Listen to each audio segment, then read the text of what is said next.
Good morning and welcome to this morning's opening session at Change Now 2021. My name is Kristen Davis and it's an absolute pleasure here to welcome you to talk about cities, oceans and coalitions with my distinguished guests. We have joining us remotely Bertrand Piccard, who is the founder of the Solar Impulse Foundation, also a serial explorer, psychiatrist and ambassador for clean technology. Welcome, Bertrand. Anne Hildego is unfortunately not able to join us on the plateau this morning, but she has sent a recorded message that we'll be listening to shortly.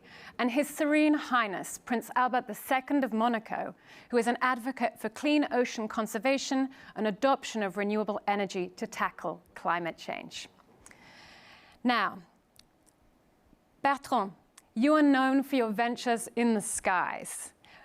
You have flown the Solar Impulse in 2015, 40,000 kilometers around the world without fuel, effectively broadcasting to the planet a message of what is possible with clean energy and clean tech. You're the founder and chairman of the Solar Impulse Foundation and have recently launched the 1000 Solutions, which seeks efficient energy solutions for our world, cleaner energy, more efficient, and boosting economic growth. Could you tell us a little bit, please, about why coalitions are important to you in tackling environmental and economic issues? Never easy to do things alone, so it's quite logical to speak about the need to do coalitions. But there is quite a trick in this word, because it also says, when you are looking for coalitions, that you will do nothing until everybody has come together, which means that we will lose a lot of time. I give you the example of the climate conferences. Climate conferences tend to make a coalition at the worldwide level, bringing everybody together in a consensus.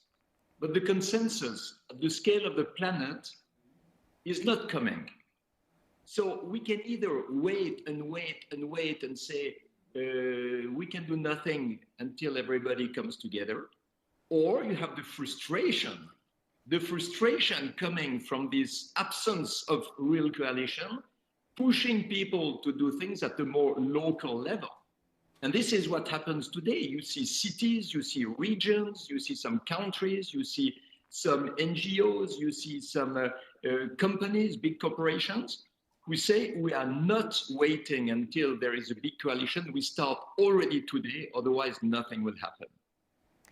And can you just describe for us briefly the difference between collaboration and coalition for you? Collaboration is when people work together to reach a goal. The coalition is when you put all the means together and you tie yourself to the others. A collaboration to reduce oil consumption is something where everybody will do what he can. The coalition is that everybody will take the same regulations, the same means. People are going to commit to reach a goal. So I would say the coalition gives more means to succeed. I was working with President Emmanuel Macron on the coalition for maritime transport. And this is powerful because you have commitments from the entire French marine industry who are taking practical and concrete measures. It's much more than just a collaboration. Thank you. Now, I want to stay on the topic of marine transport for a second, actually, and move from coalitions to oceans, okay? In your opinion, this is a two-part question. What is the most important short-term issue that we must be working on to protect oceans? And what is maybe the invisible, longer-term issue that we should be focusing on but we don't see right now? You know, when you speak about oceans, everything is invisible except the shore and the harbor. But everything that happens below the sea, industrial fishing and things like that, which is completely destroying marine life, we don't see it. When you have ships polluting in the middle of the ocean, we don't see it. So it's very, very important to address these so-called invisible problems. And in that sense, there are two things that are extremely important if we speak about marine transportation. It's the fact that we have to ban the bunker fuel. Because today the ships are burning the waste of the fuel refineries. The most heavy and dirty thing that nobody knows what to do with is burned by the ships, with a lot of sulfur, with a lot of particles, with a lot of pollution. This is something that has to be banned as quickly as possible. And also the speed of the ships. You know, if you reduce by 20% the speed of a ship, you reduce by 34% the emissions because you reduce the fuel consumption. And this is something that has to enter into a coalition. You can very well follow the speed of the ship between a harbor and the other one, and the harbor can decide, no, the ship has come too fast, has wasted energy, made too much pollution. He will not be allowed to enter in the harbor before 2 days, for example, and we will make him lose the time that he was supposed to gain by going faster and polluting more. So there are a lot of things we can do, but it's true that either it's a single harbor who can decide to do it, and some of them are doing it, and you have otherwise a wider coalition that will oblige everybody to comply with these new rules. So effectively, yes, coalitions are important in ensuring that the new rules and regulations that are put in place are actually respected, and industries like the marine transport industry do follow up on this. Thank you very much. I want to move to the subject of cities now. As I mentioned, unfortunately, Anne Hidalgo is not able to join us on the plateau, but she has been mayor of Paris since 2014.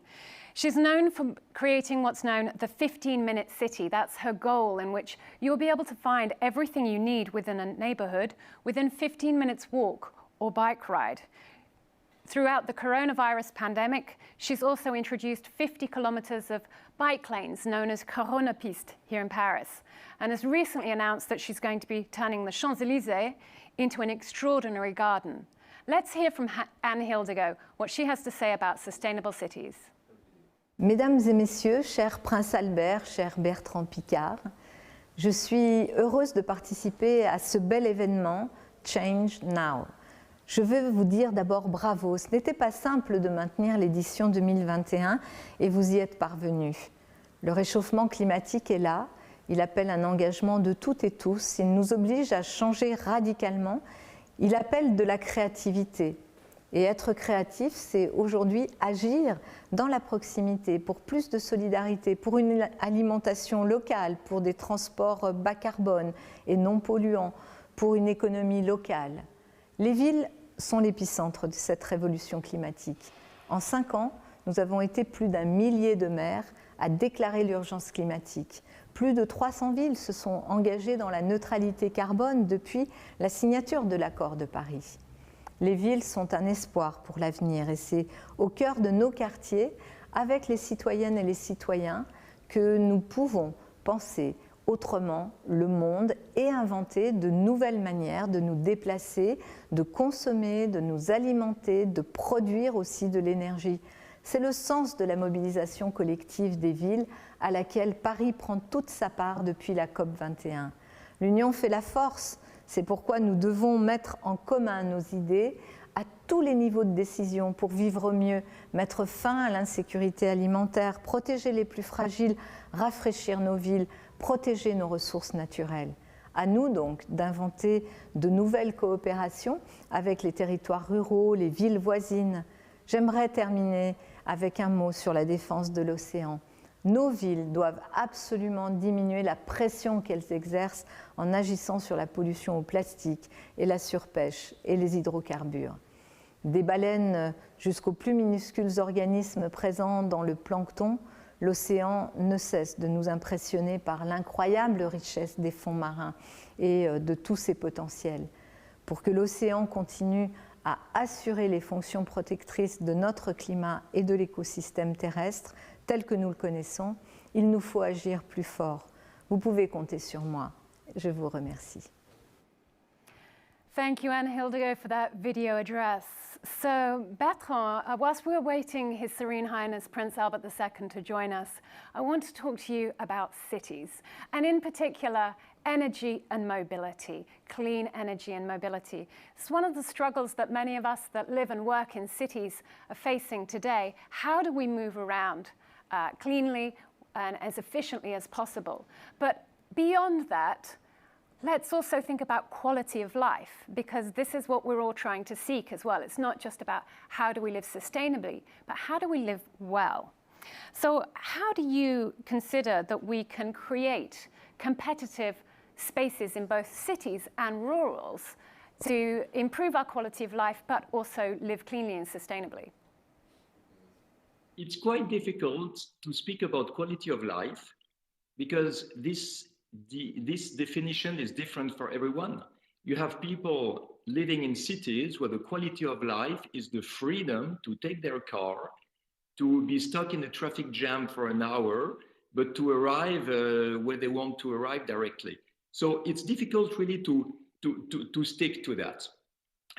I believe what we need to show are the advantages given by all the new solutions and the new technologies.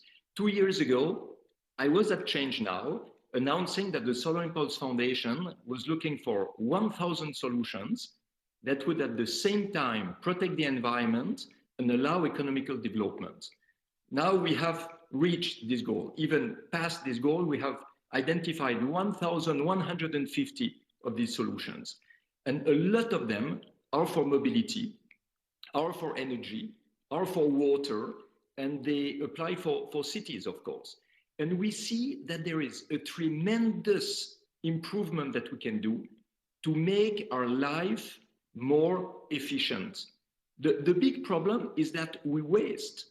We are inefficient in our world. We have cars that have the engines with thermal combustion that has only maximum 27% of efficiency. It means you lose 3/4 of the gasoline, compared to electric motors, which have 97% efficiency. Everything is like this. The cooling systems, the heating systems, the insulation of the buildings, the transportation of electricity, the way we use electricity, the grid, everything is 100 years old, basically. It was created and built and used since 120 years, the beginning of the oil era. So what I would like to do is really to show how much all the technological solutions of today can at the same time improve the quality of the air, improve circulation, improve the efficiency in the energy use, and at the same time will not handicap the people because it will allow job creation, it will allow economical development. I give you a couple of examples if you want for cities.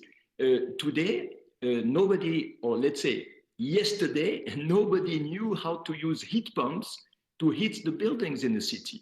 Today, you can drill 200 meters, have the installation of a geothermic heat pump in the center of cities for big buildings. It's a huge improvement. You divide the energy consumption by 4. You have companies like LG who are selling efficiency instead of selling energy. So they help the customers to consume less. All these models are changing. And what Anne Hidalgo was saying before is very important. If you have this coalition of cities who will use these technologies, in a few years, you can dramatically improve the situation. Certainly, many of the technologies have existed for a very long time. And in fact, I know that in Monaco, they've been using sea pumps for more than 60 years. What 60 years ago was considered a crazy idea. They decided to trust a scientist, to trust an innovator, and test this idea. And today, they're able to actually reduce their carbon footprint by using the sea pumps more and more in the city to make it a more sustainable city. Now, indeed, the title of this panel is cities, but let's not forget that not everyone lives in cities, okay? We have a rural population as well. How do we ensure that they're also able to live sustainably, use clean energy, and we're not creating these two different poles, sort of an area of city-urban development and then rural with no real links between them, and that opens up a risk of migration? It's true that we speak a lot of cities because cities produce 78% of the CO2 emissions. So it's clear that we speak about this, but there is the rest of the world, you are right. And what you mentioned with Monaco is important. They are pioneers who are using clean technologies since a long time. The question is, why are other people not using these technologies? Why aren't they pioneers? Well, I think, pioneers is a minority of the population. People who have learned to go into the unknown, to question their certitudes and their habits, to try always to do better. They show what is possible. Now, the rest of the people have to be pushed to do the same as the pioneers. Once the pioneers show it's possible, like Monaco with the sea pumps, you need all the other cities living close to the coast to do the same. And this requires coalition, but this requires regulations. I'm sorry to be so down to earth after flying around the world with a solar-powered airplane and showing the beauty of nature and the miracle of life on this planet. But you also have sometimes to be down to earth and say, if people don't behave correctly, we have to put the regulations in place to oblige the new technologies to be used, to enter into everyday's life. And this can be for cities, but it can be for everybody outside the cities. Outside the cities, if you take exactly the opposite, you have the remote communities that are off the grid, who are poor, who are neglected by everybody. Well, this is exactly the right place to put renewable energies that are decentralized, that give access to local populations, allowing local development, job creation, and local wealth. So everywhere you have now renewable energies that are cheaper. This is really important to understand, cheaper than oil, gas, coal, and nuclear power. They are cleaner, they are accessible, and they allow local development at the same time that they protect the environment. But what are we waiting to do that? To implement them everywhere? We are waiting for coalitions that do not come at a higher scale, and we're waiting for regulations. And if it doesn't come, well, it will be local actors, pioneers, who will pull in the good direction, hoping that the others will follow. Now, in just a few minutes, I want to move to talk more about your 1,000 solutions. But before we do that, I think we may be about to be joined by His Serene Highness, the Prince. Good morning. Hello, hello, hello. Good morning, sir. Welcome to Change Now 2021. Morning, thank you. I'm sorry, I was given the wrong time. It's an absolute... Hello, Bertrand. Bonjour, Albert. I know that you gentlemen know each other very well, work together very closely. Monseigneur, it's an absolute pleasure to have you with us here on the plateau this morning. You're an advocate for ocean conservation, the adoption of renewable energy, and to tackle climate change. With Bertrand, we've just been talking about coalitions, the role of coalitions that they have. And actually, we've just been talking not just about cities, but also rural environments. What I'd like to know, please, is can you tell me the role of soft power in coalitions, especially in these least developed areas, please? Well, I think, there's a lot to be said about how to engage soft power into persuading different stakeholders and different organizations to adhere to certain programs, be it at sea or on land. And I think there's it's just building relationships, really, and making sure that they work toward the same goals. But is in any environmental concern or in any scheme to promote different ways of doing things more sustainably, of course, and to try to find the best solutions. And Bertrand, I think, has talked about his 1,000 solution program, which is quite remarkable. But so it's to engage really at all levels of society, not only economic players and the corporate world, but to bring them together with scientists, with NGOs, with civil society at large, that we can really make change happen in all areas. And so I think there's a lot to be said about, making sure that we find every way possible to bring people together, to work together in a multidisciplinary fashion. Certainly, I know that through your foundation, you work with coalitions and in fact create coalitions across the areas that your foundation focuses on. So this is the Mediterranean, the polar regions, but also those least developed nations. Can you give us maybe one or two examples of the work that your foundation has done in some of these least developed areas? Well, yes. We've, as you know, we've been in existence now for over 15 years, and some 600 and plus projects around the world on all 5 continents. But the least developed nations are one of our priorities, of course, and it goes from different programs that we were able to join in Africa. The Congo Basin, but also other in other countries in Africa to protect biodiversity and different programs there, and then of course I'm thinking of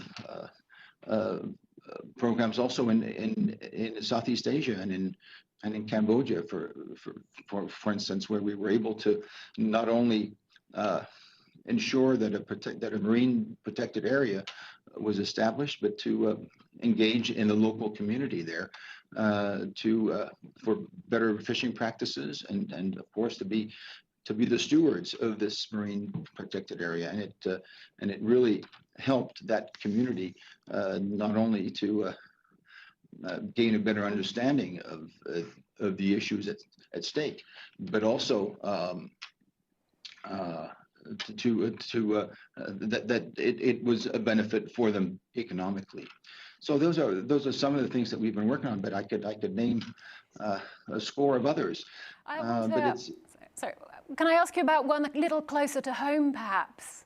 The BMed initiative. Do you want to just tell us quickly about that one? Of course.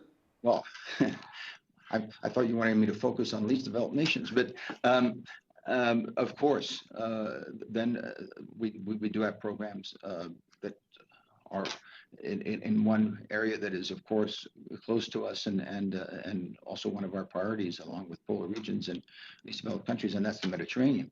And so that we set up a program that not only local communities first, and that they could sign up with different programs, not only to reduce their use of plastics, but to collect them, but to make sure that there's a recycling program as well. And so it's called BMed, Beyond Plastic Mediterranean, and really with countries all along the Mediterranean shores.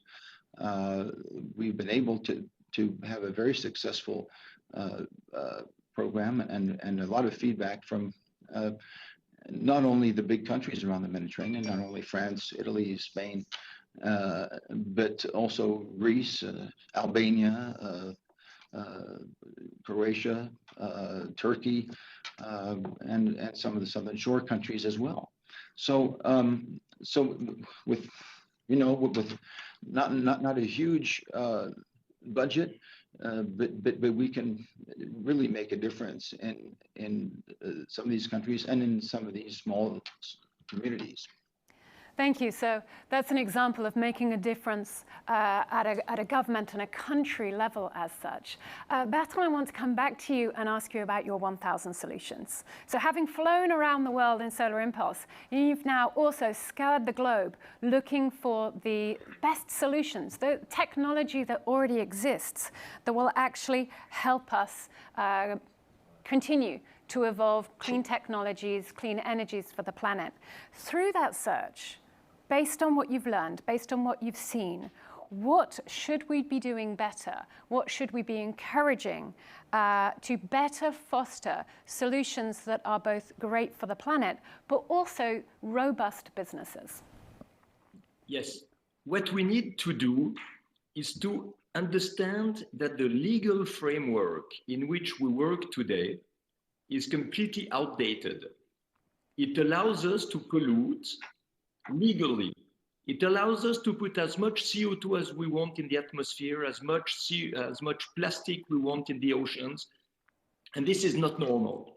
Because each time you accuse people of polluting, they answer, we are sorry, what we do is legal. So we need today to update, to modernize, to reactualize the regulations in order to allow things to happen, because regulations are not only prohibitions, it's also allowing new things to come, and to put the standards and the norms much, much more ambitious. If you put some obligations of energy efficiency, of lower particles from the engines or from the chimneys of factories, and so on and so on, what will happen? It will pull the innovation to the market because it creates a need, it creates a necessity. And this is exactly what we work for now. We have identified 1,153 solutions coming from startups or big companies that are ready to be used. Some of them are used, like the sea pump in Monaco. But most of them are blocked prisoners of startups, prisoners of research labs, and they are not pulled by the market because it is not mandatory to be efficient. So modernizing the legal framework is something I will never emphasize enough, because this will create the development of a lot of new companies, a lot of new solutions, a lot of new business opportunities, industrial opportunities that are financially profitable, and it will allow to create jobs. And at the same time, it will make a tremendous difference for the environment. Okay, so you're saying we actually need to push the laws and the regulations to meet almost the cutting edge technologies that are out there and to bring this in. And in fact, this is very much what your Solar Impulse journey was about. Not only did you circumnavigate the globe, but you sent a message about what could be done. Now, I understand there's another example with light bulbs, maybe, that you can tell us about. Light bulbs not being, the regulation about what we need in light bulbs has not been set at the highest level of what we can actually deliver in terms of light technology. And so that's another example of where, again, we're setting the barrier low for ourselves, maybe, and we need to constantly be pushing it up. Well, France and Monaco is an example where the LED light bulbs became the norm, because the LED light bulbs have 95% of efficiency when the incandescent light bulbs have only 5% of efficiency. So the incandescent light bulbs are now prohibited in France and Monaco, but they're still allowed in a lot of other countries. So this is one example of how a political decision can change a lot in terms of efficiency, pollution, waste of energy, and so on. Certainly. We have a few minutes left, and I have a question that I'd like to ask to you both, please. Okay. This panel is about coalitions. But one of the things that we have been collectively calling and hearing for years is that the public needs to do more, needs to step up. And in fact, they've done that. We have now more public voices and more public engagements to support environmental issues. My question to you both is, how can we empower these public voices in collaboration with coalitions? Monseigneur, perhaps if you'd like to reply.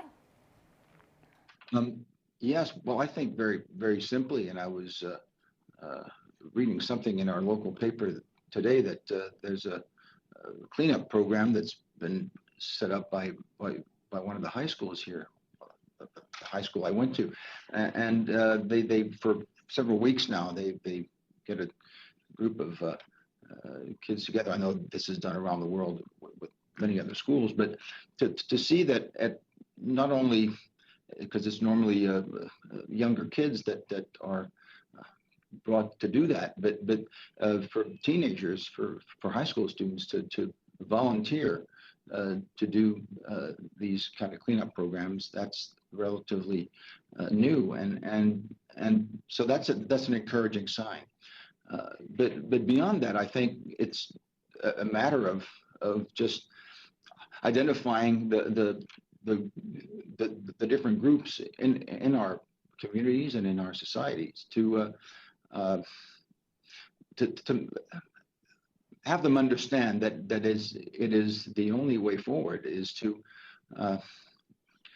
pull together different goodwills and different resources to have our world turn more towards sustainability and toward a better efficiency of our not only our energy needs but of the way that we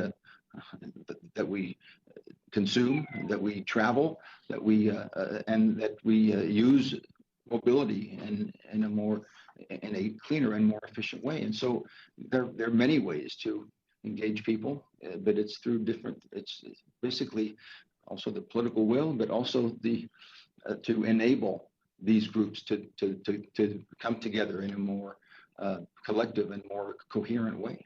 Thank you so much. We just have a minute and a half left, Bertrand. How can we empower the public and public engagement in coalitions? Yes, we have said that we need the top-down approach to give to the public the access to the new technologies. Of course, we need to motivate the people to use technologies that are good for them and for the environment, and to adopt the behaviors that are logical as much as ecological, to eat more local, to consume less meat, to use electric mobility, to stop overheating the buildings, to insulate their flat or their house. There are a lot of things that can be done here. And this is maybe the soft power, is when you inspire people to try to do good. And in this case, of course, this is communication. The media have a big role to play in order to motivate the people to do that, to inform them. And at the end, the people should not forget that in most of the countries, they have the power because they are voting, and they have to elect people who care about the environment and not selfish leaders who just care about themselves. Well, thank you very much to you both for joining us here and for this Ocean Cities Coalitions panel this morning. It's been an absolute pleasure to have you both with us. Thank you to Anne Hildego for her video message also.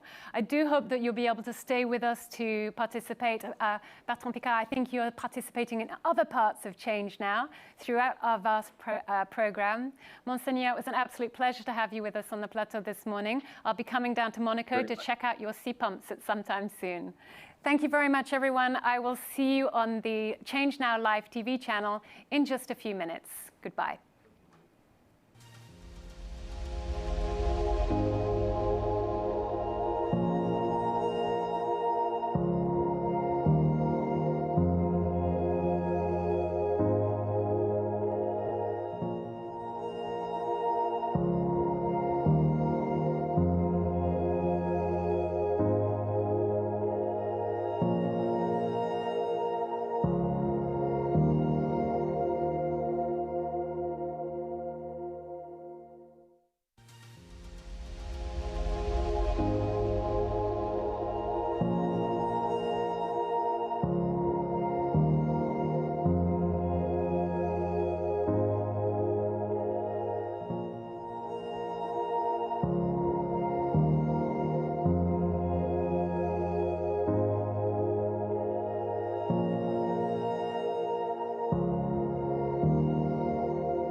Good morning to all.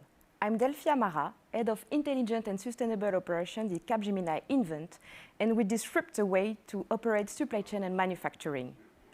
Our mission is to transform operation in strategic asset to foster sustainability, efficiency, and customer centricity, and to foster while connecting a new ecosystem through data and technological platform.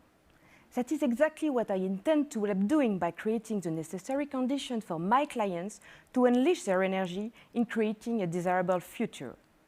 In recent months, a rising number of companies have increased their focus on sustainability. With the higher needs of transparency from our clients, future regulatory requirements, and efforts of e-commerce booming, everything is changed, and the role of supply chain on its environmental impact will be booming. Own operations of a consumer company account for more than 80% of the greenhouse gas emission.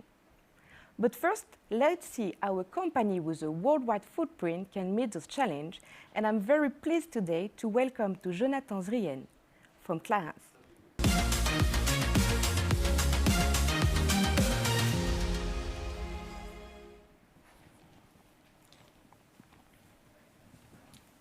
Hello. Good morning, Jonathan. Good morning. How are you? Very good, thank you. Thank you. When we met, you told me that when you joined Clarins in 1993, you were at the beginning of a strong adventure. Can you tell me a word about yourself and about your journey? Yes, I joined Clarins 29 years ago, and it's been a fantastic ride. Basically, I started as an intern, and I felt very much in sync with the values of the family that owns Clarins, the Courtin Clarins family.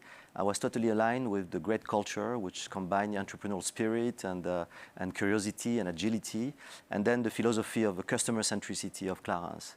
And then, because I was assigned to fantastic roles, whether it was to internationalize the brand, so I lived in many different continents to help the globalization of the brand. And now today I'm back in the head office and I'm addressing more urgent matters like the ecological agenda or the digital transformation.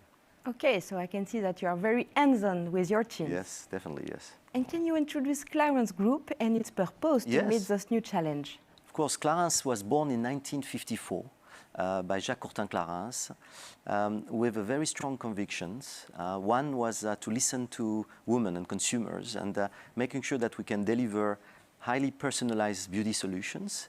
And at the same time, there was a very strong conviction of loving nature, because our products are made with plant-based ingredients, so we owe nature the success of our company. So from the very beginning, we ingrained, this idea that every impact of everything that we do has to have an impact, and then we need to measure it, and making sure that we offset any impact we have on the environment. And because we owe nature the success of our company, we always have in mind, how we can reduce our ecological footprint, how we can promote a responsible sourcing, which we'll talk more about today, how we can promote agroforestry, how we can promote organic farming. All of this has been part of our way to do business. Okay, what a great purpose for all your employees. And today, many companies face challenges in regaining in growth and profitability from the current crisis. So how do Clarins can reconcile operational excellence while respecting your commitment in sustainability?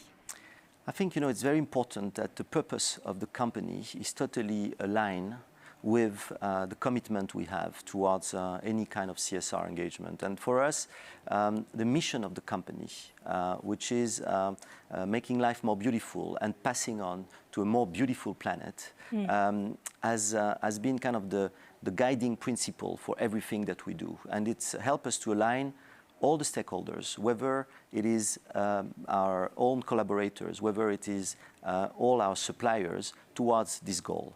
And to do this, we have a kind of a double promise. One is taking care of our people, and whether it's our collaborators or taking care of consumers by offering, the right product based on their needs. And then the other one is taking care of the planet.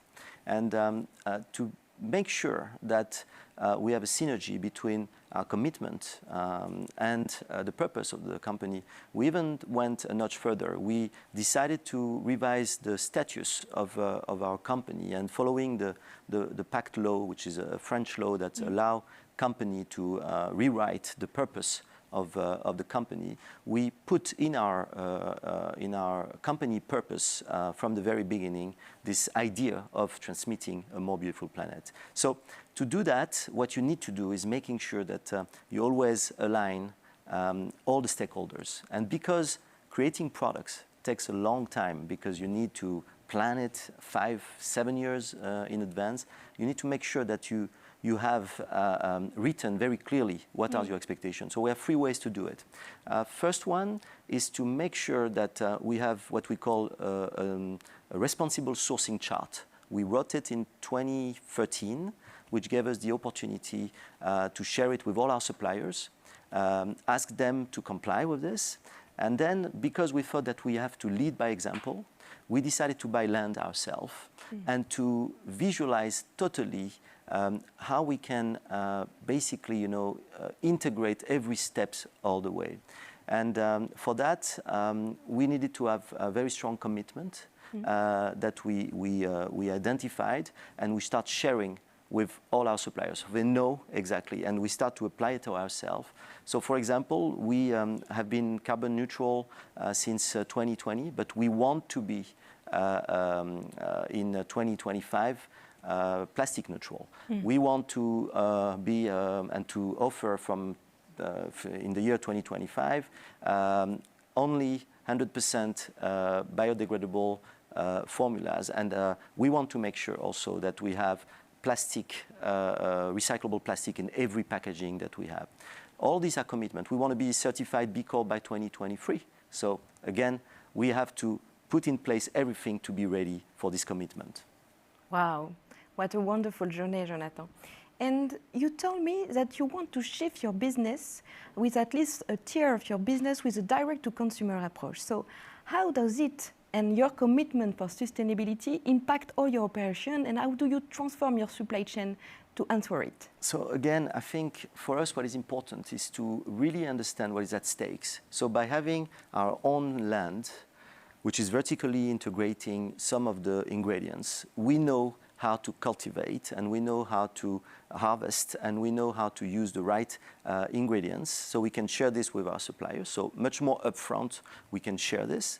And then by having the abilities to serve directly our customers, we can put in place the right ecosystem to be able to follow the path of the product. You know, we used to talk, and we're still talking a lot about customer journey.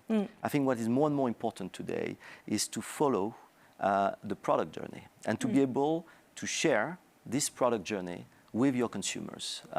We're asking a lot of questions to our consumers. We take data from our consumers' questions. I think it's our responsibility to share our data with the consumers and to kind of give a birth certificate of the product by sharing the path that the product has taken.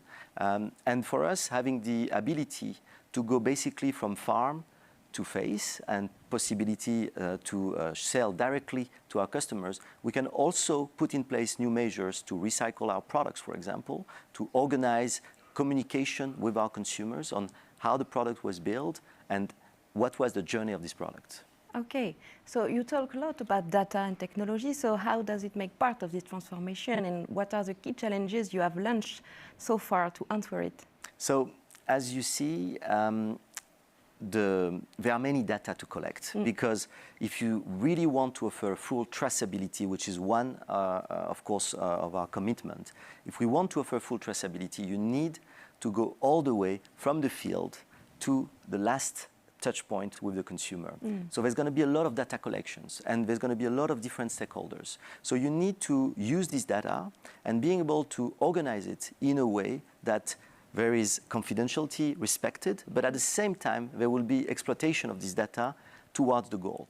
When we look at traceability, it's for one reason, to make sure that the product has been harvested and cultivated and developed in the way we want towards our commitment, towards the responsible sourcing commitment. But at the same time, it's also an opportunity to offer transparency to our consumers. And with blockchain systems, with QR code coding, we can offer consumers the possibility to follow every steps that has happened from the ingredients to the product formulations, to the product packaging, finally to what will happen to the product when they have it in their hands. So yes, we are now working with companies to organize this data value chain and being able to trace it progressively by making sure that we respect the confidentiality and the integrity of each steps.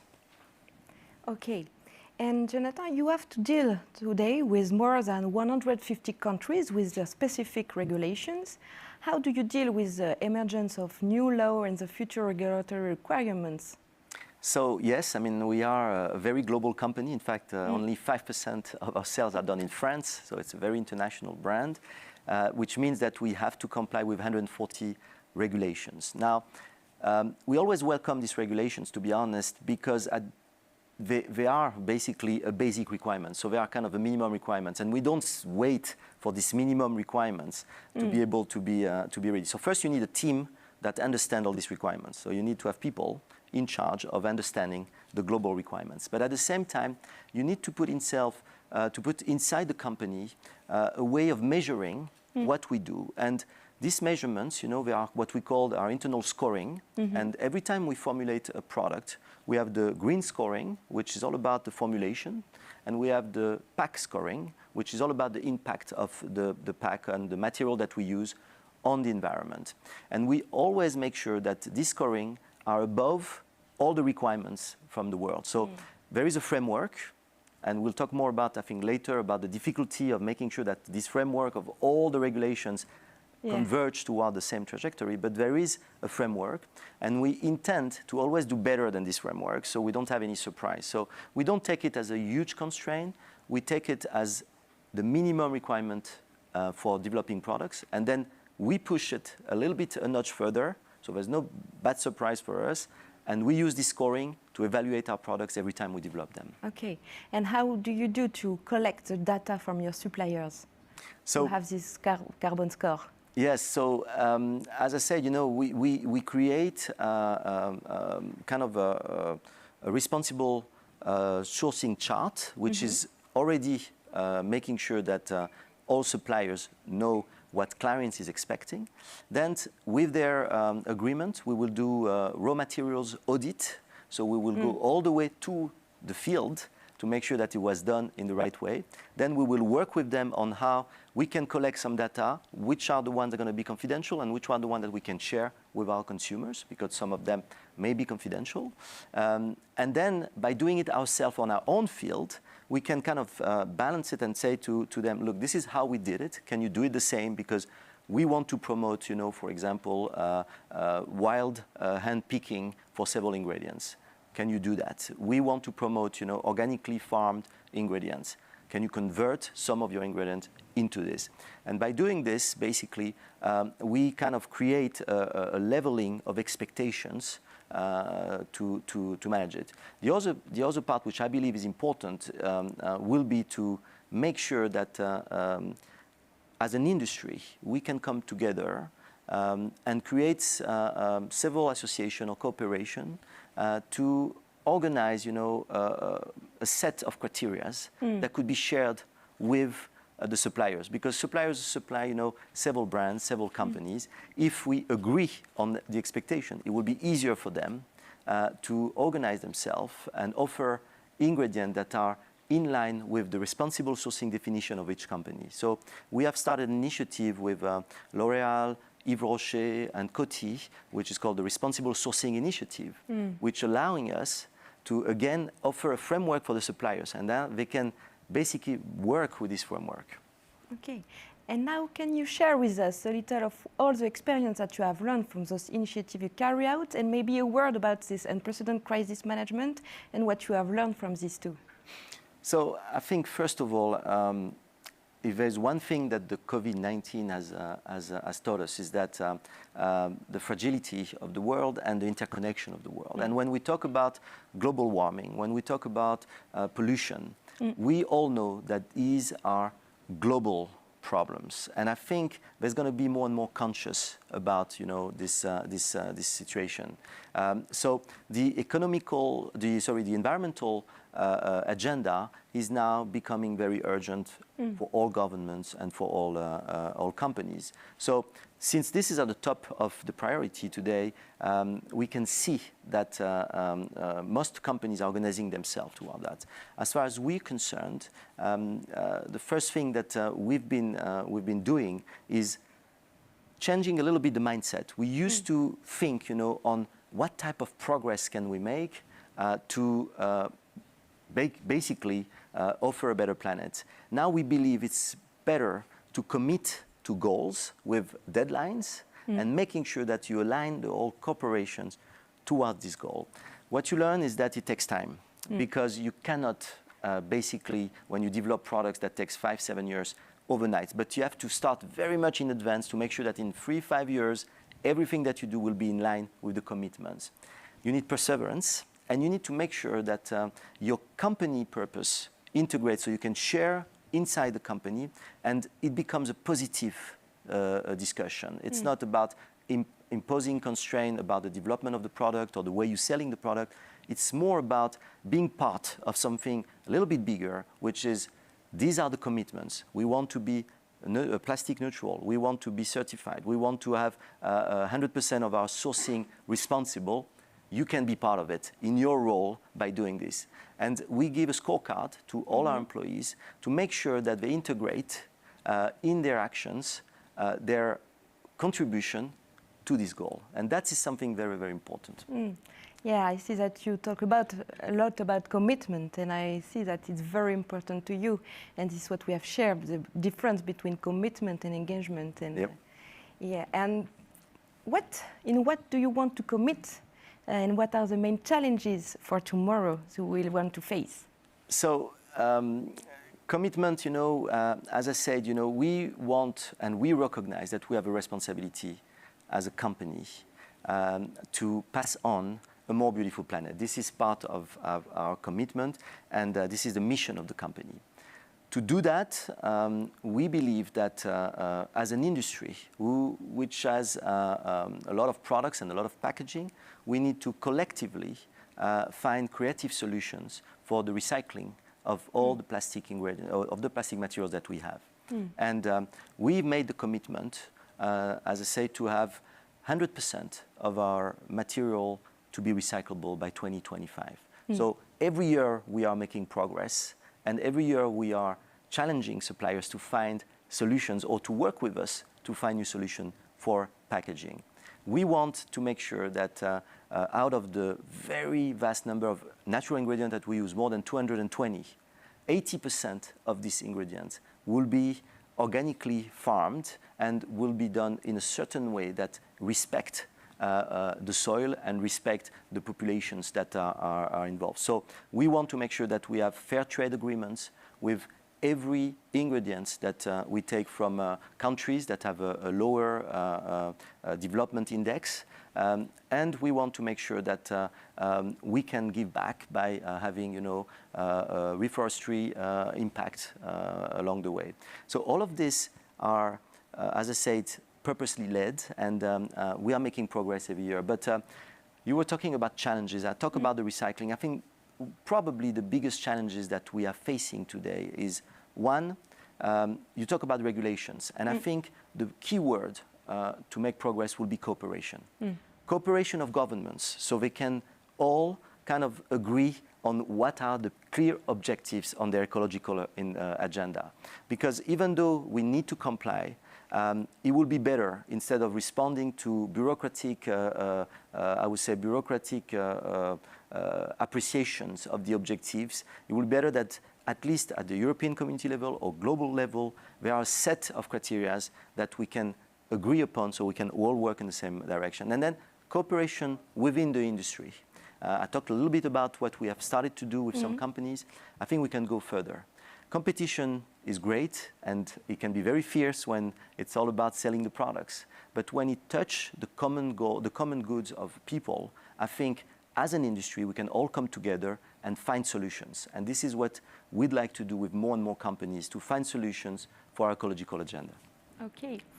And from the current crisis, the e-commerce is booming. So how can you see the impact of the e-commerce on the environmental impact? Because there will be more transportation, distribution ways. How do you deal with it? So again, it's part of the measures that we have in everything that we do. Okay. So when we open a new website, when we open a new logistical route, we always try to look at that. And I think today we need to balance the need of people that when they click and they want the products on a 24 hours period, we need to educate them and explain that they can wait 2 or 3 days and they will participate. So to encourage that, we will incentivize the decision to accept to receive the product a little bit later.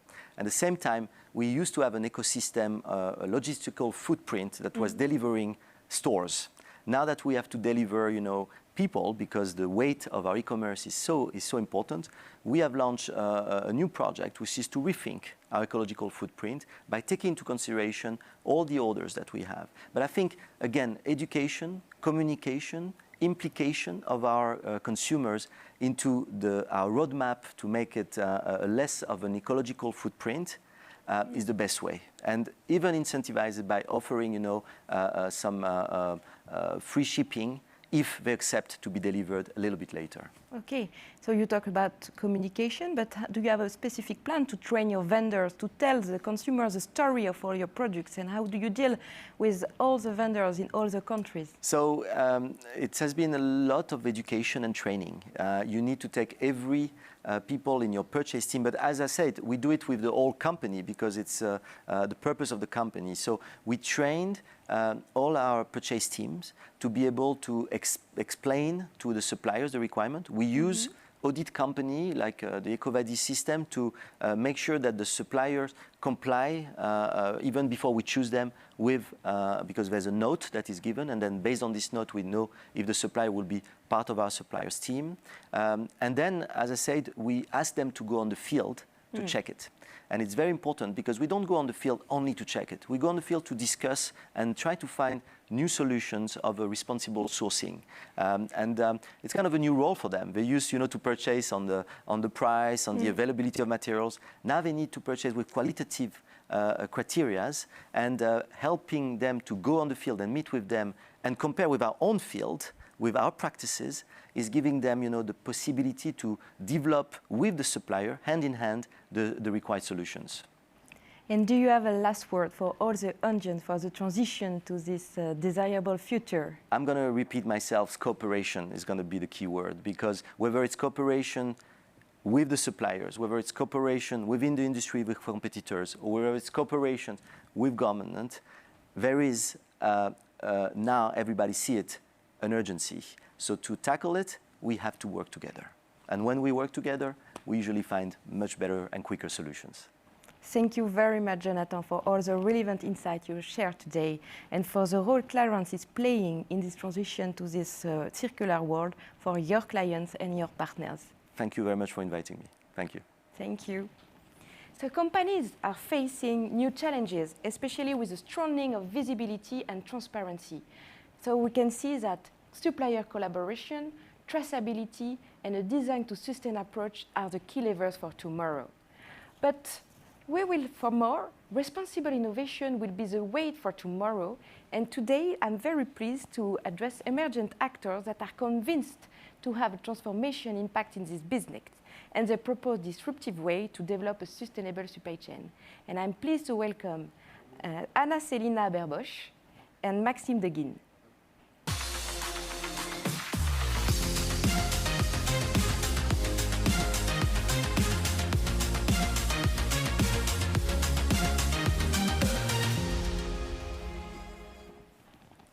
Good morning, Maxime. Good morning.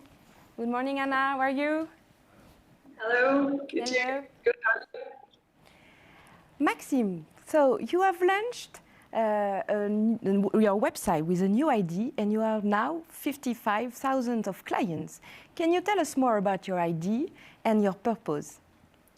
We have a very clear and simple purpose. It's to invent a new consumption system that will be sustainable for future generation. And basically, we want to achieve this ambition of a new consumption model with a very simple idea, but very efficient idea, which is to remove everything that is useless. We believe that in the products we consume, there is so many things that are useless and that we don't need. And if we remove this and focus on what really matters, which is a healthy product, an ecological product, and a fair price, we can really change the world. Wow, so you are here to change the world with disruptive idea. What a great journey. And you, Anna, when we met, you told me about the first seed that you planted. So can you tell me more? How do you tell the clients the story of the products thanks to your technological platform? Yes, of course. So basically, C-Trace was really born of a frustration I think we can all relate to, which is a lack of a connection between the very origin of products and the social and ecological impact that our consumer choices have, and then obviously on the other side, us as consumers. So this is where our idea came from, that we really need a platform that encourages and enables businesses to be more transparent along their supply chains. And it came from the work of my co-founder, Katrina, and myself, and we worked establishing direct trade opportunities with farms in Africa who did amazing jobs. And then you see these products in the supermarket shelves alongside many others, and you always take a political decision, but it's almost impossible as consumers to understand them. So what we do and how we do it is that we provide a digital platform where businesses can manage and also prove their impact claims about their products or their companies as a whole. Now, this involves different levels, obviously, of sustainability, and I like to always explain it in 4 levels, because I couldn't agree more with what Jonathan said before. It's really a process and a step-by-step approach. So the first one is that as a business, you can go to the C-Trace platform and then you can map your supply chain, you can enrich it with information, with product information, with media and so on. And then the next step would be to really put evidence to the impact claims, right? So either you confirm it because you cooperate with third-party organizations, NGOs or certifying bodies, or you support it with internal evidence. And you can make claims such as X% recyclable material or fair payments at the very source. And then the last thing is obviously to make them traceable. So as an example, to put this maybe a little more tangible, we are working with a cacao syrup producer in Ghana where we prove fair payments to farmers there, which is a very, very critical subject. And we do this through a 3-level verification process where we assure that those transactions really happened, that people really are paid fairly. And in the end, if I have my chocolate in hand, I know who has been paid for this specific chocolate and how much, and trace it back to the very source of it. Thank you, Anna. And you, Maxime, if we come back to La Marque en Moins, can you say how do you organize the operations to fit to your purpose? We started on a blank page, and we said, what do we need? So we started with cleaning products, because we believe that in cleaning products there are many things that are not useful. And so we started with a blank page and to talk with customer, which is the most important when you have a direct-to-consumer business. And we ask them, what is the most important for you?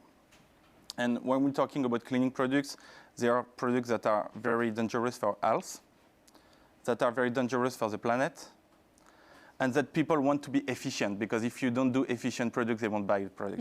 So we started with these 3 points, and we looked at it. And then when you look at the list of ingredients, you will discover that basically in cleaning products, 80 to 90% of the product is water. So basically, you're going in a shop, and you're buying something that is made of water and plastic. That's what you're buying today.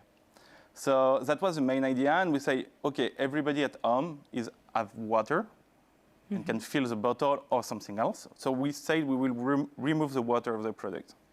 That was the first idea. And so we created products that have only the active part to clean. And then we looked at this active part and we say, how can we make it natural, biodegradable? And that's then the last step was how to sell the product to the customer, because it's very important to say how you can create a good product, but then how you can sell to the customer. And I think the most important things in the part of selling to the customer is that you need to have the control. Because if you sell the product to someone and then will sell it to the customer, first you will never hear feedback from your customer, which is the most important thing. The data we have from the customer, what the customer wants is the most important thing. So you don't have this feedback on your product. You can't improve your product on its efficiency, on its sustainability. And so we wanted to control every step to make sure that we deliver our promise, even if in what we do, not everything is perfect. We're a young company, and we're transparent too to the customer, saying, this we don't do well today, but we want to improve. Do you have any idea how you can help us to improve? Yeah, and you told me that it was very important to have an end-to-end view, not to do greenwashing, for example. So yeah, I think this is the most difficult things today is how you can have information that you can rely on. So when we express to customer what we're doing, we're trying to really be fair about what we're doing well, what we're not doing well, because if there is one thing that we are critical, we are a very positive company, we want to change things, but today it's too easy to share information that are not really efficient. You can see on TV ads and cleaning products, our product is biodegradable, sorry. And when you're looking at it specifically and you go on the website, you see that the product is 75% maybe. And then you look at the regulation, and the regulation is 70%. So how you can say to customer, my product is 70% biodegradable, sorry, and then the regulation is 65, 70. So it's very important for us that when you share information, you need to prove the information you share. So we do tests on every product. It's very important for us. But today I see the main point is to be able to rely on information for customer. okay.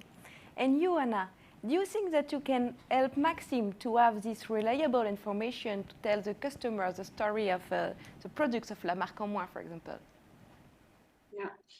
Again, I can only basically subscribe to what Maxime already said. So I think it's very important to acknowledge basically inside and out as a company or also as C-Trace and as a consumer that it's a process and that we need to be really communicating about where we're standing and that we're constantly trying to improve and that no one has it all figured out from 1 to 0, that's for sure. So if we would now cooperate with La Marque en Moins, we might not be able to trace every product back to its source by tomorrow, but of course that's what we focus on. So we could definitely support, and I believe that for a company like La Marque en Moins, who really favors local and short supply chains and to put really transparency at their core from the get-go, it obviously is easier to implement proof as well than maybe for larger corporations. So what was interesting for me now to hear from Maxime is really this connection to consumer. So what we would do is that we really would look at what is your supply chain, what is the claims that you make, and how can we put evidence to this. So we would really provide the platform that connects all the dots, but then also make sure that you as a company can learn about your consumers. And I believe that this was absolutely true and is kind of lacking in the industry still, is to be able to learn about what do consumers want to know and are they able to understand and grasp the complexity of the subject. So we typically play back information and data as well on a product level so that the companies can know what do people care about, do they understand the processes, are we doing enough, where do we need to be more informative and more clear about the subjects. And then obviously if a company wants to engage in real-time tracing, we would have to look very specifically at the corporations along the chain. How do we collect data, what can we improve, and how do you cooperate with downstream or upstream actors along the supply chain? Okay, thank you, Anna. And if tomorrow I'm called C-Trace to have the traceability of my products, for you, what are the main challenges while implementing this technology platform in my company? Yeah, so as we already basically all emphasized, it's always a step-by-step approach. So first of all, we need to acknowledge that and really be aware of that. And then if we really want to truly implement transparency for us, the first step would be to evaluate the status quo, right? Very uniquely to every company. So it's easy on our platform to start off, to really communicate what do you know, to map your actors along the supply chain, all steps, and then enrich it with the information.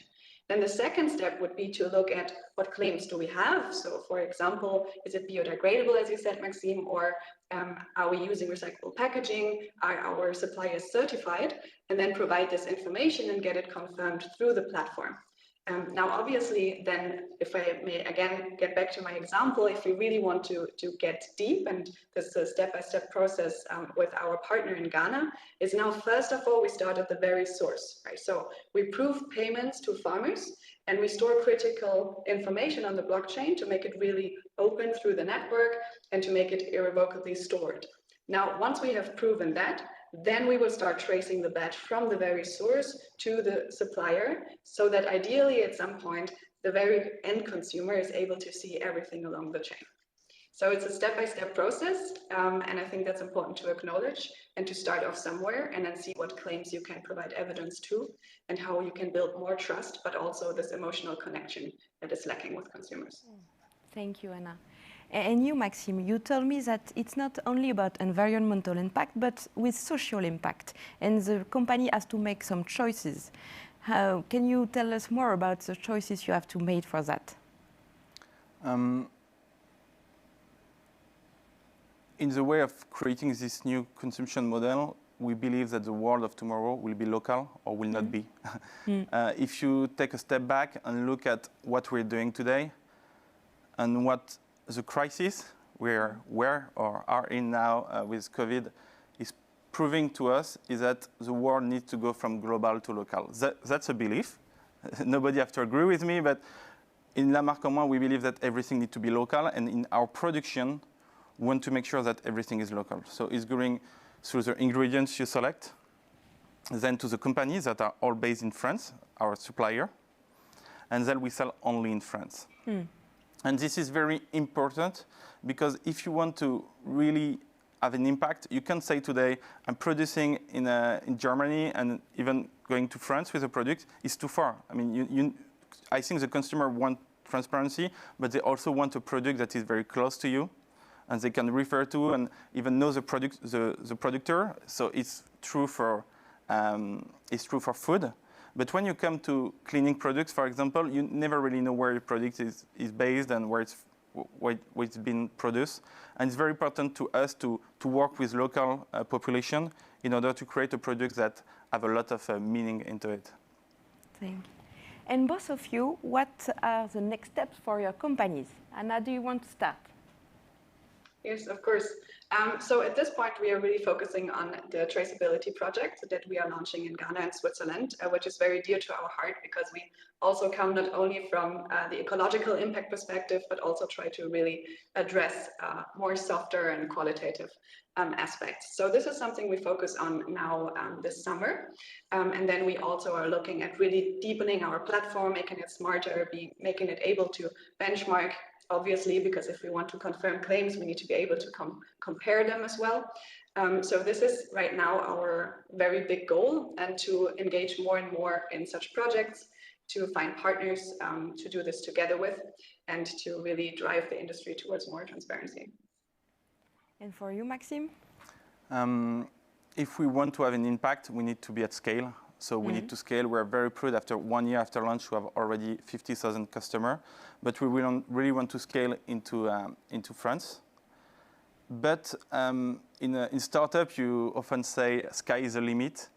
I would say that planet is the limit for us. And we don't want to be the leader, we want to be the best, which means that we want to be the leader with our value. So we will not try to be the leader in the market with compromising with our value. We want to stay with what our value are, with transparency, with impact, engagement, sustainability, and scale at this level. And that's where I think the difficulty is, because when you grow, at some point you have choice, decision you have to make. And I think it's a tough call sometimes to say, this is our value, and we want do this that could bring growth because our value are here. And it's very important, and that's something we remind ourselves a lot. It's in the office, in big, our values, in order to make sure we don't compromise with it. And do you want to extend your company to other projects? Because you start with projects from home. So do you have another plan to go further? We don't know what we will be doing tomorrow. The main point is that we need to change the way consumption is today. So this is the start. At the short term, we're doing cleaning products, laundry, dishwashing tablets. We are going to launch new products that are still in the category of cleaning products. But it's very difficult to do a product launch if you're really specific on the impact on everything you do. So we prefer to launch few products that are well sold, that we have time to measure the impact, than to try to scale and launch a lot of products. We want to make sure that the product we put on the market is what we say it will be. So we don't want to go too fast. Again, planet is the limit, not sky is the limit. We need to bring a product if it adds value to the market. If it's to create a product that's exactly the same than other, I don't think it will be useful. And another point is that we need to acknowledge that there are a lot of companies, small companies, startups that are doing great work. When I'm thinking about food, when I'm thinking about cosmetics, there are a lot of people with a lot of energy that are bringing new value to the market and that we support. And our assumption that when we talk about cleaning product, it was not the case, and something needed to be changed. So that's why we focus mainly on this product. Okay. And what do you see from your clients? Do you see some trends? Who are your clients? What kind of population do you have? Our clients is our community. We see people that want to engage. I think that's the most important point. Maybe it will not be the case tomorrow, but today, the person we have, they want to engage. It means that we have a lot of interaction with them. We started a community, which is La Marque Ensemble, which is a community of La Marque en Moins. And basically, when we launch a product, when you are talking about launch of new product, we start with them. So basically, we're going to launch soon a product for the floor. I'm going to take this example. We ask them, what do you want? What is the most important for you? To remove the plastic in the product, it's important that to have a scent for the product, but it needs to be no allergies into it. That's the main point, basically. I need to be efficient on all floors. So I don't have a product for a kind of floor, for another kind of floor, a product that will be for all floor. And from this, we go to our partner and we work. We do product. We send them back to the customers. They try it. I don't like this. I don't like it. And we start over. Sometimes it's 3, 4, 5 times. So it can take basically 6 months to launch a product, to start a product. And then when we are happy and we have a rating over 8, then we launch a product. So our customers are people that are active, that want to change the world, that believe that small company can make a difference. Okay. And you, Anna, from your clients, because you work with great companies, so what do you see from the new client expectations? Yeah, absolutely. So I think the expectation from, let's say, so we are a B2B business, right? But we focus a lot on bridging that gap to B2C, to consumers as well. And I think one major issue is that the trend is clear, right? Everyone wants to be more sustainable in their consumer choices. But if you only look at the numbers, so most people will say that they are looking to buy more sustainably, but are they really able to? So most people, wherever you go in a supermarket and a fashion store, you're a bit overwhelmed, and it's not really a surprise if you look at the fact that certifications, labels, and everything has increased like tenfold in the last 20 to 30 years. So I think there's really a desire both from companies and consumers to do different. And what we need to be able to do is to bring those two together and kind of also gap bridge the gap really between what is there, what do companies do, what can they do, and then what are we able to actually transmit to consumers and to really communicate in a clear manner. Thank you, Anna.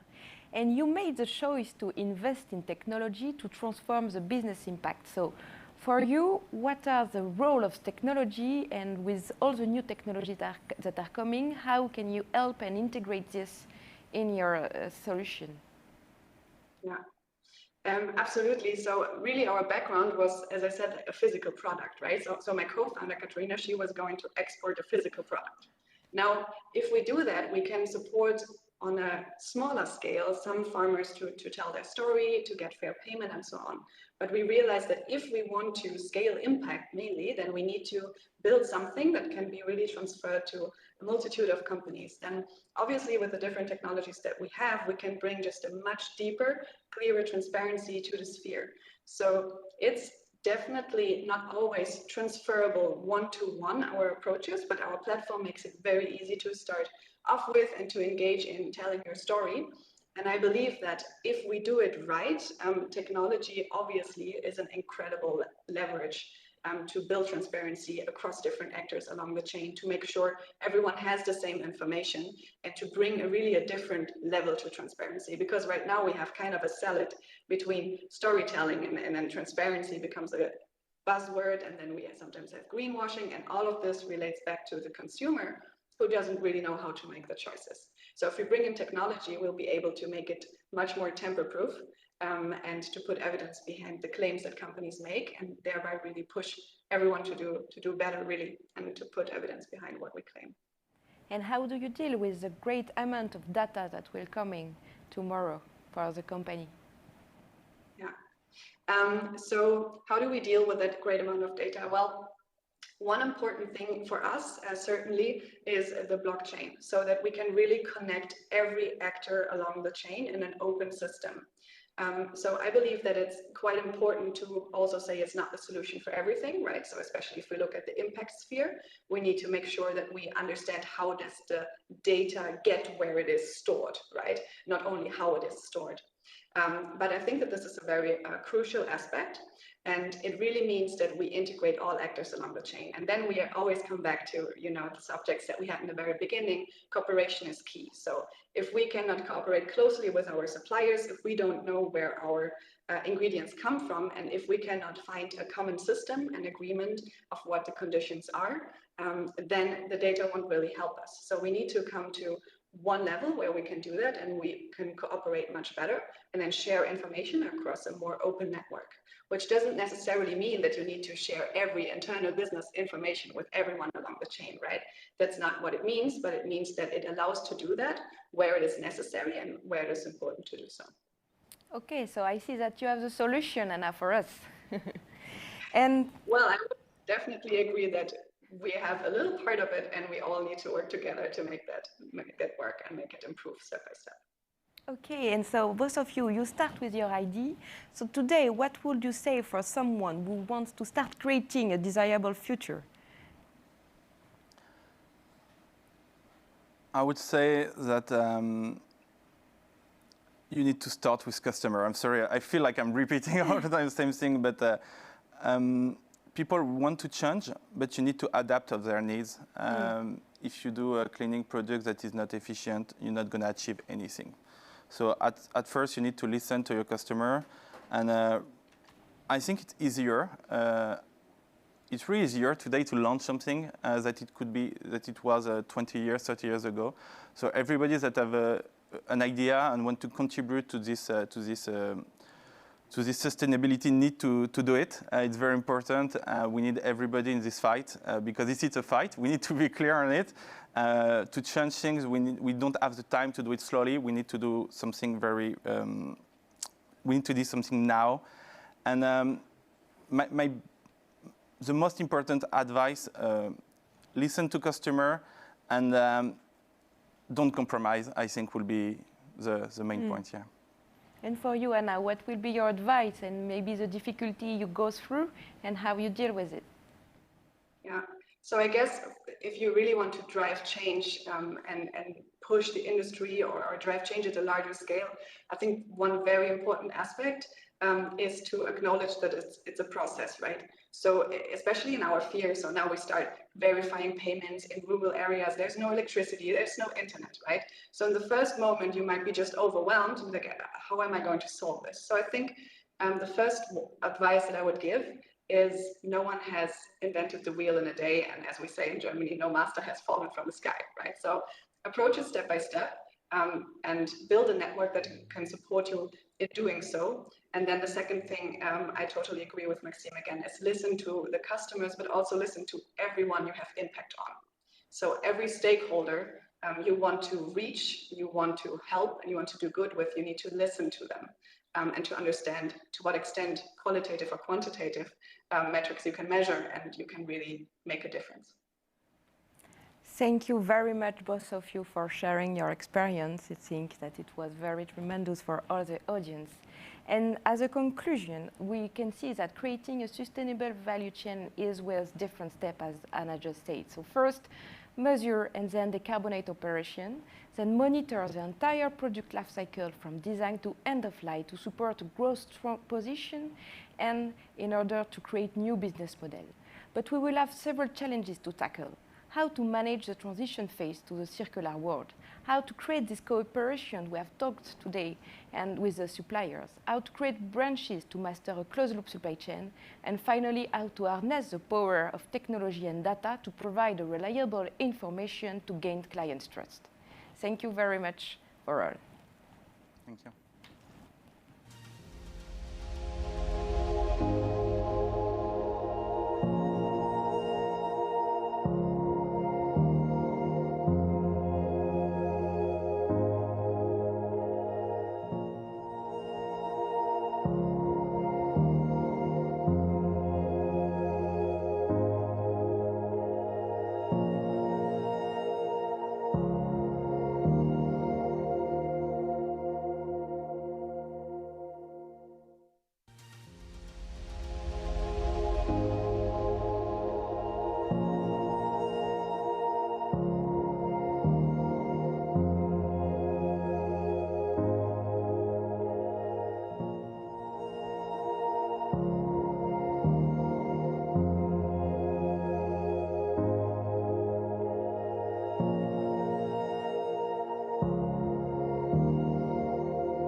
Hi, and welcome to Change Now for this session on coalitions. How do we create coalition to accelerate change? We're here for change now. We need to remember that. So coalitions really to turn commitments into strong actions on the ground. That's one of the raison d'être of Change Now. That's why we're all here, trying to join a movement that is bigger than what we are doing individually in our own organization. For my part, I'm Vegetal. I'm joining from INSEAD, the business school for the world. And there I head an institute, the Hoffman Institute, which has a mission to integrate sustainability into everything that our school does. We're not there yet, we still have some work to do, but the objective is really that we need to transform business education so that we have more leaders and more managers who are walking the talk on sustainability. We are the proud academic partner of Change Now, again, joining forces with others beyond all our campuses, territories in 4 regions. And today we'll be really bringing experts from business, from civil society, from government, and from international organizations to see how they all build coalition to accelerate change. And I'm delighted to welcome our keynote speaker, Inger Andersen. She is the executive director of the UN Environment Programme, meaning that as part of the whole UN complex ecosystem, she's the one with the highest level to really speak for and work for nature. You'll see her resume, it's on the program, check it out. She has been spending her whole career working on international development and sustainable development, from water to desertification to biodiversity, climate change.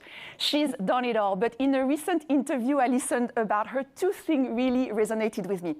The first one is that she started her career on international development as a teacher in rural Sudan. And the second one is that her drive for sustainable development really started when she was a little girl, and her grandmother was telling her to speak to the trees. With this, Inger, over to you. Welcome.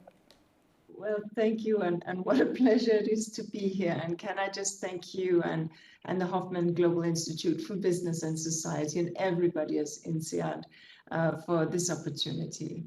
And I have been asked to speak on this absolutely critical issue of sustainability in our planet.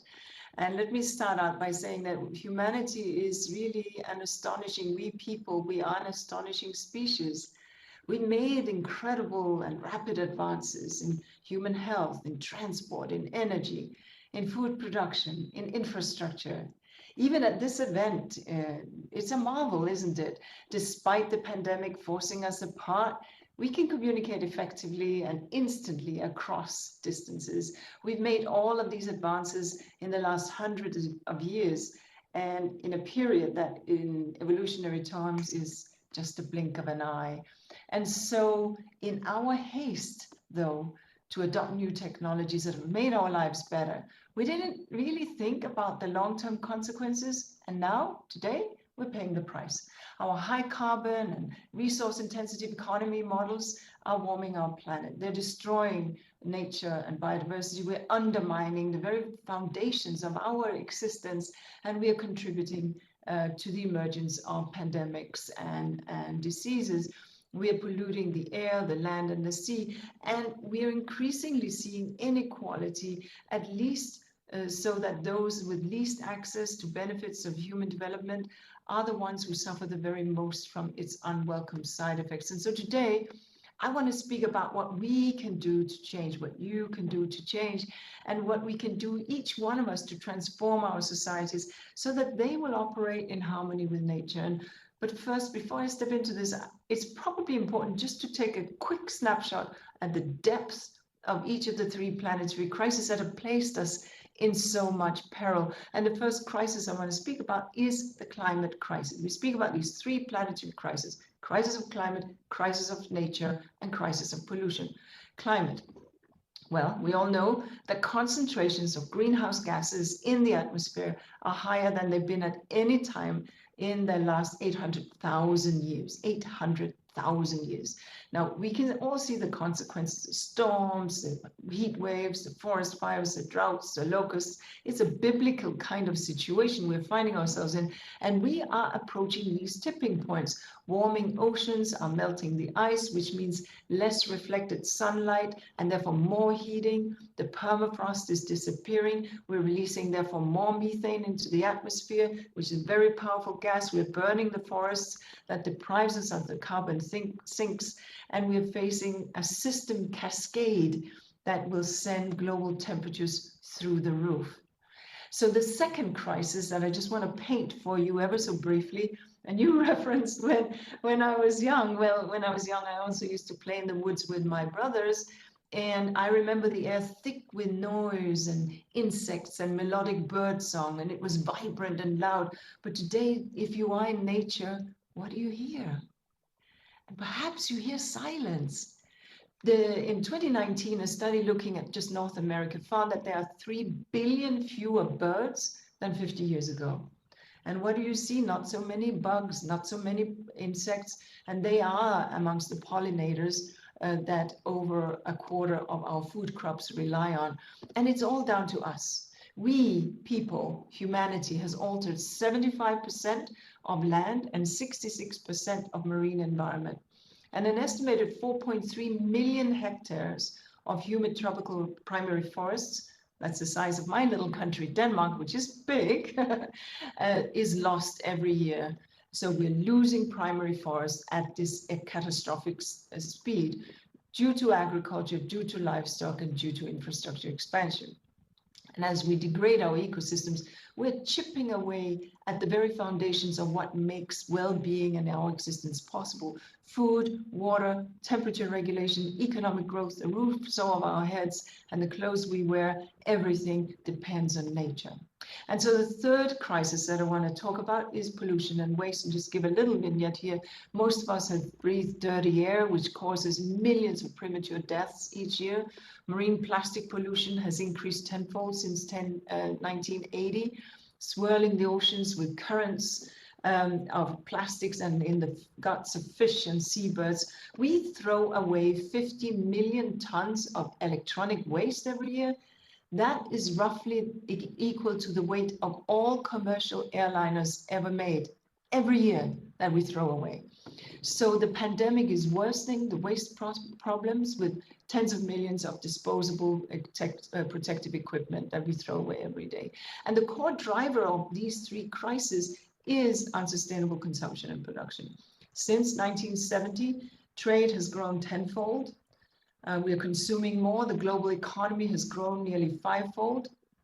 Extraction of natural resources and energy has tripled, and the world population has doubled. But throughout this growth, we have expected that the planet could keep on giving, no matter how badly we treat it. We grew reliant on fossil fuels. We rushed to convert lands for agriculture, for infrastructure, for urban expansion. We emptied the waters of fish in exchange for plastic and toxic sludge. And the end result are those three planetary crises. So friends, as UNEP's recent Making Peace with Nature report laid out, we need urgent transformation in these three areas. We have to tackle the Earth's environmental emergencies and human well-being as one indivisible challenge. We have to transform our economies, our financial systems to power the shift to sustainability. And we have to transform our food, our water and energy systems to meet the growing human needs in an equitable, resilient, and environmentally friendly manner. And so this year, governments have many, many ways to kickstart these transformations, because we have huge opportunity with pouring in trillions of dollars to pandemic recovery, and that's a fine thing.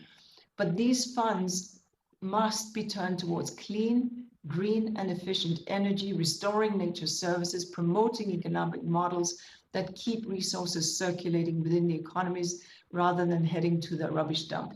In major events such as the Climate and Biodiversity Summits, which will happen later this year, governments now have the chance to really increase their commitments. They can promise stronger reductions to emissions and more support for developing nations. They can put in place ambitious and meaningful targets to protect and restore nature and biodiversity, including through the UN Decade on Ecosystem Restoration, which we will be launching early next month. And they can and must immediately start turning decades of promises into action. But here's the thing, we cannot leave this all up to governments. We need a whole of society action for a whole of society problem. We need to take responsibility in every aspect of our professional lives. And look, humans excel at inventing new ways to be and to live, and we also excel at compartmentalizing. We might drive a hybrid vehicle and work at a fossil fuel company. We might work in fast fashion, but then we fret about microplastics in the ocean. We might work for a company that is complicit in the destruction of nature, but we go home in the evening and tell the kids to turn off the taps or the lights. None of that works. We can't keep compartmentalizing. This is hard, you know. We have so much to worry about, but we really have to try. We need to challenge ourselves to live more holistic life by following green guidelines and principles in our work and in our professional lives. And so that's what I really want to get to now. What will it take? Well, first, let's look at the means for the business owners tuning in today. And let me send a clear message for business. Sustainability is in your own best interest. The World Economic Forum has clearly stated that climate change and nature loss are massive risks to profitability. The financial implications for businesses and investors include reduced commodity yields, disrupted supply chains, and potential loss of new products. But also growing numbers of consumers are making the choices based on how business operate, and more will do so in the future, rather than on what the business sells. For example, The Economist last year highlighted that 87% of young investors believe that corporate success should be measured by more than just financial performance.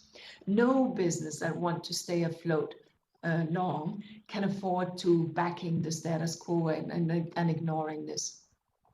So how do business go about transforming their operations? The first step is to start accounting for the value of nature and the planetary values in all operations. UNEP can already estimate the value of natural capital, the planet's stock of renewable and non-renewable natural resources. We're encouraging governments to use this alongside produced and human capital to give us a true and inclusive measure of growth. The same applies to businesses. If your business is making money in the short term, but damaging the planet in the long term, you need to reflect it in your balance sheet. And the next step is to set science-based targets for nature, for climate, and for pollution. No net loss biodiversity approach in your operation. Net zero approach, climate net zero approach in your operations. Adopting circular models. It means also, of course, making sure that the toxic trail of pollution is stopped, ended, with clear time-bound steps being implemented. And so these are the kind of steps that we need to take. And another step is to hold suppliers and trading partners to the same standards. We are here talking about being comprehensive and holistic, not just for your business, but for the entire supply chain. The business internal operations can be squeaky clean, but if it's outsourcing environmental damage to elsewhere, you're still part of the problem. And all of this applies just as strongly to investors and bankers and insurance, because we all need investments to back sustainability. And we can no longer afford to have ethical finance somewhere on the fringes and in the feel-good area. In our work at UNEP, we're seeing ever stronger commitments on this front. We have 229 banks covering 45% of the global banking industry signed up to the UN Principles for Responsible Banking, aligning their businesses to society's biggest challenges. And for example, a group of them, 44 of them, have formed the Net Zero Banking Alliance, planning to fully carbonize their loan books. And a longer standing group of investors we established in 2019 called the Net Zero Asset Owners Alliance is issuing 2025 portfolio emission reduction targets in the 19 to 20% 29% range. Now, these investors realize that they can't decarbonize themselves unless the underlying industries they support also head in that direction. So crucially, these processes and commitments, for them to be credible, we need to see fully transparent, third-party assessed, and grounded in science. Why? Of course, to avoid greenwashing. Greenwashing is that cynical attempt to gain the financial benefits of a sustainable profile without doing the hard work. It harms our efforts to build better, and it has to stop, and businesses have to be part of stopping it. The principles for responsible banking are addressing this by establishing a civil society advisory board to guide signatories on the difficult environmental and social challenges and requiring banks that have signed up to report on the principles implementation to be third-party assessed to ensure credible compliance. And meanwhile, in the Net Zero Asset Owners Alliance, we have established a scientific advisory body to guide them in designing sectoral emission pathways. So that was a little bit about what business owners need to think about and do. But second, I want to talk about what it means for students today of INSEAD or of other places that are preparing to enter the workplace. Because look, previous generations, and that includes mine, have left you with a legacy of environmental devastation and a system that you now must help to change. It's unfair, I know, but you, as the next generation of leaders, you can and must be those change makers. I'm not going to list the sustainable career choices that you have because you all know that. And equally, you can easily go and figure out for yourself, for the businesses, what they're doing and so on. And whether they are in compliance with the kind of things I've outlined below. That's a valid choice to enter these businesses that are already in compliance. But if you want to make a real difference, to become a real change maker, you need to step into where the system is broken, because preaching to the converted isn't going to make that difference that we need to see in our societies. So we need to be brave and fearless people inside the corporates.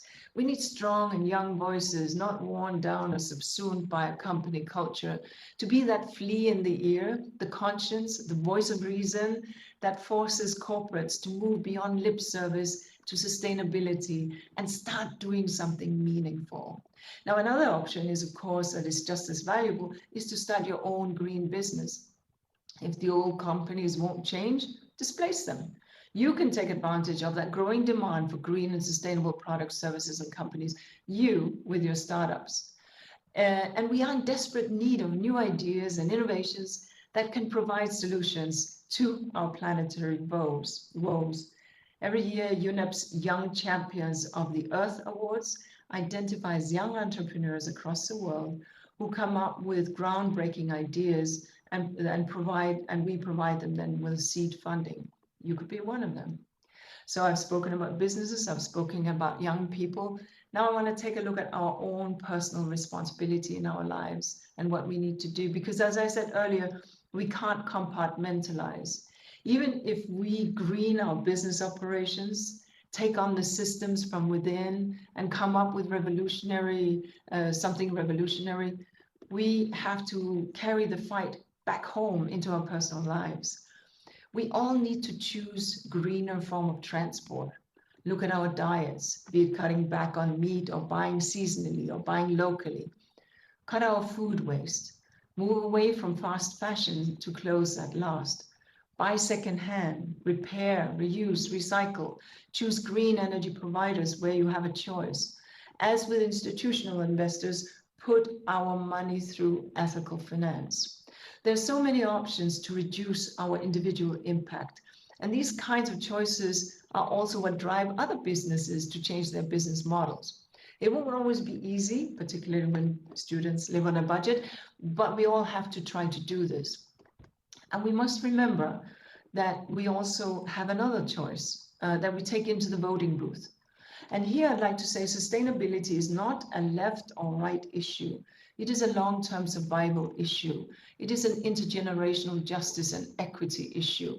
We need to get on the right side of history and vote for leaders who will do the right thing by the planet, and in so doing by us and by our children. And we can't look back to those who would close off borders and look at narrow self-interest alone. There are no more narrow self-interests today. The environmental threats that we face are all-encompassing. A cloud of toxic air pollution will not stop at a checkpoint at a border and hand over its passports. And we're learning, if we're learning one thing from COVID-19, it is that if one person has COVID, we all have COVID. And the same goes for environmental and planetary destruction, climate change, etc. It is a global phenomenon and it needs global action. Now, friends, I know that it seems like I'm asking a lot, and yes, I am. But I would not be asking this if there were any other way. There is no single quick fix to fix the planetary crisis. There's no vaccine for the planet. Technology can only take us so far. No nation or company or investor or individual can do it alone. But if each of us do our part in all aspects of our lives, we can retain and extend all the benefits of human ingenuity in a way that puts us back in harmony with nature. We can all find a way to live together on a planet of peace and prosperity and equality. We can all be the change makers. Thank you. Very much.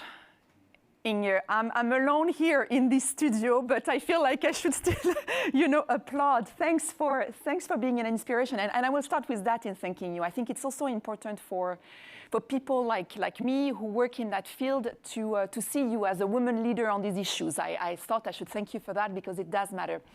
I take away also from you the message to our students that we'll also extract from the keynote you just made to say that really they can be entrepreneur and intrapreneur for change. And I think that's very important because there is a lot of space there for this creativity that we need. And the final point I'm taking away is that at the end of the day, the business, the investment banker, I mean, we're all humans, right? And so it's all led by humans. And if we all show up with our full values, when we invest, when we work, when we vote, when we parent, this can be really, at the heart of coalitions.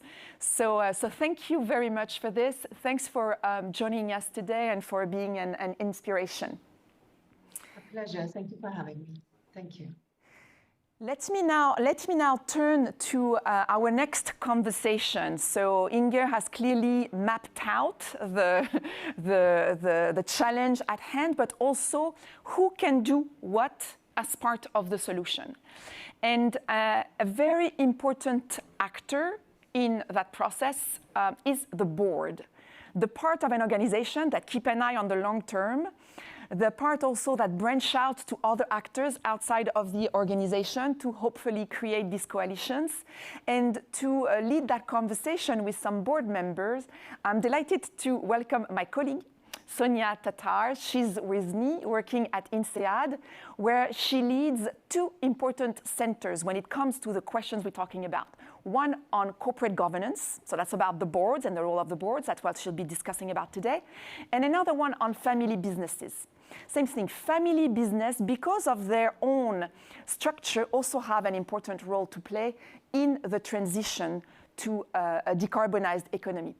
Sonia is also a member of Chapter Zero here in France, and she's another member of the Women Coalition for Change at INSEAD, so I'm delighted to welcome her.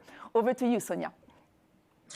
Thank you. Thank you so much, Catel, and a pleasure for me to be here to join you, Catel, and join as well the Change Now team to call all of us for change and call for action. It's a pleasure for me to be here to moderate this dialogue session that is continuing on the theme of building coalition. Of course, we can see that there is a mounting urgency and there is an increased pressure to accelerate momentum towards climate governance. And the boards of directors, they ought to act like activists in a way, to steward and to change basically the situation today with the climate, but also to drive a positive change. So it's critical for board of directors, non-executive directors, to build this coalition with executives, to build coalition with key stakeholders, whether these are internal or external, to be able to address the climate change and advance the climate change agenda. So to elaborate further on this, I have a great pleasure to welcome here with me Monica de Vergely, who is chair of the board and president of Chapter Zero France, Gilles Vermeaux-Desroches, who is senior vice president, corporate citizenship and institutional affairs at Schneider Electric. And also I have here with me Augustin Boulot, who is executive director of B-Lab France. So hopefully, you know, I'll see them here with us to take the conversation, because as we mentioned, is that basically the board has a critical role to play in driving and stewarding the climate change agenda. So to kick off the dialogue, let me see if actually, I see if we have Monica here with us, Gilles Vermeaux here. I see also Augustin. Welcome, Augustin. Welcome, Monica. And we will have Gilles with us. So let me kick off the conversation. Thank you again, Monica, for being here. Thank you, Augustin, for being here. Such a pleasure to have you here. Of course, this dialogue is very intensive. We wish we have more time to discuss, but here, of course, let us focus on the key messages we would like to share with our audience today.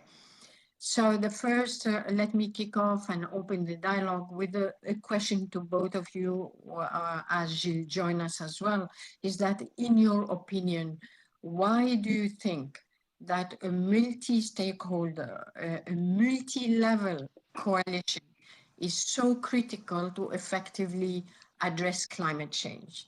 So Monica, maybe you would like to take the first floor, the first on this. Sure. Hi, Sonia. Hi, Gilles. Good to see you. So thank you for inviting me today. The topic is crucial, and I really love this panel. The net zero economy equation assumes sufficient volumes of electricity from renewable at a competitive price. This is the elephant in the room. And this is only achievable with an innovative and close cooperation between industry and politics, and it requires collaboration across the value chains.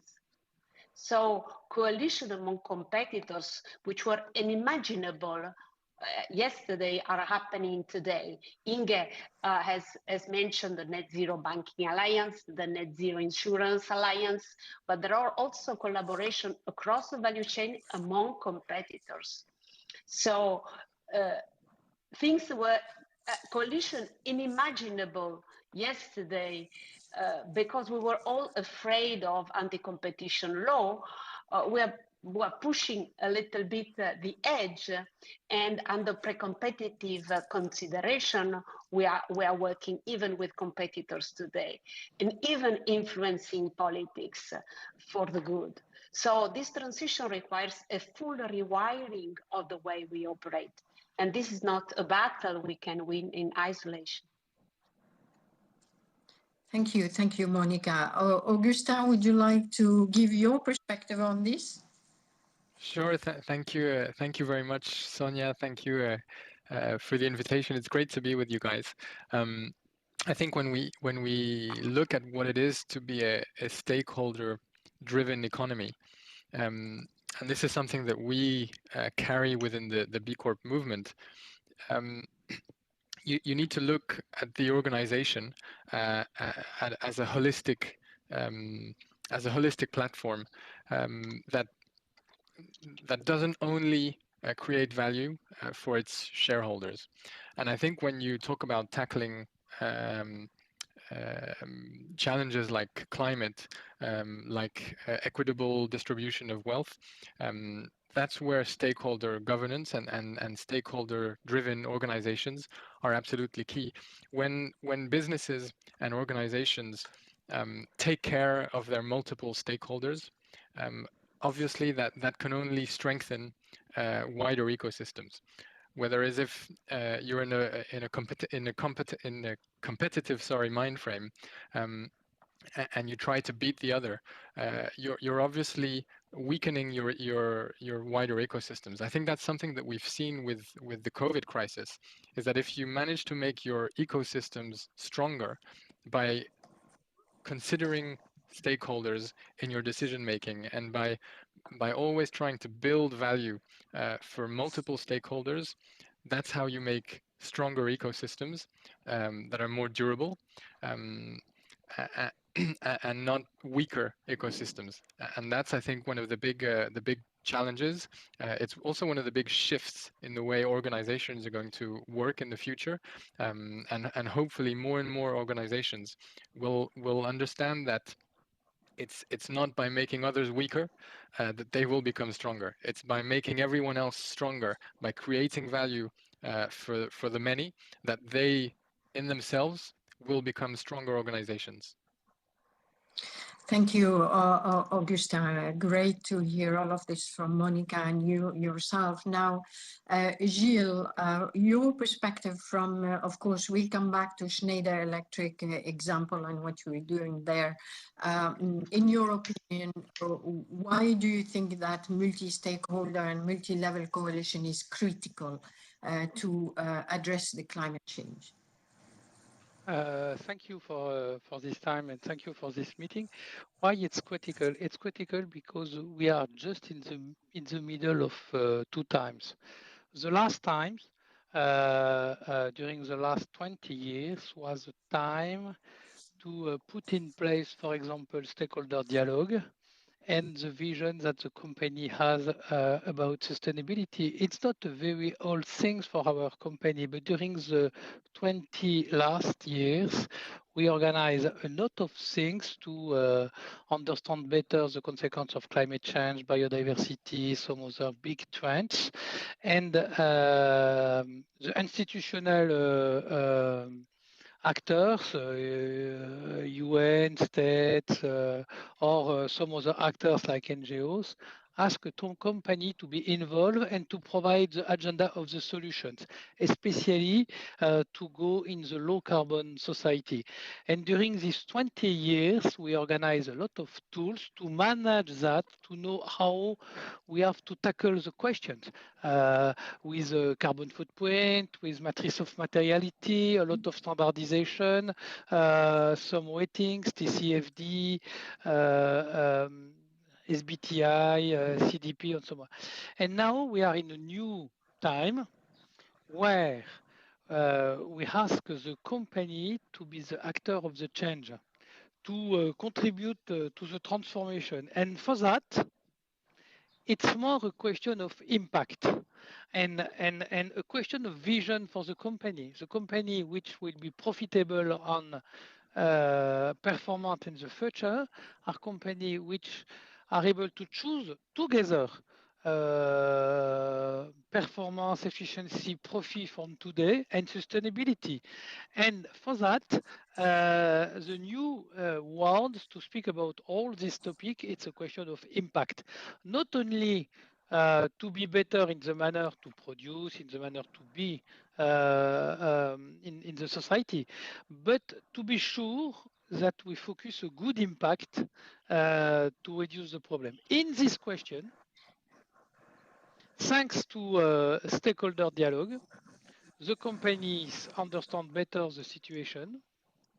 Certainly, they open the windows on the society to understand how, for example, the Sustainable Development Goals are key to understand the future, and it's better to be aligned with the Sustainable Development Goals than to try to continue a business which is far from that or in the opposite side. But for that now, it's a question of value. And my vision is it's not only for the future a question of discussion with stakeholders, but it's a question, a new question, to build panels, to build a new manner to work together, to build coalition, and to make efficient the dialogue with stakeholders. The dialogue with stakeholders, it's key to understand the future. Now, in the new step, it's more a question of system value with stakeholders to build something together. Thank you, Gilles. Thank you so much. And of course, we'll come back to you in a while and you can share with us your experience with Schneider. So back to you, Monica, a couple of questions. And from the board perspective, balancing the main priorities and focusing on climate is critical. What do you see the key role of non-executives play in mobilizing other stakeholders to advance this climate agenda? Yeah, thank you for the question. So I'm sitting on two listed company boards, which are impacted in multiple ways by this transformation. And as a board, our normal routine are impacted. The way we plan risk and anticipate risk is impacted. The cycle time of risk analysis is expanded.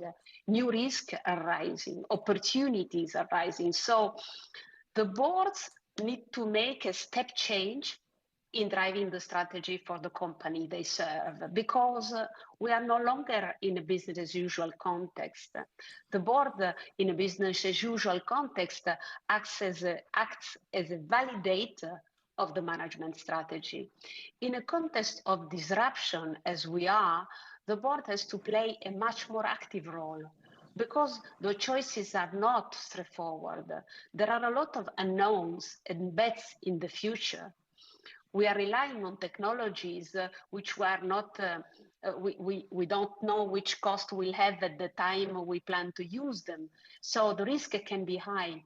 So in order to play an active role and being a real active partner of the management, the board has to develop a much thicker knowledge of the options. So, and as Gilles was saying, the view and the engagement, the dialogue with the shareholders and the stakeholders is key. So with the customers, with the talents below the C-suite to develop this thicker knowledge.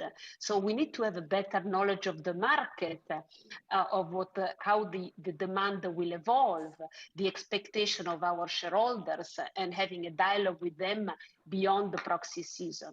So all these new captors, sensor information has to be integrated in the way the board works in a much more active way to support and to challenge the management.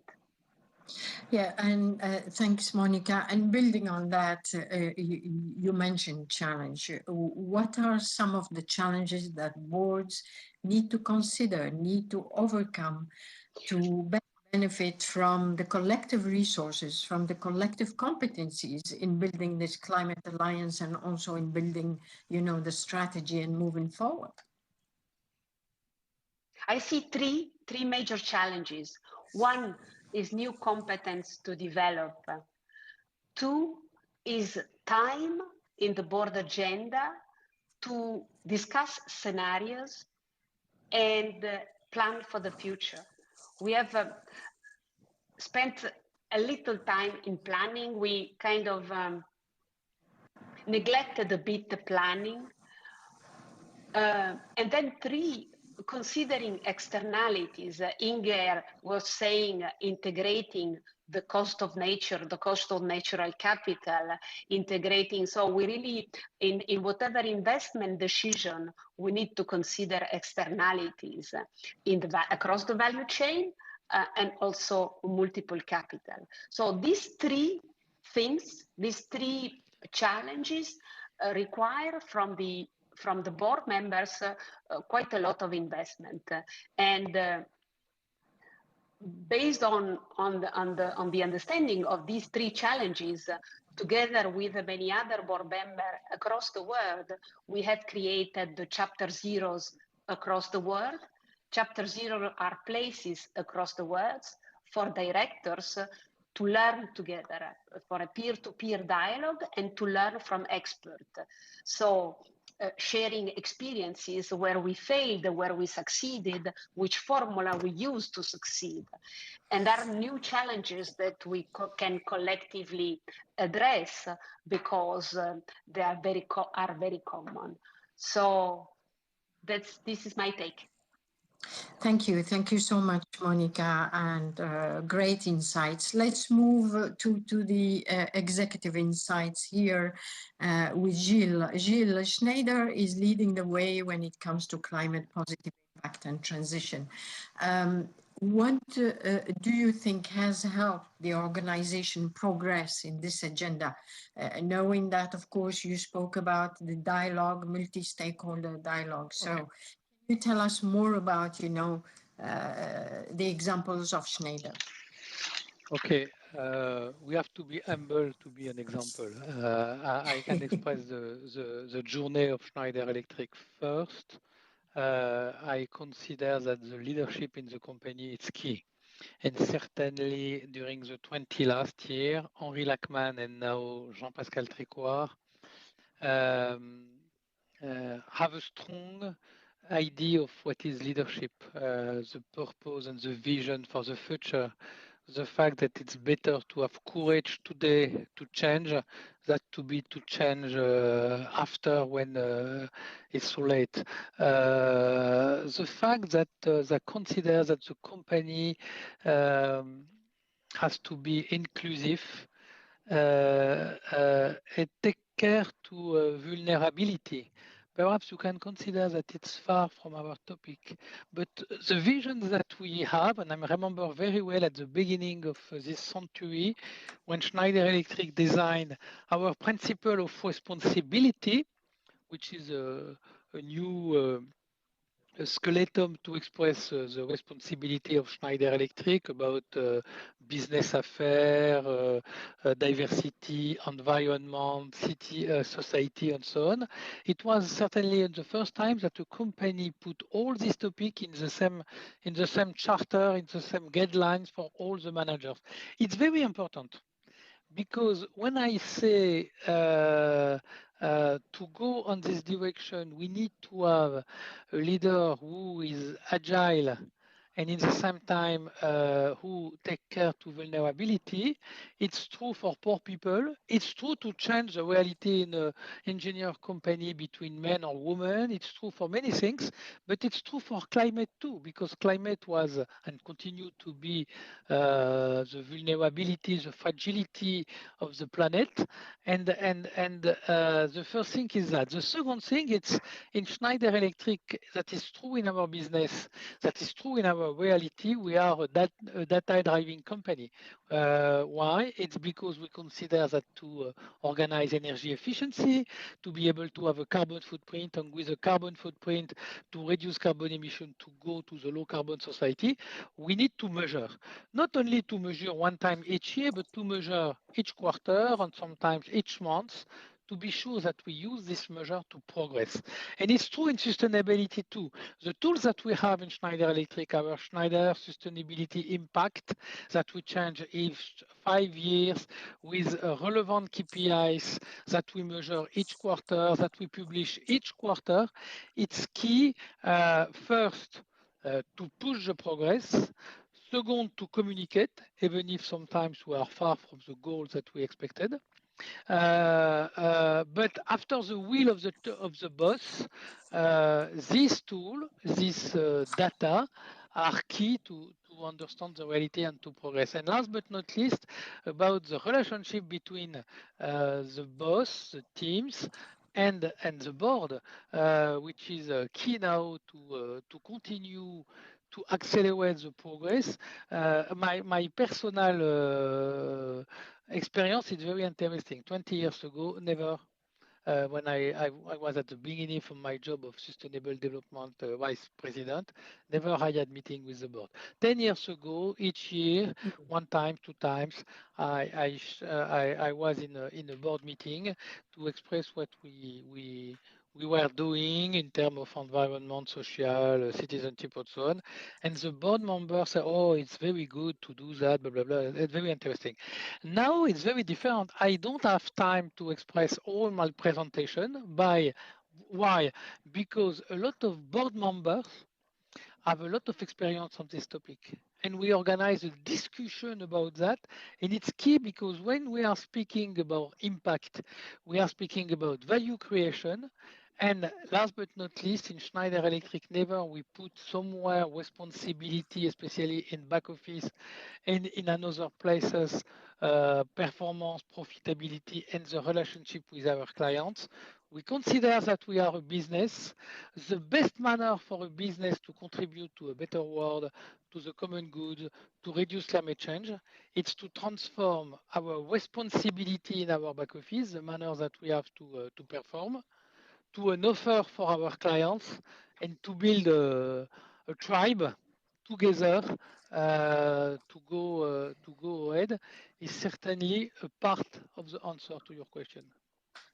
Thank you so much, Gilles. And I'm sure we can talk even longer and longer on this. However, of course, I'm cautious of time. Thank you so much. Very insightful. Now, back to you, Augustin. To move commitment to action, it takes more than just forming collaborations, more than joining coalitions. You know, can you share with us how B-Lab work with organizations to ensure that their sustainability actions, and notably the relative to the climate, you know, that are achieving the desired outcome? Over to you. Thank you, Augustin. Thank you, Sonia. Absolutely. I think the B-Lab organization, and with it the B Corp movement, looks at a couple of things, and we've decided to act and help companies act on a wide number of things. The first one I'd say is on measuring their impact. So we provide a framework that helps companies measure their impact. I really enjoyed what Gilles just said, saying that when you talk about impact, you talk about value creation. And we need to help drive organizations to positively create value for their multiple stakeholders. So the first item is helping companies measure their impact. We have an incredible tool called the B Impact Assessment that helps companies do that. B Corp or not B Corp, it doesn't matter. The tool is for everyone. And that helps companies measure and manage their impact on 5 different aspects of the company: the governance, the employees, the community, the clients, and the fifth one, which is one of the most important pillars, is the planet, the environment. I think another aspect that we help companies with is transparency. It's really important these days to help companies become more transparent on all these aspects, and something that's really powerful with the B Corp movement is that companies are transparent on their impact. They're transparent on what they measure and how they achieve what they measure, the impact that they achieve through what they measure. Each B Corp company, for example, has a public profile where you can see their impact score. And so, in a sense, the positive value that they create on these different stakeholders. I'll give you just a couple of numbers. Over the last year, over 2020, B Corps around the world have demonstrated the ability to protect over 200,000 hectares of land, save over 220 million liters of water, and divert over 200,000 metric tons of waste. I know these are numbers, and they might seem a little barbaric, but it's to show you an example of what we can do to help organizations measure their impact, deliver on impact, and be transparent about it, because it's really important for companies and organizations who are tackling these issues to be transparent about what they're tackling. And then the third item, which is really important in what we do, is we push companies, and for those who want to become B Corp companies, it's an obligation to put these commitments into their bylaws. We're fundamentally convinced that if a company goes all the way on these topics and can start to put these commitments into their bylaws, they're taking an extra step. Because in a company, you can have people, a board, bosses, leaders, teams, but these people will always come and go in a sense. And the fact that you build this into the bylaws of the company, you're really making sure that the company sticks with these commitments, regardless of the people who are driving it. And obviously, a company is built around the people who work in it, but it's really important for a company to build these commitments into their bylaws. And then we're on a session where we're talking about coalitions. And I've mentioned these 3 items, but I really believe that coalitions, movements, community building is going to be really, really important to help companies. No company, organization, leader can do this alone. There are challenges, there are setbacks. It's difficult, and if tackling these climate issues had been easy, hopefully we would have been able to do it by now. But it's not easy. And being part of a coalition, of a community of leaders, of organizations who are facing these challenges is also something that we encourage companies to do. That's also what the B Corp movement is about this community of businesses getting together, sharing their challenges, the issues that they're working on, and that helps them. It helps them improve, progress, take bigger steps, and work together. Because when you have someone who's already gone through your challenges and can help you out, you can go faster. And that's what coalitions and community building are about, and that's what we help organizations do as well. Thank you so much, Augustin. And we have just 2 more minutes left. If I can make a round and ask each of you just to give me maybe 2 words or a brief sentence. What is your take on, what's your advice into building, making this happen, making the movement, please, on climate change from the board perspective, Monica, from the executive perspective, Gilles, and from external stakeholder, from you, Augustin. So Monica, very quickly. I go for no ego, open collaboration, and pragmatic approach. Thank you, Monica. Gilles, over to you. Interesting, Monica. To be a front runner, we need to build a system thinking. And today, it's not to have the cherries on the cake in the company to take care to climate. It's to be in the middle of the bread and to put this topic in each decision. And for that, to be supported by the understanding and sometimes the manner to be demanding by the board members. Thank you, Gilles. And Augustin, your last word. Thanks, Sonia. I'll be very down to earth. And maybe one piece of advice, when you're in front of a decision, and so you're at a decision-making table, always leave a seat open for the planet. It's our home. And so it needs to be a part of all the decisions we make. When you're in your household and you make a decision, I'm sure you all think about the impact it's going to have on your house or your apartment or your garden or whatever. And if leaders and decision makers, when they're at a decision-making table, can leave a seat open for the planet, I'm sure we'll make some steps towards making it happen. Thanks so much, Augustin. Thank you, Monica. Thank you, Gilles. Thank you, Augustin. Very great insights. Pleasure having you. And here, over to you, Catel. Thank you. Augustin, thank you very much. Here at the studio, I do have an open seat for the planet.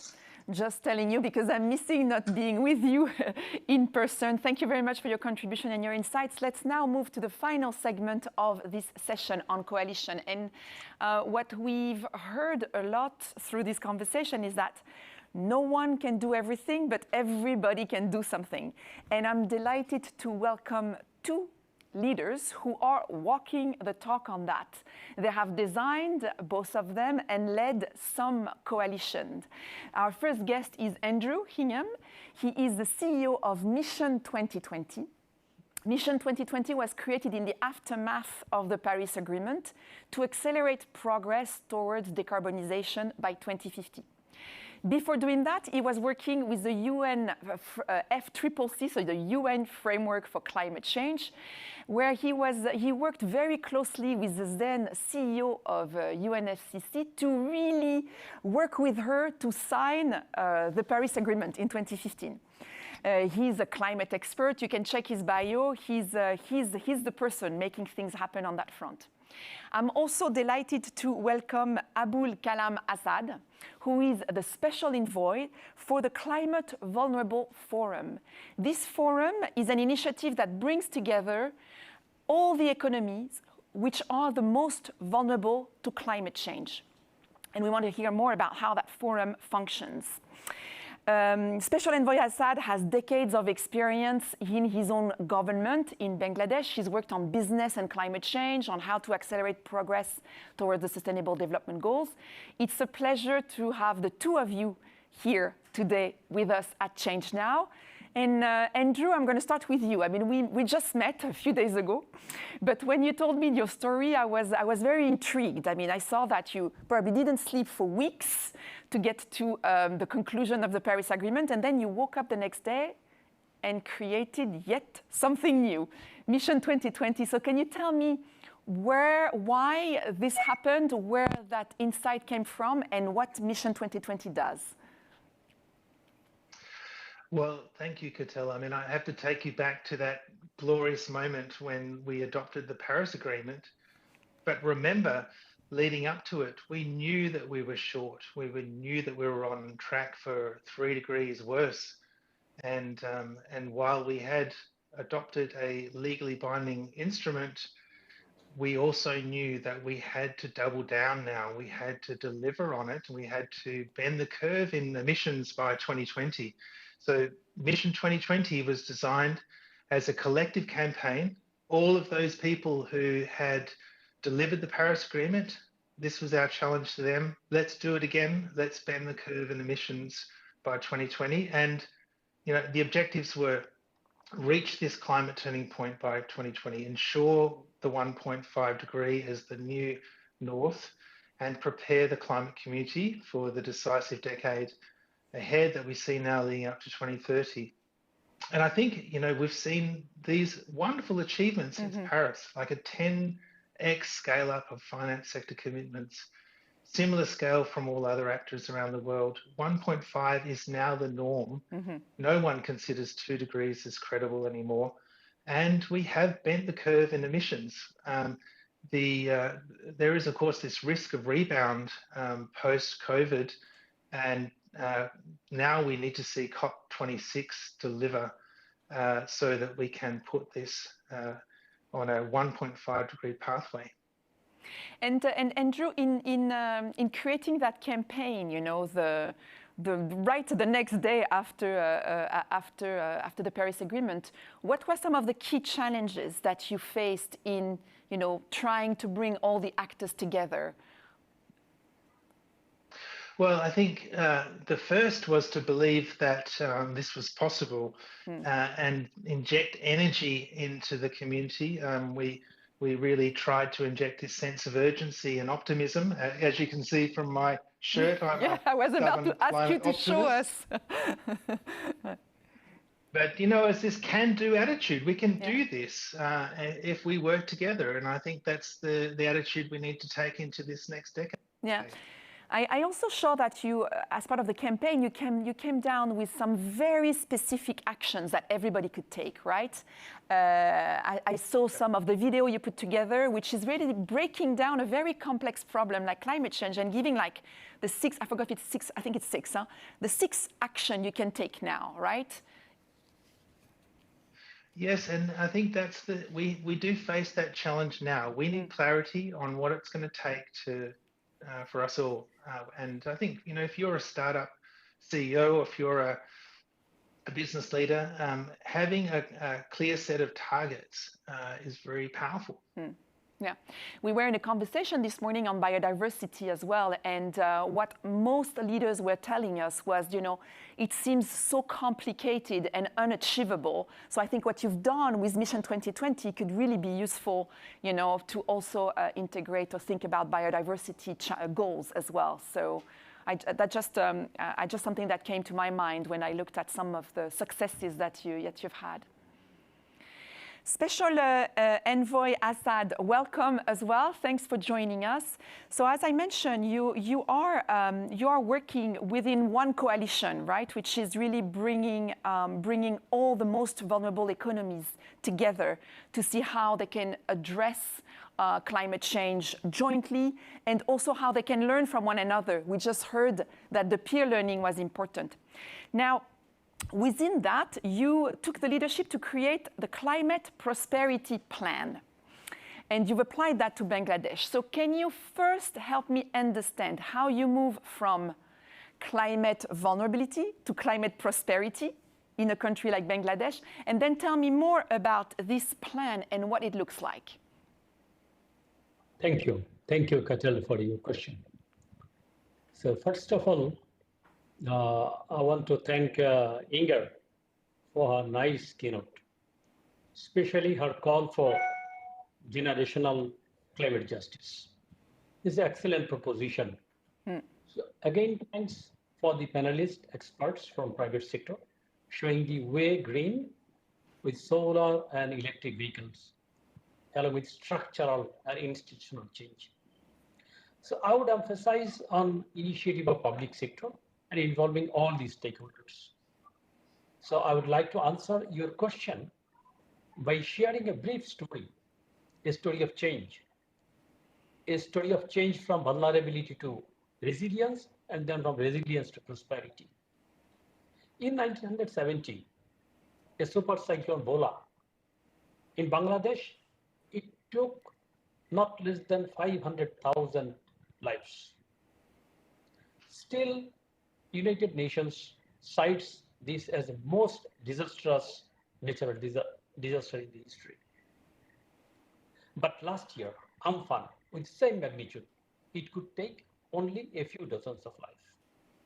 A single life is very valuable, but how best we could do from 500,000 to a few dozens. So friends, these are just not numbers, but it speaks of our transition as a nation from vulnerability to resilience. So only day before yesterday, we were at the center of Cyclone Yas, so making heartbreaking headlines. Today, I speak here on behalf of 1.2 billion people of 48 climate vulnerable countries who are not only suffering, but they are moving ahead with the notion that no one can do everything, but still everyone can do something. And with that spirit, I was to mark our statement to move now from resilience to prosperity by introducing the Climate Prosperity Plan, which all vulnerable countries can adopt. As part of our long-term visionary plan, our Delta Plan 2100 to make a prosperous Bangladesh and strategic plan towards 2041 to be a developed country. In last October, our Prime Minister, Sheikh Hasina, who is the president of the Climate Vulnerable Forum, so she proposed a planetary prosperity agenda. So through the development of the Climate Prosperity Plan, so build forward stronger by changing a decade of robust socio-economic development. So we, Bangladesh, may not stop the sea level rise. An intrusion of saline water in our coastal belts, but we may transform how best we can make it. How can we make it a resource to stream culture? We can have saline tolerant variety of crops and moderate livelihood with saline water. We may find ways how best we can turn the vulnerability of drought, flood, river erosion, and all other climate change. So climate prosperity plan are transformational strategic investment initiatives. In this plan, we devised and driven by a singular ambition to roll out early economy-wide and ambitious renewable energy adaptation and resilience strategy. Finally, I would like to emphasize that climate prosperity is our collective shift. It is shift from the vulnerability to resilience and from resilience to prosperity. Thank you. Thank you very much, especially Envoy Azad. I mean, I think it's very inspiring to hear this shift that you're operating in Bangladesh. Also, I mean, from a governmental perspective, but also bringing together all the other actors. As through the Climate Vulnerability Forum, you are trying to inspire other countries to do the same. And maybe not just the vulnerable ones, but also the heavily polluting one. What are the lessons that you can share from your experience in Bangladesh with these other countries, just so that they follow suit? So again, thanks. So our climate prosperity plan is named after our father of the nation, Bangabandhu Sheikh Mujibur Rahman. And I'm pleased to announce that this climate vulnerability and climate prosperity plan will be launched maybe in next July by our Honorable Prime Minister. So Bangladesh has a vast experience to be a climate resilient country, which I mentioned at the beginning. So this priceless experience, along with experience towards climate prosperity, needs to be shared with all other vulnerable countries and other polluting countries. So under the MOSI plan, we will prepare a template which can bring opportunity to prepare a tailor-made climate prosperity plan, which the vulnerable countries will adopt according to their needs and according to their priorities. So Bangladesh is the first country to launch this climate prosperity plan. We used to extend our hands so that all our vulnerable countries can share in one platform. And we will work together to encourage and facilitate all CVF countries to develop their climate prosperity plan and encourage their economic and investment partnership to join with us. We definitely encourage scaling to other countries, which will be done through the CVF as a forum of our global south. As I mentioned, these 48 countries with South-South and triangular cooperation. Obviously, CPP, this encourage a whole of society approach to build resilience in a coordinated and collaborative manner. Coalition for collective action underpins the success of climate prosperity plan. I believe we can move forward with this proposition of taking together all in our journey. Thank you very much, Special Envoy. I think what's important here is to see, again, we've heard that a number of times, the importance of countries coming together to learn from one another. And in the case, when you mention triangular cooperation, for those who are not familiar with that term, it's also more advanced economy, learning from most vulnerable economies in terms of building their own resilience and prosperity. So I think that's a very important message to take home with us today. Andrew, let me go back to you now. And you can drop the jacket so that we see your full tagging. So it's stubborn climate. With move a little bit your camera so again we can see the full thing. Optimist, yes. Isn't that the name of the podcast as well? Yes, that's right. I mean, but let me just say, how inspiring is it to listen to the Special Envoy talking about how the most vulnerable countries in the world are seeing this transition as a great opportunity, and that is in itself an expression of this stubborn climate optimism. Yeah, I agree. I agree. So I think that's really some of the key takeaways we need to spread here with all our audience. And let's make sure I don't know if we have some teams also who can put the link to the Climate Prosperity Plan, just so that people can go and learn more. So Andrew, Mission 2020 was, aimed to end with COP26, right, last year, which has been postponed to this year. So what's next in terms of your activities as a stubborn climate optimist? Well, I think that we all have to remain focused on the challenge of this year. Yep. And this is quite a historic year. We can create a great regeneration out of the COVID pandemic, and we can do it in a way which is going to generate, this amazing sort of growth and prosperity, as the Special Envoy has suggested. And we need to get behind these plans of national governments this year. We really need to see the maximum delivery of ambition.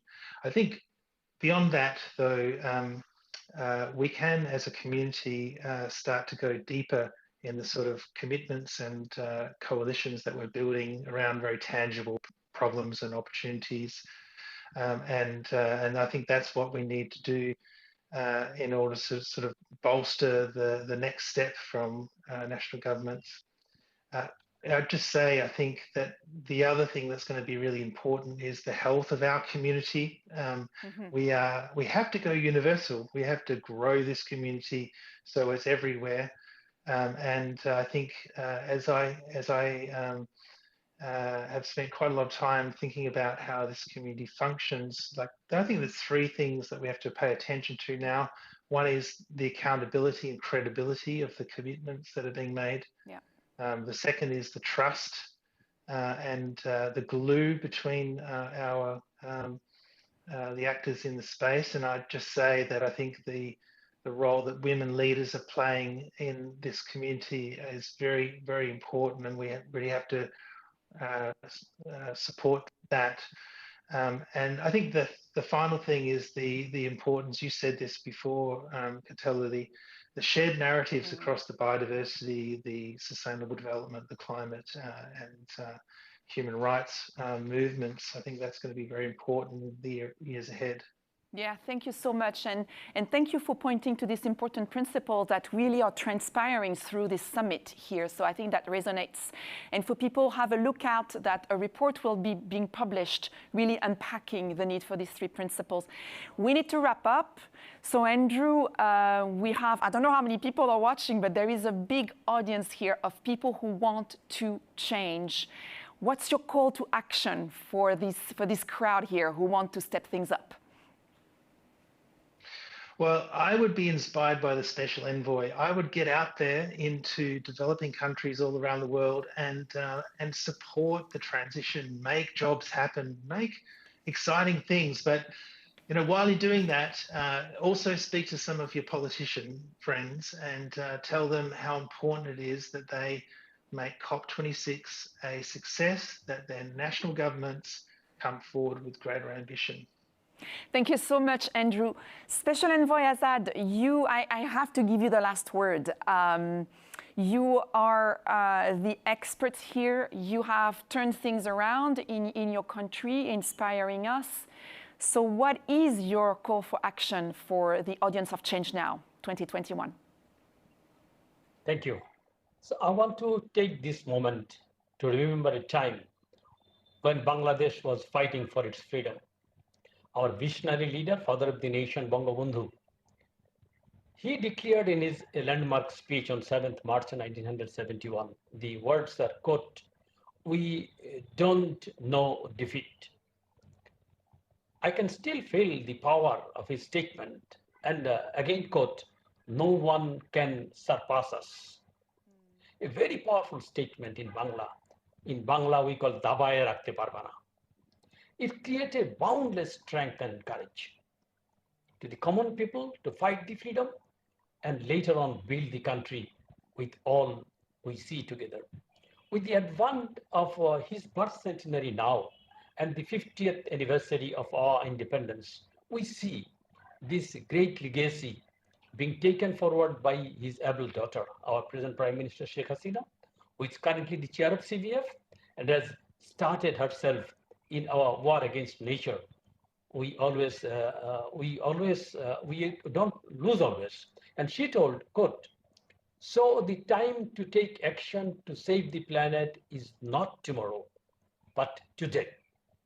And with that spirit, I want to echo with both their vision, calling for global efforts for 1.5 degree and immediate action, because now we are at a war footing with unprecedented climate crisis, because climate change is real and it is happening. The same thing is done by Andrew today. He also told we can do so many things. So time is now. Thank you. Special Envoy Azad, thank you so much. Andrew, thank you. I think that's the perfect ending. Time for change is now, and this is what brought us together here. Thank you very much for your contribution. Thank you. Thank you.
Hi everyone, I'm David Barou. I'm redacteur en chef, editor-in-chief at Les Echos, the French financial and business daily. Very glad, very happy to be with you live from Paris and with a lot of guests from all around the world for this digital conference.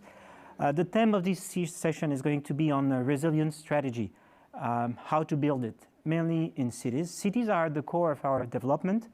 But to come here today, I came through the streets of Paris. The good news is that COVID is fading slowly. The bad news is that traffic jams are back and that it's getting too hot. And living in a city is both paradise and sometimes a nightmare or difficult. And people in charge in cities are trying to find solutions that will help us live in cities, but in more sustainable cities. To cover this subject, we have a long list of very distinguished guests coming from Paris. This will be my first speaker, Celia Blohel, who I will introduce shortly, but we also have an architect coming from Thailand, who's supposed to join us live from Asia. And then a roundtable with a subject that some of you know already, which is called the donut economy and how donut development can help us build more sustainable cities. And we'll have an economist from Oxford and two people in charge of politics and urban planning in two cities in Europe, Amsterdam and Brussels. So stay with us for a short and very dense program. And I'm very pleased first to start with Celia Blohel. Bonjour. Bonjour. Celia has been involved in politics for close to 15 years, mainly in Paris. She comes from the Green, Les Verts, Europe Écologie. And she's in charge now since the summer, last summer of 2020. She has been in charge in Paris of sustainability, what we call in Paris résilience, and also in terms of the perspective, what is called Paris 2030. What will the city look like a few years, slightly less than 10 years from now?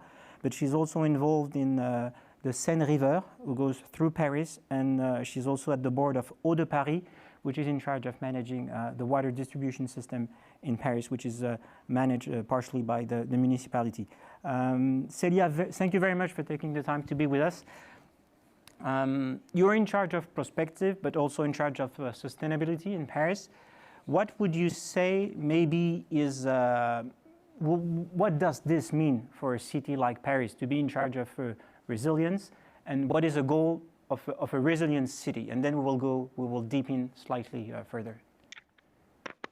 Hello, I'm very happy first to be with all of you. Resilience, sustainability is like a big issue for Paris for many years now. For us, in sum up, it means building, transforming our city to face the 21st century challenges, which would be for us first climate crisis, obviously, because this is threatening the planet, but also our cities. Paris, due to climate change, is facing shocks like heat waves, floods, but also stresses, as we call them, like the scarcity of natural resources, of biodiversity, a threat on our food or energy supply. The second, for us, challenge is the call for solidarity, because as the mayor often says, Paris is the city that is attracting the winners, but also the losers. So now we have to work a lot on social cohesion as well as welcoming the migrants. And then the third thing is the democratic revolution we are experiencing right now. Climate March or the yellow vest that we had in France is a sign for us, and we have to reinvent the link between institution, politician, and citizen, civil society. So this is the way. It's our public policy at the cornerstone of these three big challenges, and that means putting into question all our way of life, all our economical tradition and models, and building something new. How bad would you say is the situation today? How urgent do we need to change? What kind of time frame do we have in front of us? Do we need to act very, very, very fast, or we can also take time to maybe plan and go step by step? No, I think definitely in cities, planning time is over now. We all have climate action plans, sustainability plan. Cities are the place of implementation and action, and we don't have enough time anymore. So I mean, all the scientific world say we have now 10 years and even less by 2030 to transform radically our territories. So now is the time of implementation. We know our goals, we know our aims, and we have to accelerate on the local level, but also on the national level and European level that we need strongly. What have you done so far? You've been in charge of this program only since last summer, but there were also maybe an involvement in the city before you, so you're not starting from zero. But if you had to maybe pinpoint or mention a few of the initiatives that you took that are already maybe starting to make a difference, where have your priorities be and what have you done so far? Well, actually, I'm in charge now since 2014 because I was like the climate woman of Anne Hidalgo and also built that first resilient sustainable program. So we achieved quite a lot of things. It's never enough, but what we could, I mean, on 3 fields mainly, we achieved quite a lot of things. First is completely transforming the urbanism of the city. If I have to sum up, because we don't have that much time, it would mean less concrete, less individual vehicles, and more water and more green within the city to adapt the city to the big challenges. And one of the symbolic projects of that is what we have been doing in the transformation of all the schoolyards in Paris that we are now transforming, that they are like fresh areas in the city, as well to as much to adapt that to give children nice places to live in. We also worked a lot on the reducing the threats on our supplies and water, energy, food security for the city. For instance, Paris is the first city since 2020 in Europe to have our own agricultural program, which is not so easy to think about it, Paris having an agriculture experience, but we are now allowed by the European Commission to work with the farmers, apart from the European fields, to give them subsidies on the long run, to change the way they are producing. It's to save our water supplies, because 50% of the water supplies of the city comes from underground resources 150 kilometers from the city where the farmers are. But it's also to build on renewing that local food supply that we need for the city, and that is really important for us. And also the third field we worked a lot is how to commit to engage citizens in Paris, because one of the most things that helps resilience, we learned a lot about it in that really sad years that was 2015 with the terror attack.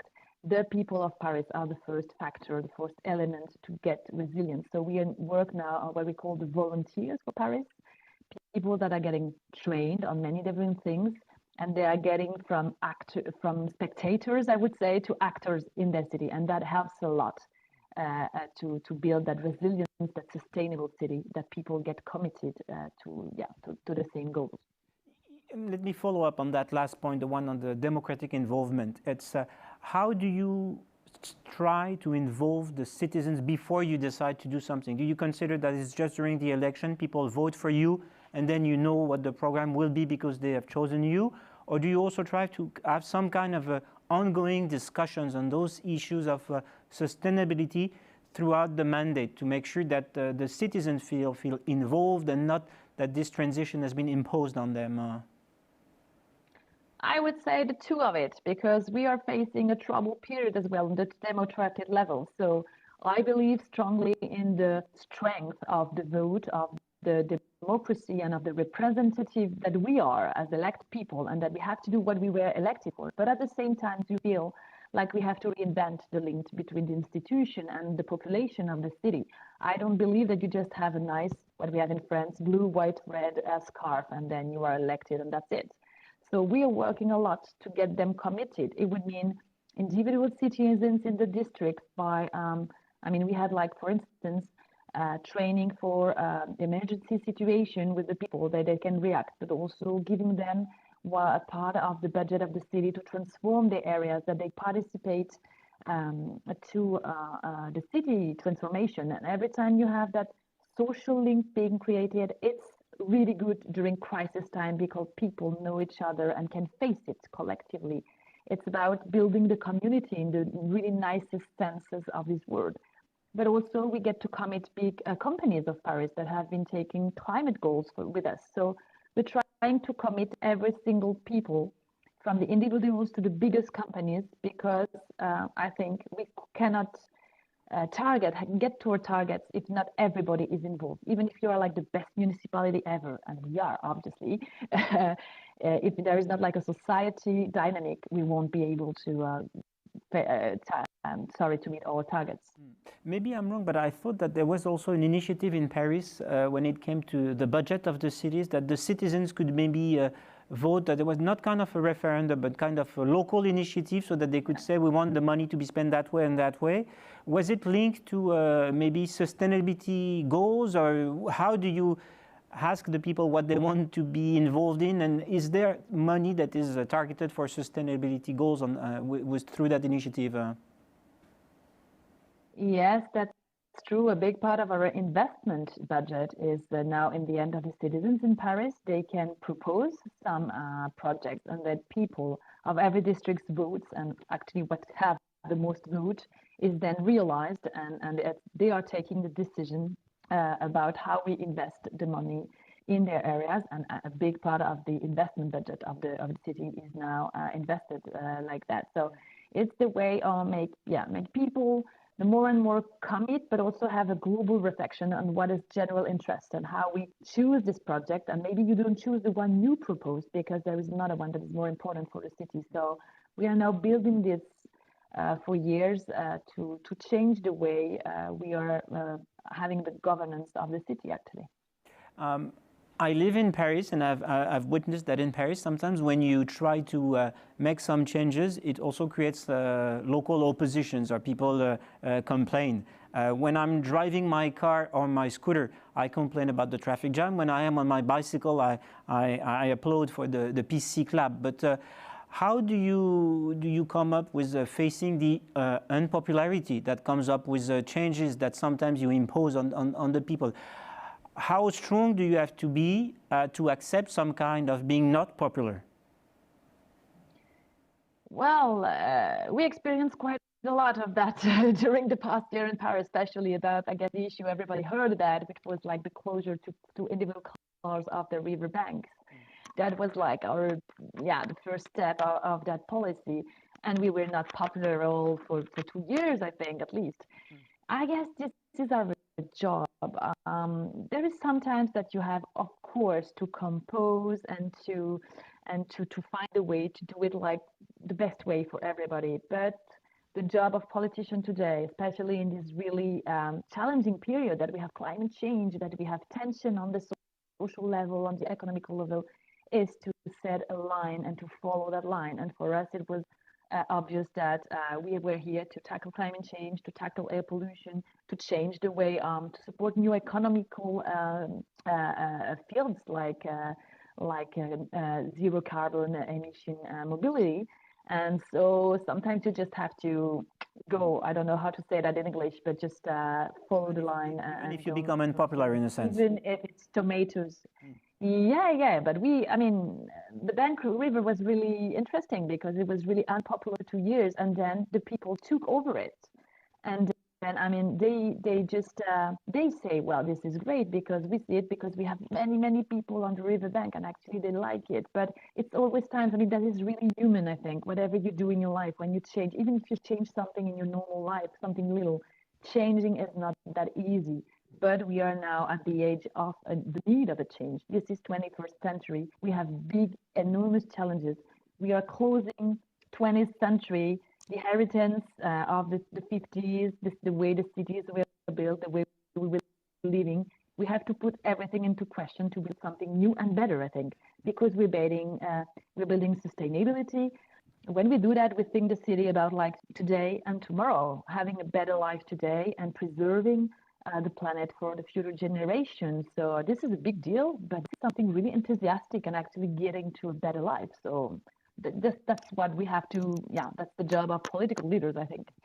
Celia, thank you very much. Time flew. I had 1 or 2 more questions, but we have to respect the schedule. So we'll have you back next year to see what progress Paris has made on this sustainability agenda. Thank you very much, Celia. Bye. We're moving, traveling to the other end of the world. We're in Thailand now. I would say good evening to you. It's good morning, maybe in some part of the world, but it's good evening in Thailand. I'm sorry if I don't know exactly how to pronounce your name. I think it's Kochakorn Vorakun. Is this correct? Yes, perfect. Oh, okay. Good evening. I'm David. I will be here to ask you a few questions. If I can introduce yourself briefly. I said that you were born and raised in Thailand. You're a landscape architect, but you're also the CEO of something called the Porous City Network. With the goal that you are trying to involve is how to increase urban resilience in Southeast Asia. As I said, you grew up in Bangkok. It's a city of around, I guess, maybe around 10 million people. I've been there one or two times, and it's a very crowded city, very lively, but there's also problems of pollution, congestions, not a lot of green, and sometimes, and also it's a city that is only 1.5 meters above sea level. And with global warming, the rise of the ocean, it's of course one of the cities in the world that is maybe worried about what will be the impact of climate change on a city like that. And I remember only maybe 10 years ago there were big floods in your country. So you're not talking, you're not involved about potential threat, but about a threat that has that also already materialized in the past. And with your background, you're trying to change things. Maybe as a few words of introduction, can you tell us how you think, how urgent the problem is in Southeast Asia when it comes to the future of cities? You have a very vivid demographic expansion, very rapid economical growth. Cities, I guess, are growing very rapidly, and at the same time, you need to change. So what is the problems and what are the potential solutions? Yes, it's so many problems that we are confronting right now, and correctly that we are one of the city the most at risk, like top 10 in the world. And I just want to focus a little bit on the delta landscape. That's mean like wetlands, swampland, and many of big city in the world, like some part of London, New Orleans, New York, Shanghai, Tokyo, Thailand, Jakarta is actually like that kind of landscape. So we right now kind of cover that landscape with the concrete. So we actually don't think much about water resilience, of how the city will live with water. And it's not just the water or the nature that we understand, but it's so much about uncertainty that we are confronting, even with flood, drought, and rain, unexpected rain. And the city is it's a water-based city, but we actually kind of like copy the Western kind of city, like using road, using cars, and many other like big development, high rise and things. So I just feel that is really like the problem that we cannot fix, like just rip off the city. So as a landscape architect, I just feel that it's inevitable that the city will stop growing. And I just feel that how can we grow with resilience, with more development that kind of concern with the water, with the public health, with reduce more walkable city, and actually really understand the natural infrastructure of each city and find that solution to confronting with climate change. But the cities already exist. In a sense, maybe we did things wrong in the past. We built those cities without taking care of the nature, without noticing what the geography was like. But now the cities are here, and you cannot start from zero all over again. You're not going to scrap Bangkok and rebuild it from nothing. So how can you really start to improve things rapidly and have a meaningful impact? Definitely, and that's the word resilience, right? Resilience is not about perfect solution. It's about living with change and willing to survive in any circumstance, and also moving forward to go with the positive thinking. So I just feel that this is such an important word for development in right now and in the future. So we kind of rip off the city, but what is left there? What kind of Like in Bangkok, we try to reclaim canal.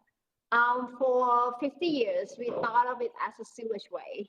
So right now it's time to really rethink and turn that development, and also kind of working with green infrastructure. Of course, I'm not naive, going back to like the way we used to be 100 years ago, like natural, like 100%. But how can we regenerate that natural and also find the balance of development?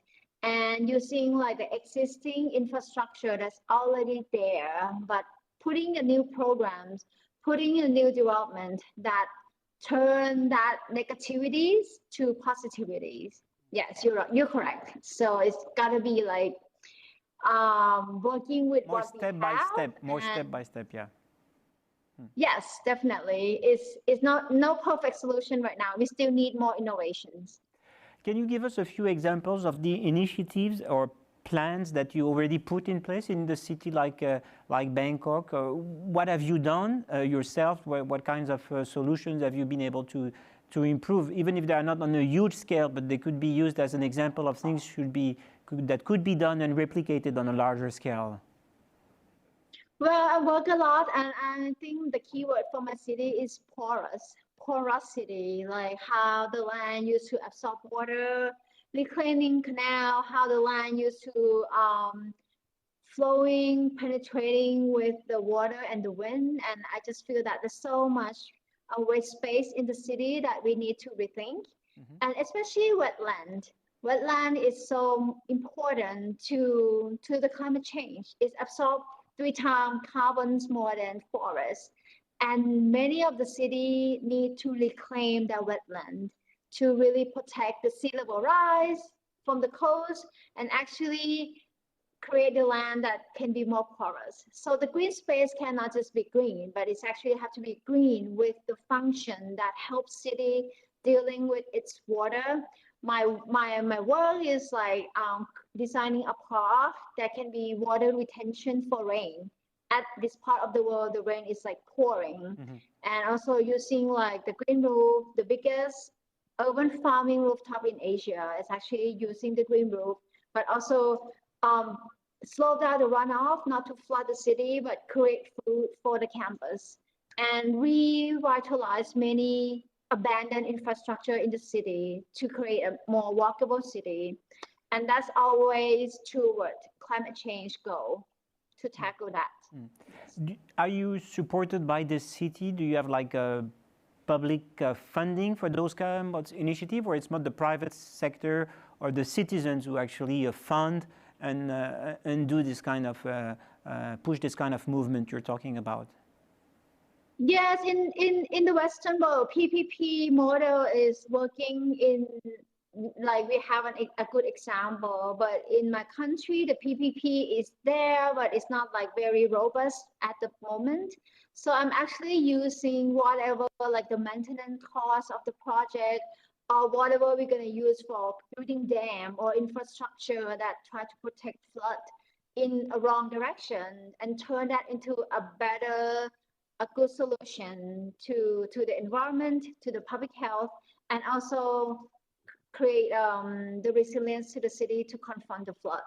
So I'm actually use the government budget, what already have, and turn to the right solution for now. But PPP is going to be in the future, and I'm sure that the private sector will have more chance on creating a better city with the government. How high are those topics on the government and the local politicians' agenda when it comes to sustainability, resilience?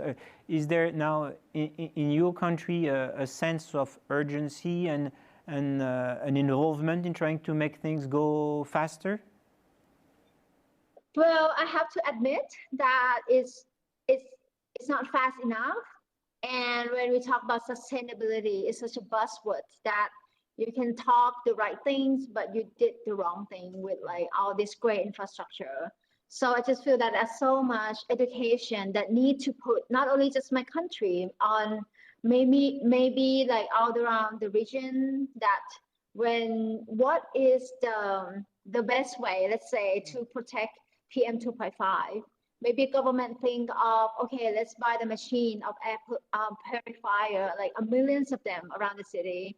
But what about thinking about planting 1 million trees? Because 5 years later, the budget that go for that machine of air purifier will turn into waste or trash. But if we plant more tree, more sustainability, we actually like grow more solution of PM2.5 as well. So I think it has to be like a comparison and looking more forward, not just only for the framework of the money that have to be spent, I'm sorry, corruptions and many other things, but provide the right solution. And it's not our city, it's a future city for next generation as well. So the solution have to be not for the short period of time, it should be considered longer than that. And the citizens, the local population, are they very involved? Do you have a movement of citizens who are willing to follow that path? Or is the priority more economic expansion, urban development without really taking care of the nature, because there is a need for housing and people think that the emergency is more on growth and housing than on sustainability? It's gonna be both, David, because right now all of us are vulnerable to the climate change impact. And there's so much informal settlement that still need a new housing. There are millions of people have to be displaced from the climate impact. So it's like, how can we find a solution that develop and also helping all these issues? And I just feel that we cannot just deprive the solution and the business or the climate change like separately. Right now it have to be like one basket or in one question that we need to answer all. And I'm sure that many people still focusing on many development that doesn't concern of the climate change, but we have no choice. Yes. Maybe to finish, we have less than 1 minute, but can you tell us one more word on the rooftop farm initiative that you worked on? How large scale is it, and how far could it go in a city like Bangkok? Is it just a few examples, or can it become really something at scale? Right now it's a few examples, and compared to around the world, all these green solutions still a few examples. But I wish and I hope that it will be a norm for us to continue our development. So when I'm designing my Thammasat urban farm rooftop, the biggest one in Asia, I'm actually thinking about the problem of waste space in the city, which is like all this concrete rooftop creating us urban heat island, more energy consuming for the buildings, and PM2.5. And also the problem of food security. Even we are Thailand, we are like the king of food or whatever country that they all love Thai food, but we actually have a problem of food security. It's not about the shortage, but it's about the quality that we consume so much pesticides that we are like, I'm sorry, the top 5 client for Monsanto, which is like really bad for the agriculture. So how could that fixing the food problem and also fixing the waste space in the city can be one solution? So that's why I just feel that we cannot just like focusing on one particular problem, because our problem is interconnected. So right now it's about integrative, combining more professions and using the problem to fix many other problems as well. And it's actually, you have to understand the cultural language of design. So I'm using rice terraces, which is like a very smart way of how people used to live with rain, water, the runoff, and grow food from the mountain as part of the buildings. Yes. Thank you very much. Thank you, Kochakorn. Thank you very much. Have a good evening in Thailand, and hope maybe we'll see you live from Paris maybe next year for Change Now, the next edition. Thank you very much. Thank you, David. Bye.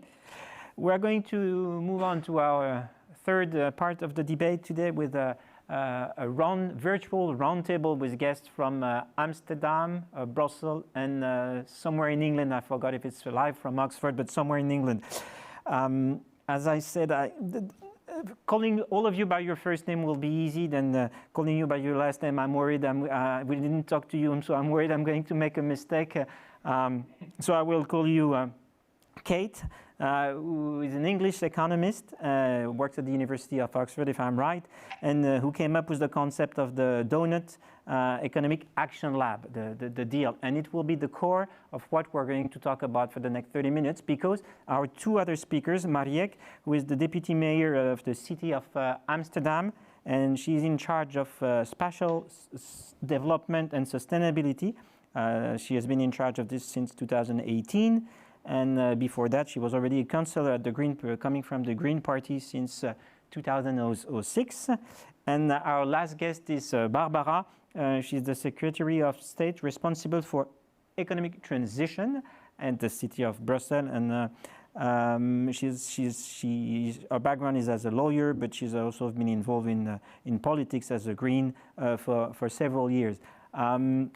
What is interesting is that those two cities have been following the concept and the ideas that Kate came up with a few years ago.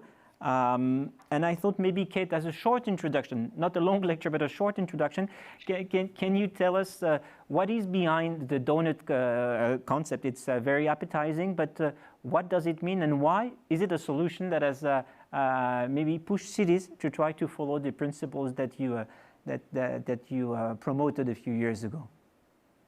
Thanks, David. It's great to be here. We've inherited economies that assume that the shape of progress is endless growth. The shape of progress in the 20th century, we were told, was this: things grow and grow and grow, and they go through the ceiling. And nobody ever asked what happens when we go through the ceiling.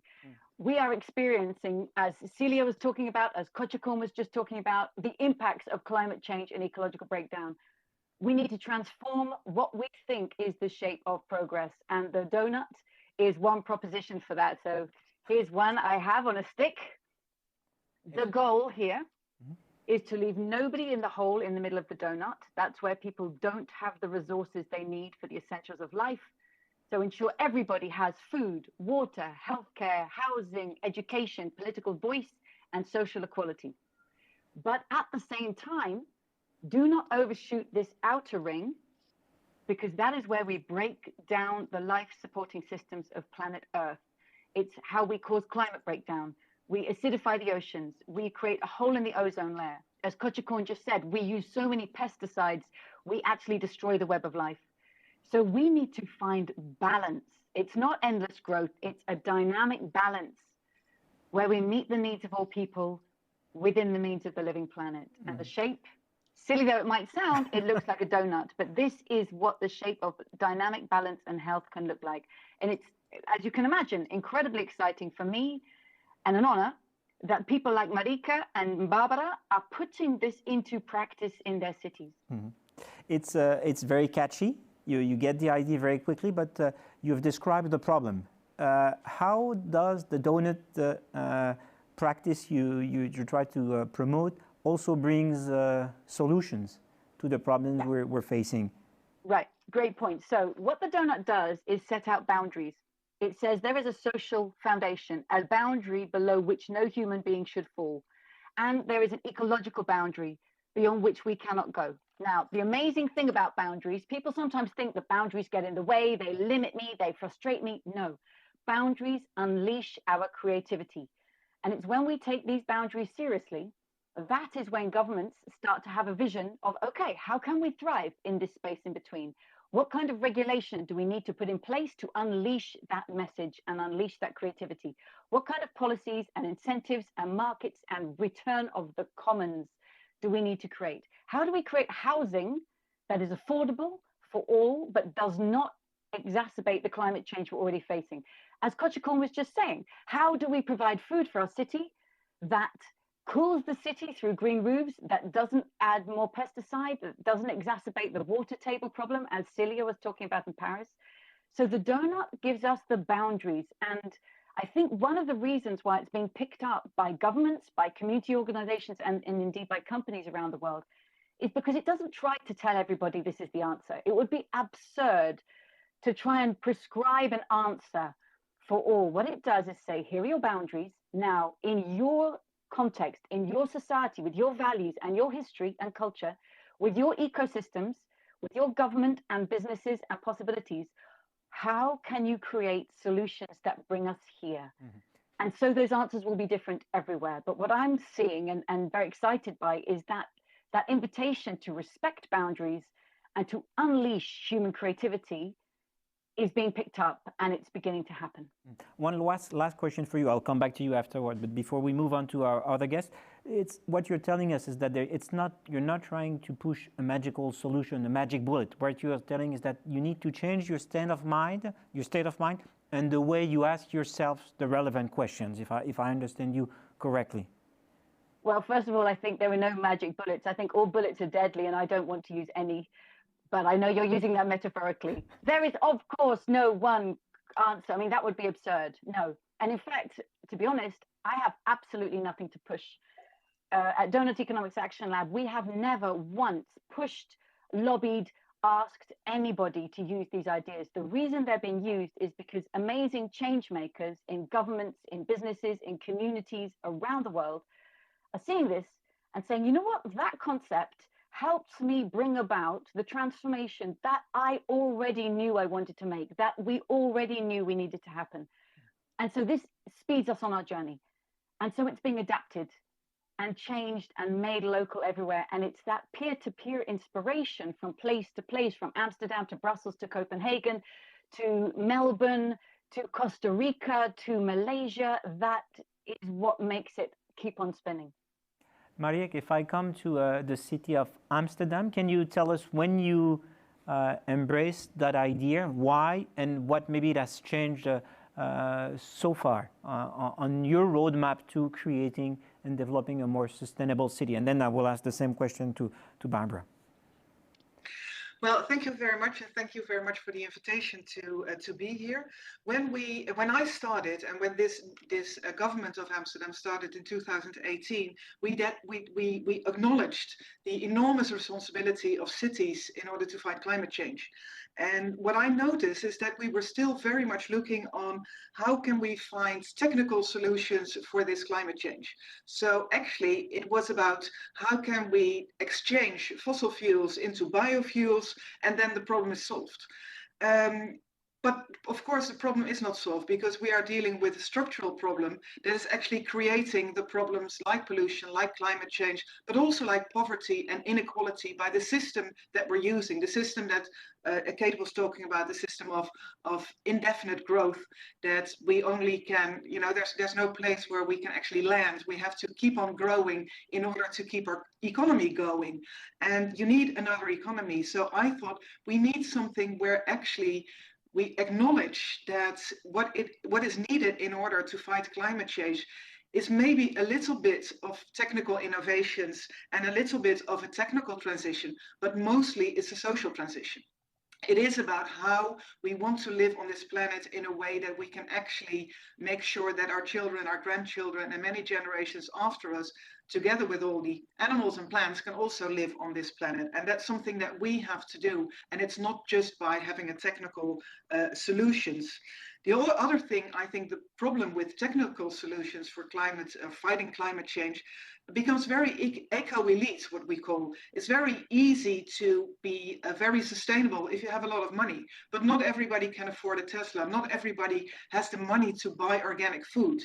We still are living in a system where healthy food is more expensive than not healthy food. So we realized that we needed to change, but I was looking for what is that change? And for me, when I saw the donut, it was like, this is it. I was brought up in times when we were told there's no alternative to neoliberal economies, but there is an answer. And I do think this idea of a donut, of new economies, is an alternative to what we were brought up with. Because actually, economy is a social science. It is not it's not a natural science like this is the way it is. People make an economy and we can change it if needed. And right now it's very much needed. Mm-hmm. So we had this idea to really embrace the donut. and to see how we can actually at least start with our circular economy to make that into a donut. And we contacted Kate, and she was happy to work with us, and she made a donut for Amsterdam. So she told us, where are we in this social deficit? Where are we lacking the needed social foundations for the people living in Amsterdam? But also, what is our footprint on the social foundation of people living in other parts of the world? How much labor exploitation goes on with the products that we as people of Amsterdam are buying? And at the same time, what is the ecological footprint of Amsterdam? Mm-hmm. So we were working on that. We were going to launch that idea, and then COVID broke out. And we were, from one day to the other, the world was living in another era. And so we discussed, shall we still launch this? Because everybody's worried about their health, they're worried about their jobs, they're worried about, and we thought, yes, let's launch it right now, because this is the time when it's so clear that change is needed. Because people were mostly thinking about, what is the most important thing in my life? It's my children, it's social inclusion, it's social contact, it's my health. And we can't do that in the way we were doing it. And in a city like Amsterdam, where we saw that social isolation was growing, where we saw that sometimes tourists were taking over the streets of the city and the whole city, and it was economically pushed that we had all these tourists. So there was this need for change. And the funny thing is that it was taken over by so many cities within a few months. So it was not only Amsterdam who had the feeling that COVID is something horrible, but it can be an acceleration for change, because we know that we can't go back to business as usual once we are stepping out of COVID. We have to go back, or we can't go back to normal, because normal was creating all these problems with pollution, climate change, and poverty and inequality. So we needed to do that. So we decided it before, but COVID actually made it sure that we really had to do that, and a lot of people became enthusiastic about it, because it's a government decision to do that. But the people who are actually bringing in donut projects, donut initiatives in the city are people from Amsterdam. So we're supporting them, but most of the initiatives, most of the projects that we're running are run by citizens, by businesses on a local neighborhood level. Can you give us just a few examples, one or two short examples of what you've really done on the ground in Amsterdam when it comes to this donut transition? Well, maybe one example is just after COVID, we of course noticed that a lot of children who couldn't go to school didn't have the devices they needed for online education. Poor families who maybe had one laptop in the family, but not 3 for their children. And a lot of poor people who were socially isolated because they couldn't leave the house anymore, and they didn't have any connections anymore. And we started this project where we collected old laptops and devices from the government, but also from individuals and businesses. We refurbished them, and they were refurbished by people who have a distance to the labor markets. So we created employment to a group that normally is not, doesn't really have easy access to employment, and we provided them to these families. So we did the ecological part of the donut. We made sure that there was no electronic waste, and at the same time we made sure that people with lower incomes or social difficult situations were also connected to the world in this, and to their families and their schools in these difficult times. Mm-hmm. Another thing that we did was a project which is called Farmers for Neighbors. We did have a lot of farmers in the neighborhood of Amsterdam who couldn't sell their products anymore to the restaurants or to the bigger companies, and we bought those products from them, and we distributed them to the poorer families.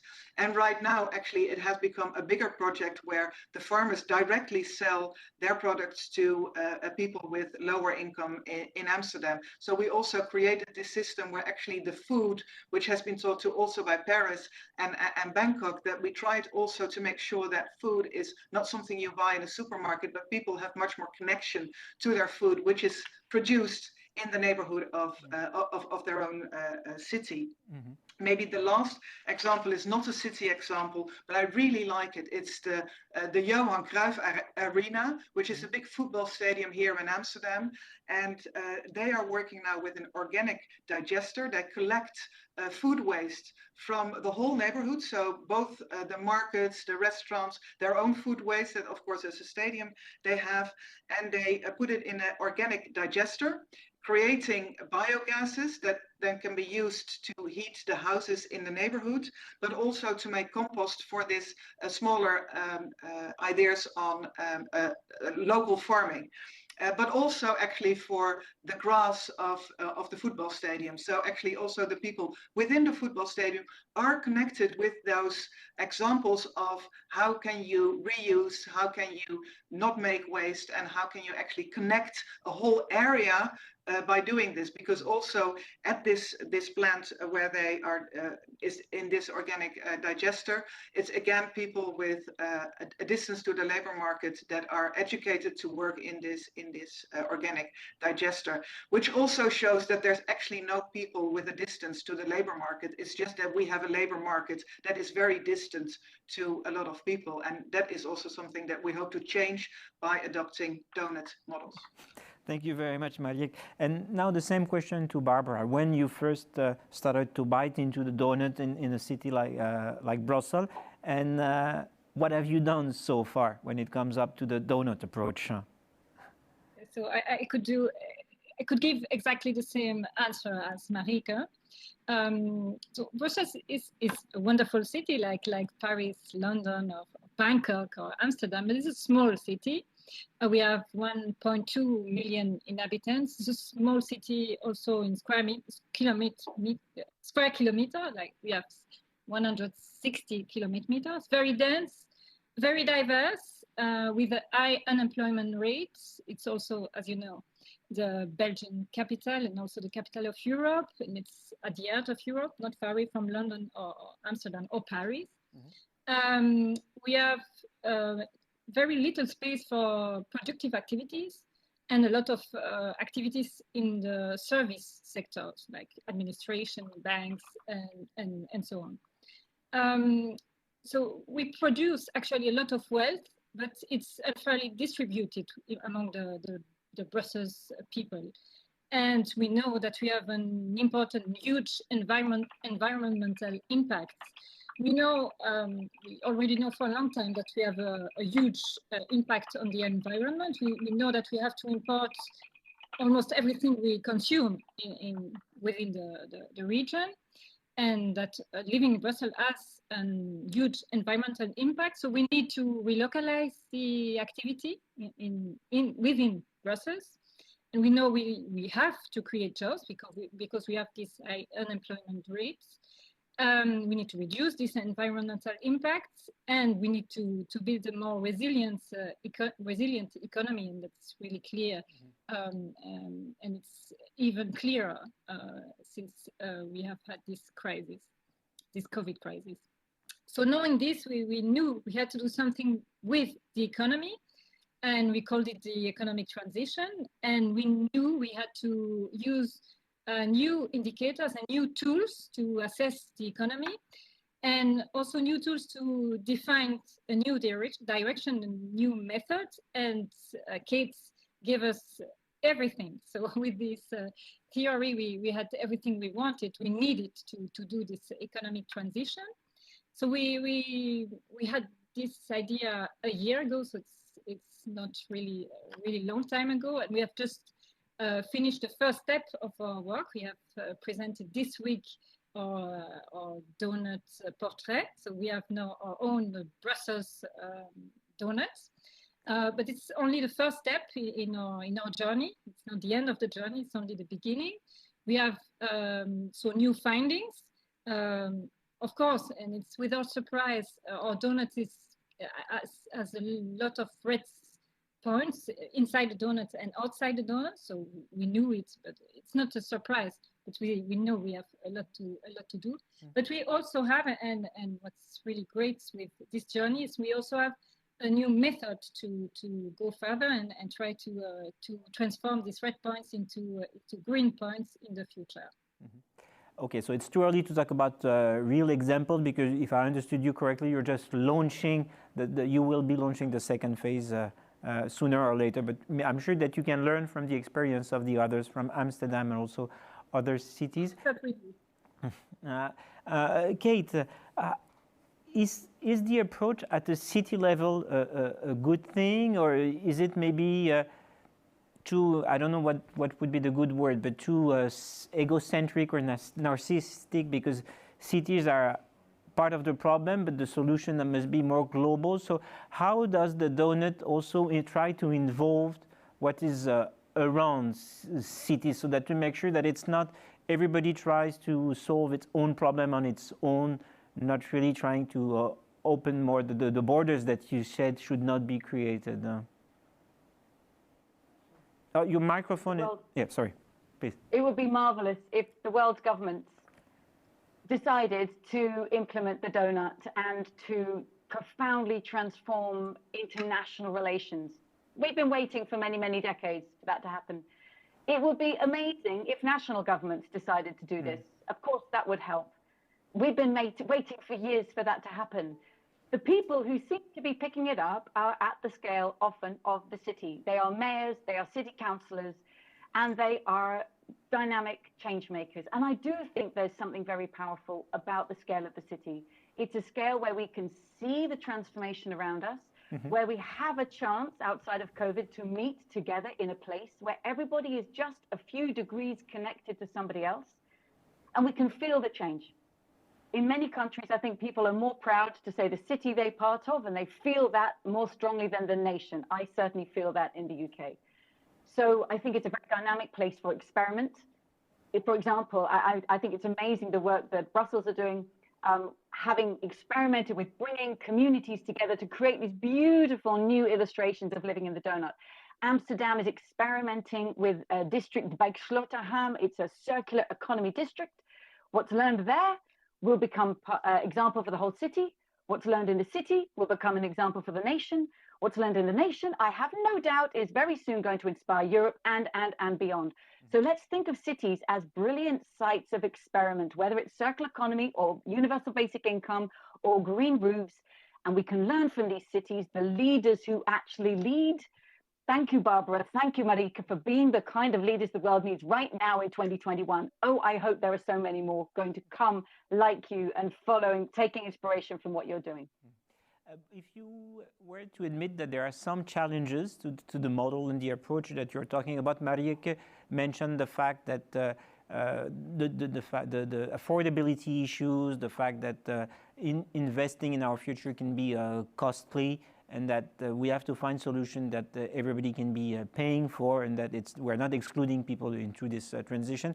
Is this one of the challenges you would mention, or what are the main challenges when it comes to the donut approach? And then I will come back for the same questions of what the challenges you think you will face at the local level in Amsterdam and Brussels. It's a great question, but I don't think that affordability is the challenge, and I don't think that's what Marika was implying, because the donut is about both sides. The donut is not just about saying, let's respect the environment and it's going to cost more. No, the donut is about saying, let's leave nobody in the hole in the middle. And often, the unaffordability of life comes down to a question of who owns things. Who owns the housing in our city? Is it multinational investors who only come and stay in it once a year, as in the city of London or many other cities?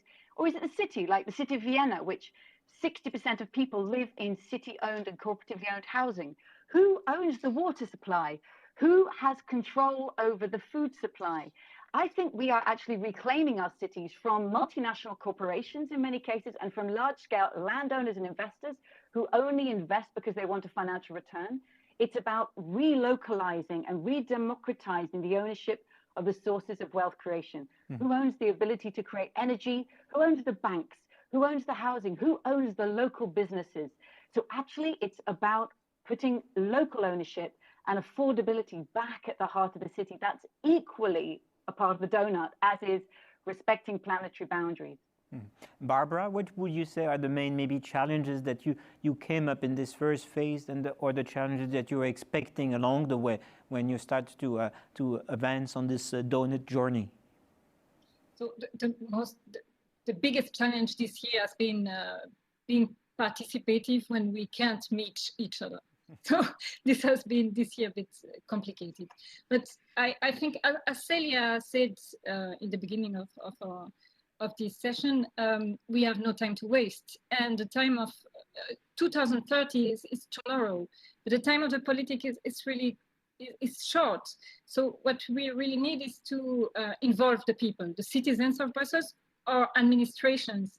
So they really need to go on. In 3 years, maybe I won't be here anymore. So, but my administration has to go on.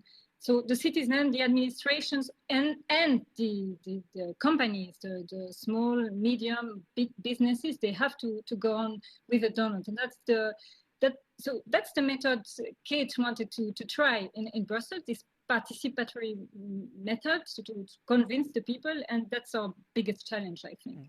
Marieke, in Amsterdam, what is the biggest challenge you would say you will have to face, or you faced so far?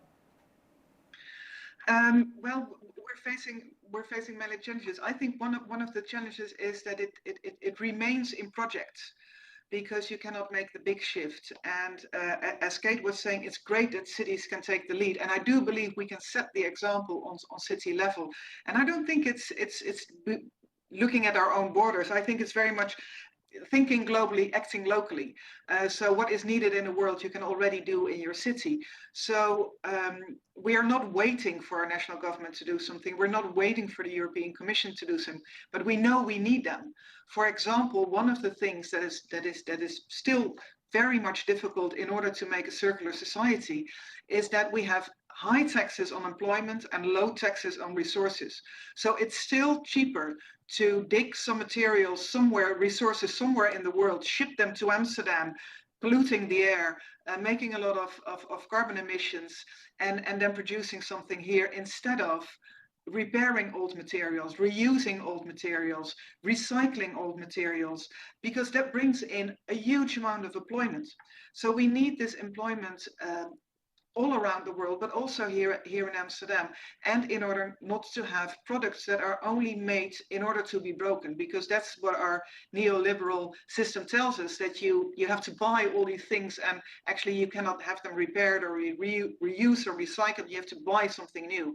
And in order to make that change from a society which is only, a disposable society where things are thrown away after use once or twice, to become a more regenerative economy, we need to have high taxes on raw materials and low taxes on employment. And I really need the national government, and especially also the European Commission, to make that happen. Maybe last question to Kate. How do we go from a very good idea, local implementation, to critical mass, and how far are we on this critical mass road to a more donut approach globally, would you say? So the one thing I've learned is that the way to get to critical mass is the power of peer-to-peer inspiration. I could stand on a stage or go on a podcast all I like and say, what if a city did the donut? But it's when Amsterdam says, you know what, we're going to do the donut. That just created a ripple effect across so many cities and places that say, this is a real thing. Now we want to do it too. So it's having leaders like Marieke and Barbara talking about what they're doing. I know that inspires. A schoolgirl inspires a schoolgirl. A mayor inspires a mayor. A teacher inspires a teacher. A progressive business leader inspires another one. That is how we create critical mass. I think also it's by having frameworks that do not impose top-down solutions, but that invite local innovation, so that it actually is adapted to the place and owned by the people of that place. But last thing I'll say, in so many other cities where I'm asked to give a talk, they sometimes say, yes, but how do we get started? How do we get started? You know how you get started? You just start. And this is the decade, and we are already late. As Celia said, we're past planning. Implementation, just start. Have the courage, have the guts, have the vision to do it. You will not regret moving fast now.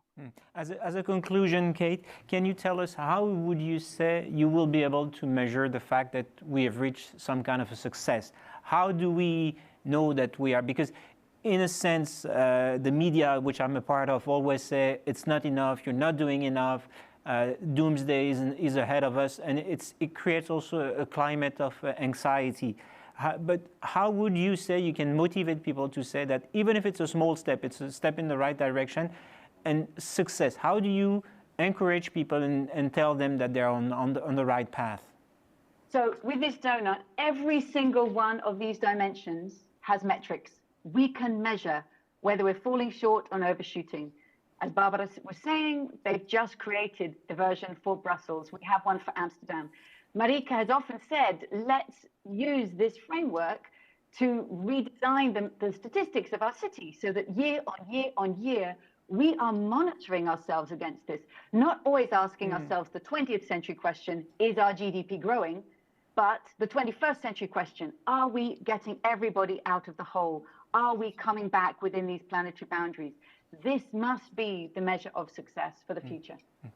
Thank you very much to the three of you. Sorry, the debate was very dense, but very interesting, and we've learned a lot. And next time I eat a donut, I'm sure I will think about something else that only the glaze or the sugar on top of it. Thank you very much to all of you, and see you all next year, I hope, in Paris, or live through our technicians for another session of Change Now, which will continue right now. So stay tuned for another session pretty soon. Thank you very much to all of you.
Hi everybody, I'm Sophie Rosso. I'm the Deputy CEO of Redman, a real estate developer, and today I'm very proud to be with exceptional guests. You will discover them to talk about economic and about the construction model and the circular construction model. That means changing the model, because now we are in the linear model only, and with all the guests you will discover today, we want to construct a complete new model for having a better, a quicker, and a most massive impact. So the first guest with me, I'm very proud to be with Sébastien Duprat from Cyclope.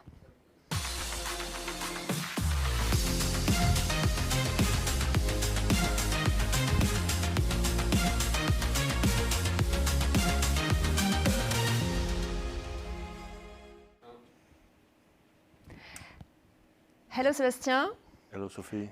I'm very proud. We know each other because it's a small market and we know each other, and I'm very, very honored to be with you today.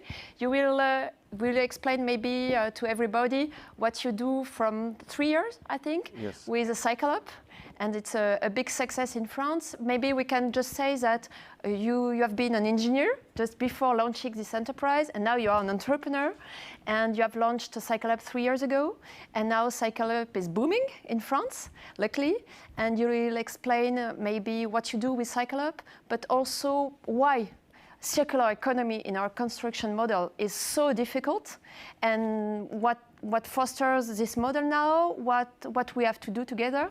So we will let you explain all of that. Thanks, Sophie. Thank you. So hi, everyone. My purpose today will mainly to be asking the question how we can massify the impact of circular economy and make it relevant to fit with the challenges we have about waste, resources, and climate. First, I want to give a tribute to Dmitry Mendeleev that you will soon see on the screen. You don't. You're not lucky today, but so just to talk about the way we deal with resources and scarcity of resources as the main issue at the beginning for circular economy, and going with that, the question of waste management, was strongly impacted by the massive use of resources and their short-term consumption. I'm a bit disturbed by the techniques at the moment. Maybe I don't think when we are attending, we are waiting for the presentation. Maybe I can give some figures, because it can give you the stakes. Construction industry is responsible for over 30% of the extract of natural resources in the world. As well, I don't know if you have the same figures, but it's from the world, agree. As well as 25% of solid waste generated in the world.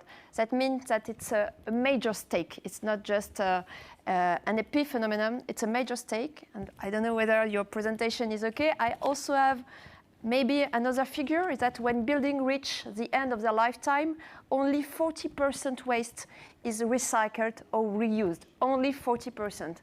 So that means why Cyclope is so important. Yes, and due to this pressure on resources, we can also have the climatic overview of all this matter of materials and resources, is that 10% of the global energy world consumption is due to mining to go and find more and more resources.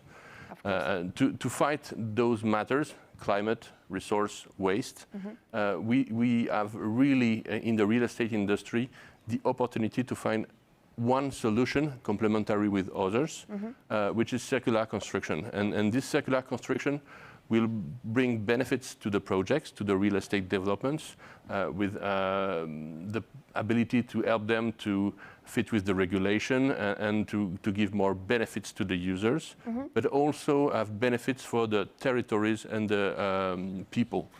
through employment, jobs, and waste management opportunities. You know that Change Now is a place where we explain and we show that we have concrete solutions.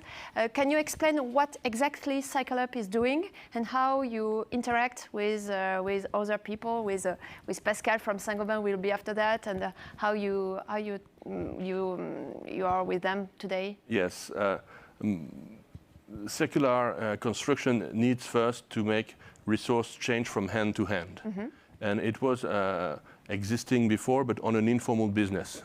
And the challenge now is to bring it in a massive solution, a formal solution that we can rely on with traceability, with CO2 calculation, with social benefits, and switching from a non-formal economy to a formal and positive economics is the challenge. And therefore, the range of solutions that the circular actors are bringing to the market is split between digital solution, marketplace, apps for diagnostics, building information modeling and CO2 calculation, but also a new range of services such as diagnostics, consultancy, logistics, refurbishment, and all those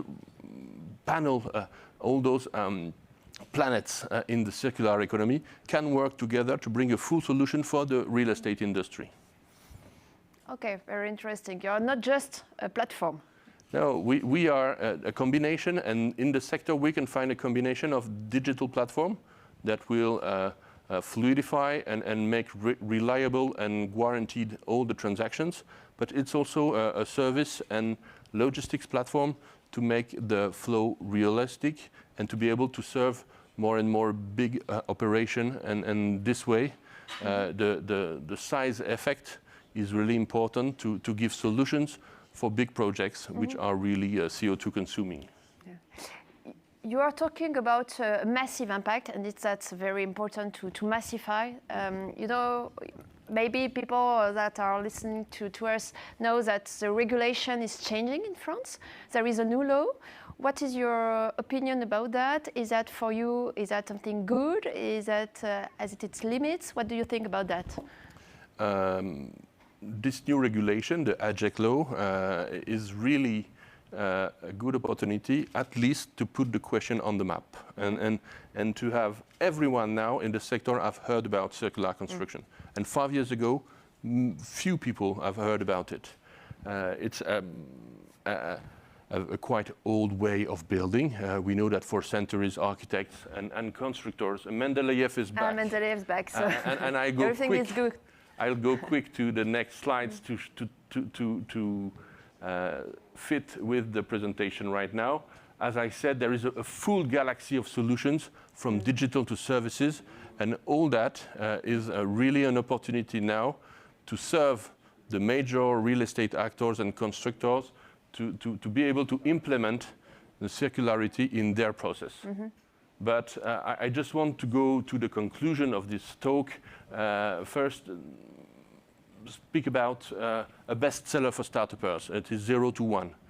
In fact, it's very well known, but I don't like it because it's all about a monopolistic disruption. And I think that we really don't need monopoles, and maybe we don't need disruptions. But what I'm sure is that we need cooperative transformation. So I'm more interested in talking about how we can go from 0 to 1 and then from 1 to many, rather than being a super monopole, which is not my vision of sustainability. The question now is how we go from innovation, what was done in the 5 past years, to massification. And then because of massification, we will have a strong impact. And with no massification, we will be a nice startup network, but we need to massify to have real impacts and change the things. As we can see, first, to become an innovation to massification, we have to make sure that we create value for users. And it's the first necessary success. Creating value for users, getting better prices, having relevant solutions, and of course, combined to that, the question of awareness and knowledge that have to be developed within the whole sector. I just want to show in the past 3 years of Cycle Up how the community expanded. The figures are not that important, just to see that everywhere, small cities, large cities, metropolitan areas, in all these situations, they can be some circular opportunities and circular loops. But the community way of thinking is not a trendy way to communicate. It's also necessary to emphasize and to multiply the opportunities for connections and for loops. Going with that, I've talked about awareness and knowledge. We know that the whole community of builders, architects, real estate developers have to be trained, have to be demonstrated how circularity can bring solution for their projects. So we have created a gallery where we can talk, discuss, and convince people that circularity is a real opportunity for their projects. The next step is how can we make sure that massification will bring impact? First question is green value for climate. I know it's an engineering way of presenting things, value arrows, but creating value for climate and then creating new business and new jobs. Going that way, I will show that combined with digital platforms, we can have physical platforms. And those platforms are the opportunity to provide materials for bigger projects. Going with that and along that, there is a huge challenge for the people is how we can train each other, architects, developers, engineers, and changing the way they work into a circular target. When the massification is there, we just have to sustain it to make sure that everyone will go that way. And business condition, regulation will make circularity a business condition, and it will reinforce the value for users and reinforce the massification. Combined to that is those new jobs, those new biz, and we have seen some innovation where the jobs were not really valuable for people. It's really the second way to make sure that for everyone the social impact will be good. I can introduce you Lassana and Adama. They were our first 2 employees with social employment. And it's an experiment for us how we can develop new kind of jobs, new kind of training, new kind of inclusion strategies to make circular economy all the more an environmental positive impact, but also a social positive impact. To conclude and to launch the discussion to come, this innovation to massification can be done in 2 ways. It can be done with the assistance, with the momentum of the existing business. And they will provide to the circular switch their strengths, their networks, their industrial capacity, and it will maximize, speed up, and magnify the impact possibilities. How we can make this transformation against the existing business. And we know, I'm not really confident with Schumpeter that the destruction will be positive. I'm more sure that there will be some destruction, and it will speed down and lower the impact's potential. So I really expect that the full real estate industry, from material to construction to engineering to ownership, insurance, will be able together to push and go to this massification process. It's the challenge for us. Let's pull the rope together, and I'm sure it can move very fast and very efficiently for the sector. Thanks a lot, Sébastien. It's a very good way to introduce the two next people we will have with us. Pascal Eveillat from Saint-Gobain and Nicolas Cruau online from Neolith.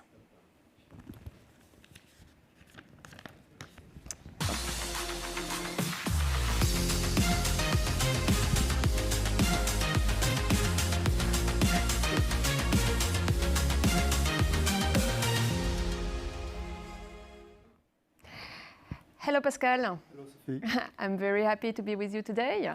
You are head of sustainable business development, you will say, in Saint-Gobain. Correct. So a very small enterprise, a startup. How many years of existence? More than 350 years. Okay, so a very small one. And you have been in Saint-Gobain for 21 years. 21 years, sorry. Already. 21 years. So you're Pascal, and we are online. We have Nicolas Cruau. Nicolas, you are in Angers. That's it today.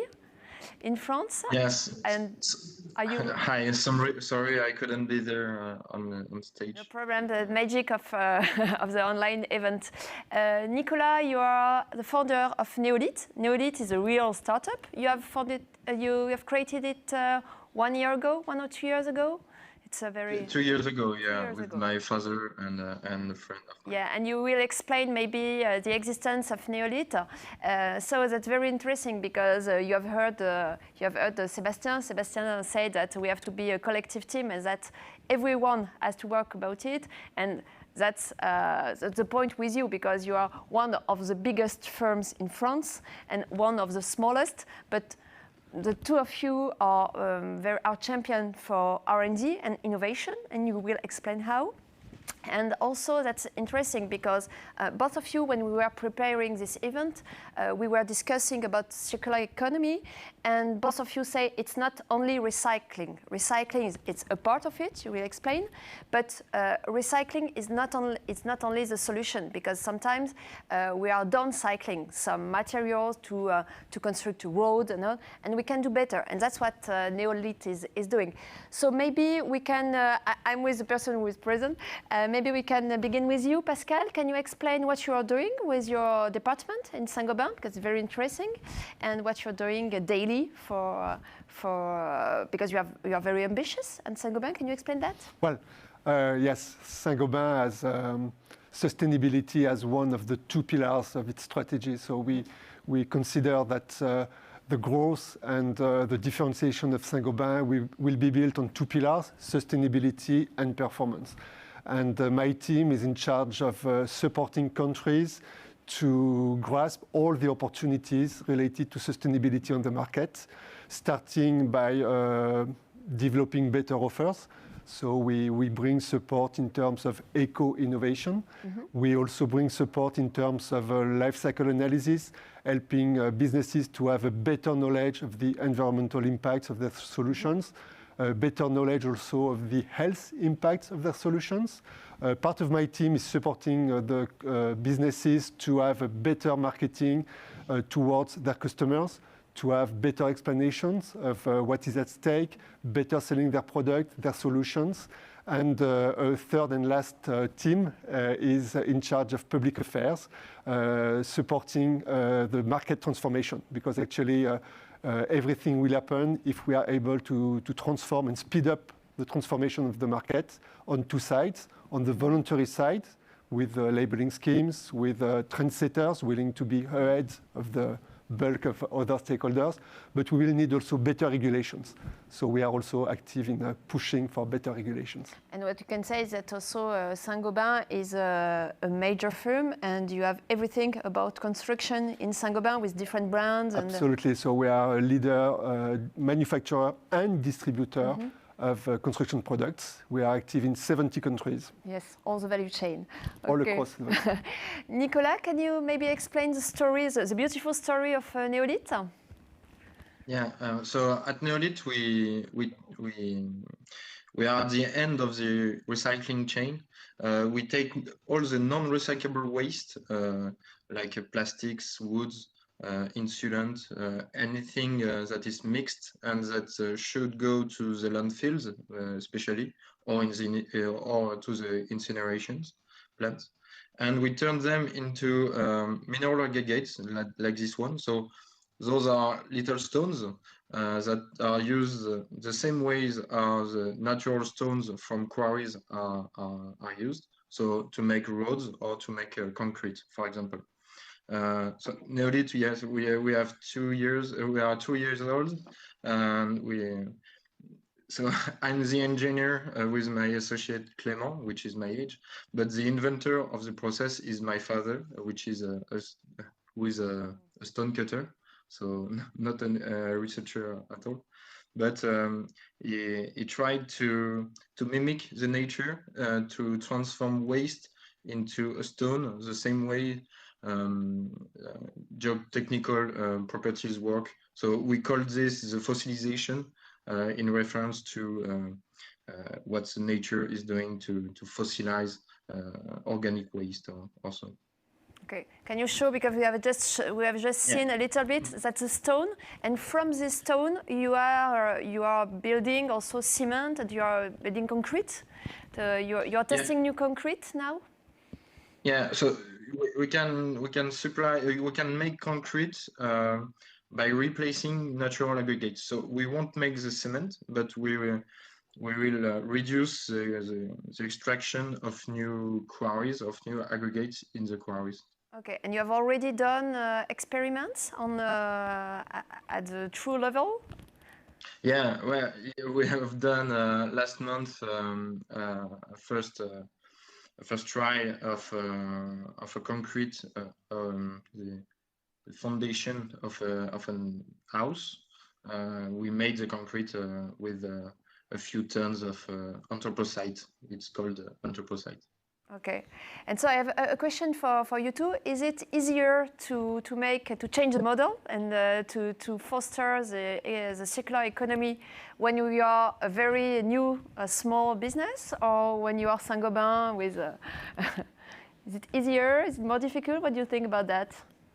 I wouldn't say it's easy, even for a large company, because it's not just a question of Saint-Gobain's changing. You need to change the whole ecosystem. So you need to make sure that the whole value chain, from the job site to us, from the designer of the building to the contractor, will be engaged into thinking, designing, building, recycling, reusing in a completely different way. So it's a matter of a new ecosystem and of a new way of thinking. So a complete transformation, and we need everybody to be on board. One single company can't succeed. Yeah, I will ask after that the same question to Nicolas, but you were talking about training people. I think it's a major stake of... Education and training is key. What are you doing for that at Saint-Gobain, for training your partners?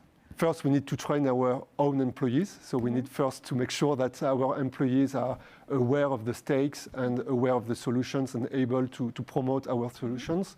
And then we have training towards small contractors, thanks to our distribution network. So we have the chance to have in France, in the Nordics, distribution outlets all over the countries, which helps a lot to go in close contacts with small contractors and to deliver simple but very smart messages to those small contractors, which are actually at the heart of the issue.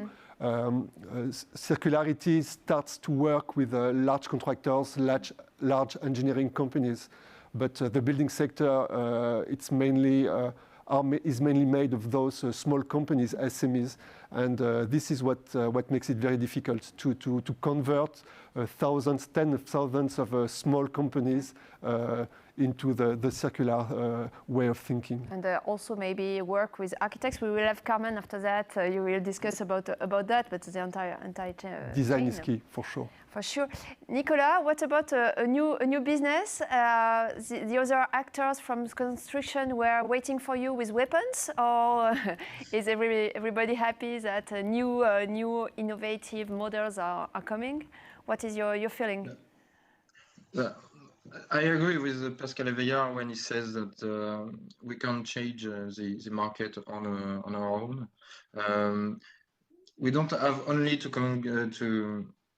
convince our clients to give us their waste, and then we sell the stones.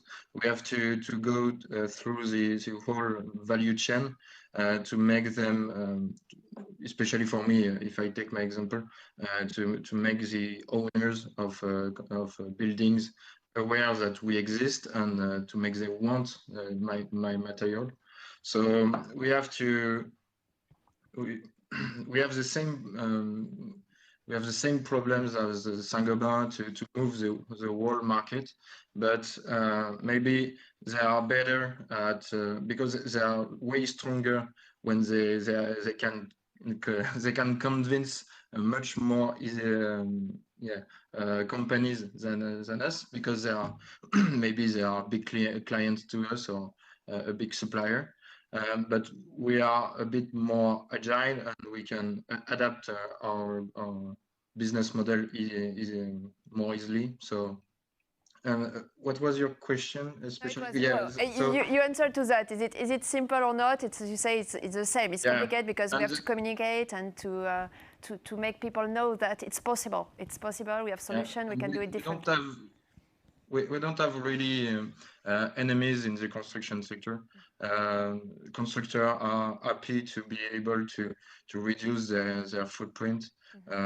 Even the quarries are not an enemy to us because they know that they have limited resources, and if someone can recycle materials into stones, their own quarry and their own resource is taking more value because it can be used for higher value construction. So I don't think that we are fighting everybody to go in the market.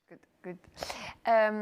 We are discussing a lot about recycling, reusing from an existing building. What is interesting is that you also work on the new ones, on the new buildings, because the issue is not constructing now what we won't be able to recycle in 30 years, because the last of time of a building now in France is 30. 30 is short. We should be at 40, 50.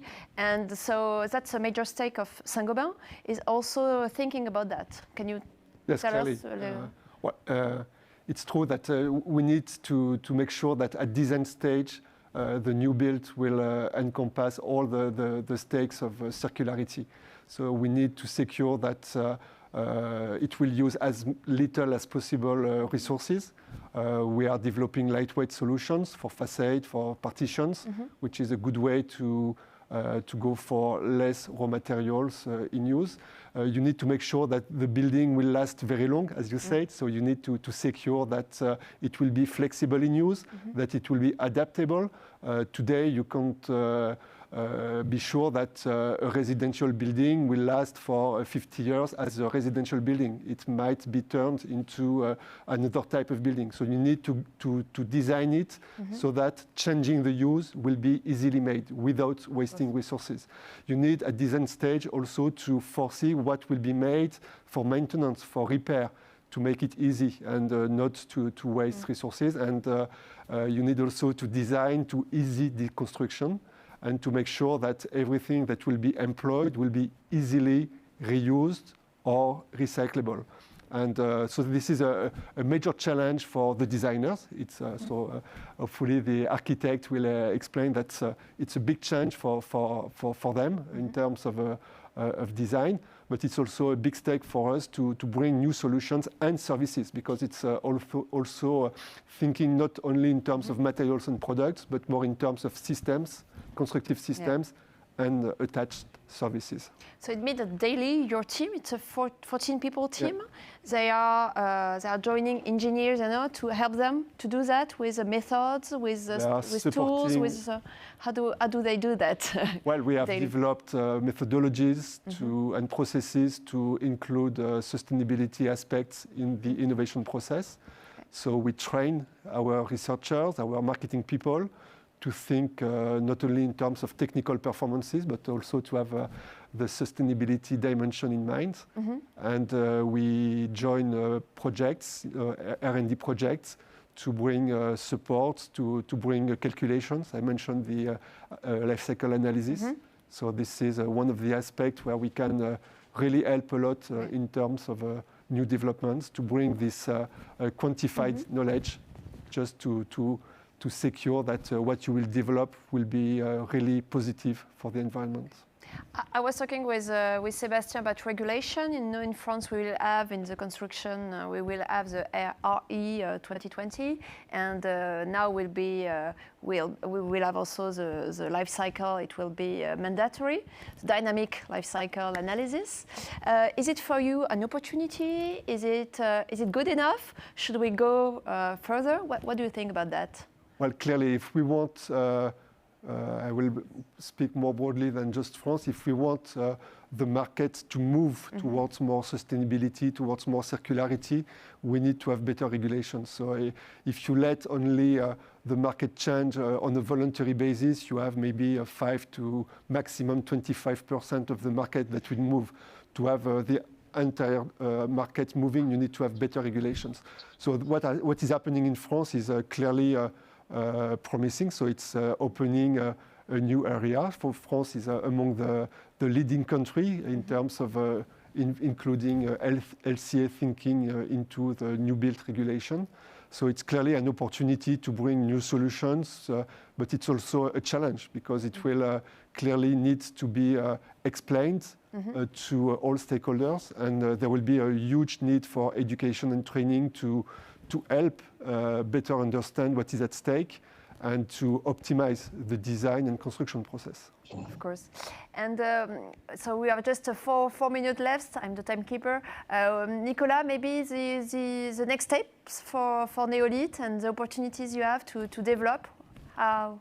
How are you developing for the next year? Yes, I just wanted to say something about the regulations because for us it's really important that those new regulations are set up because they are really a huge opportunity. We are selling our service at the same price of current waste treatment, so landfilling and incineration. And the stones are also sold at the same price as regular stones. So we are only selling ecology, environmental ecology, yes. So if the regulation does not impose this ecology, we will only have, yes, a few ones that want to maybe make communication out of it or make good conditions, but the whole market won't move. And so for the next step, we will commercialize our solution by the end of the year. For the news, we are talking also with many companies from Saint-Gobain in order to maybe treat their waste or to sell our stones. So yeah, the next step for us is industrialization and commercialization. Massifying, as Sébastien said. You have 2 minutes left. Do you have a message you would want to share with everybody? People who are listening to Change Now are not only professionals. There are some professionals, but not only. What's the message you would say? As Sébastien said, we have to be together and to be.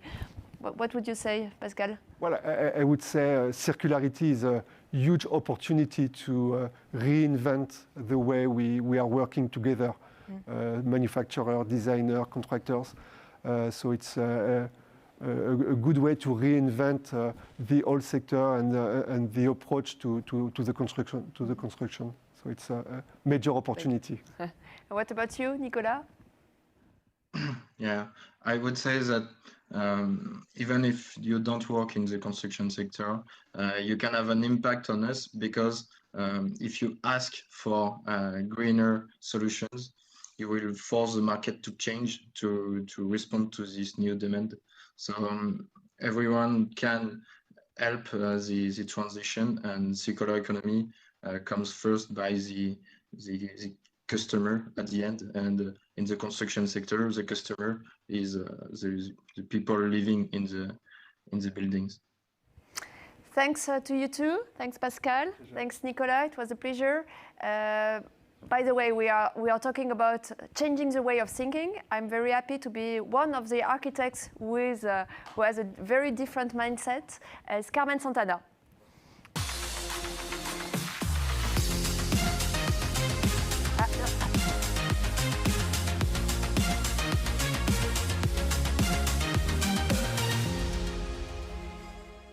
She's arriving, but we have some logistics. So I'm with Carmen Santana. Carmen is the Hi, Carmen. She's the international part of this panel because we were between French. You are from Chile, but you are from everywhere. You will explain. You speak fluently Spanish, French, and today I told you it's mandatory to speak English, but don't worry. If you want sometimes to speak in French, I will translate to everybody if you prefer. Carmen, I'm personally very happy to be with you today because I think we have met maybe 10 or 12 years ago. 12 years ago. 12 years ago. I was just beginning in this sector, and I met an extraordinary person, and you were talking about what we called at that time the third places, because you have launched one in Barcelona. Yeah. It's Cubic. Cubic, it's a place where different people are working, architects and so on. You will maybe explain that. And you explained that to me. I was in charge of office buildings. I told myself, what is this person?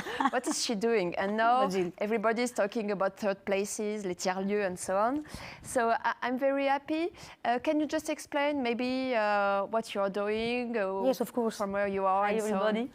I'm so sorry because my English is really, really bad, but I will try to do an effort and to speak with you in English. Yes, I think this is a really important thing, that who you are living, you must to be there, and you must learn of the things of the place you are. I'm born in Chile, exactly, so the nature. The kind of people, the relationship with help other persons, solidarity is there. French, I do all my architect studies and some master here in Paris or Toulouse, and the way of thinking, French way of thinking is very important. We are a very interesting country. The France. All the time people say, but because Barcelona, no, we are doing here things that we don't do for the moment in Spain. So it's very interesting. Yes, we hadn't time to say, because it was when we prepared the event, I asked Pascal and Nicolas, how is France? Are we very bad? Because, you know, French people, we say that every time we're very bad. And the two of them told me, no, we're quite good. Comparing with other countries, we're quite good. Yeah, Even from the Nordic countries, we are... Yes. So that's a good and then I'm living in Barcelona since 20 years. I do the agency there with two associates, Marc and Miguel. And I think it was very, very interesting for us, because there is all the reflection about solidarity, commons, public space, the relationship with the interior and exterior. And there is something very, very interesting. So I think this parcours makes to me look the things like it. I don't know. So yes, I think the circular economy, and this moment is very interesting, very hard for certain people, but it's very interesting because the machine stopped. No? Very sad, and it was very, very rude for all the people. And I think the circular economy starts at home. Start with you, with your family, with your the way of you consume, and then you can be able to apply that at all your projects. No, I think maybe Cubic, you speak about that, this collaboration space, solidarity space. Yes, it was something that we invented, and the most important, we gestionamos, on a géré. Economy well, managed. It was during the crisis. During the crisis in Spain. During now the pandemic, and this is a space that gone. I think this is. I think we have to go with the standardization. And if you row during years and years and years against the river like the Somme, if you think it's the way, you must to go there. I think it's very interesting today. When we make the park, when this transdisciplinary space, effectively it was something strange, no? A new kind of organization to work. Why not? Yes, why not? And when we did the parking, the car park in Montpellier, 7 years Maybe ago. we can explain. It's a car parking for people who know Montpellier. Montpellier, you are at the center, at the train station. Yes. Just in front of the train station, you have these parkings. It's the parking from the station, yes. From the station. And it's in the middle of the old city, so very incredible things. And when we start thinking about this competition, of course, we put more money in the concrete to do high levels. And we think about the reversibility, chronotopy. I think today the concept of chronotopy is very important because the taux d'usage, how do you say that in English? I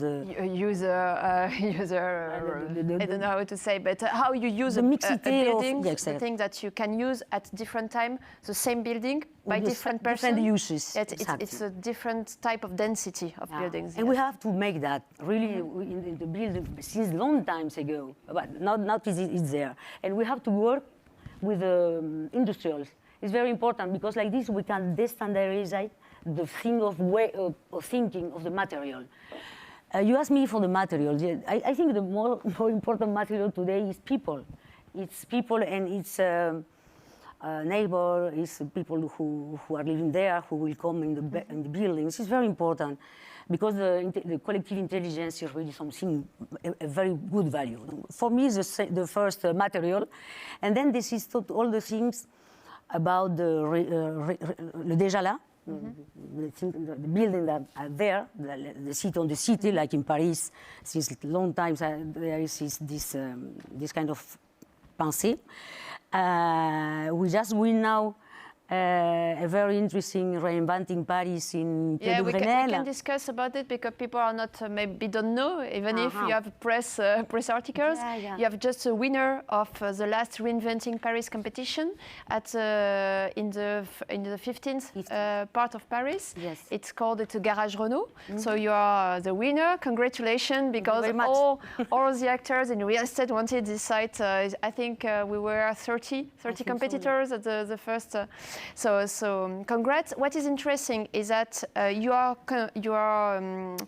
keeping the major part of this building. Yes. And you will add some density. Maybe you can explain how you do that. Well, the thing is work with the déjà là. You take a building and you repair it. You care. You make a diagnosis, as you say. Exactly, like you say before, and you conserve all the things you can conserve, and all the things you have to extrude, you reuse that. Yeah. In different ways, of course. You can do the concrete and things like this. Maybe take the doors, window, etc., etc. So I think we only take off 30%. Of the building, actual building of Renault, and then we build a new little tower in wood, just to be poetic, discreet. I think we have to put some poetry in our language, architectural language, and for that there is two kinds of things to do. Speak with people, intelligence collective, écosystème ouvert, open ecosystem. It's very important. What all of you say, that's a different way of thinking. Yeah, that means when we are working on an existing building, the first should not be you demolish it and you rebuild. That has been that for a lot of too many years. That has been that. You consider the existing, even if you think at the beginning it's quite poor construction.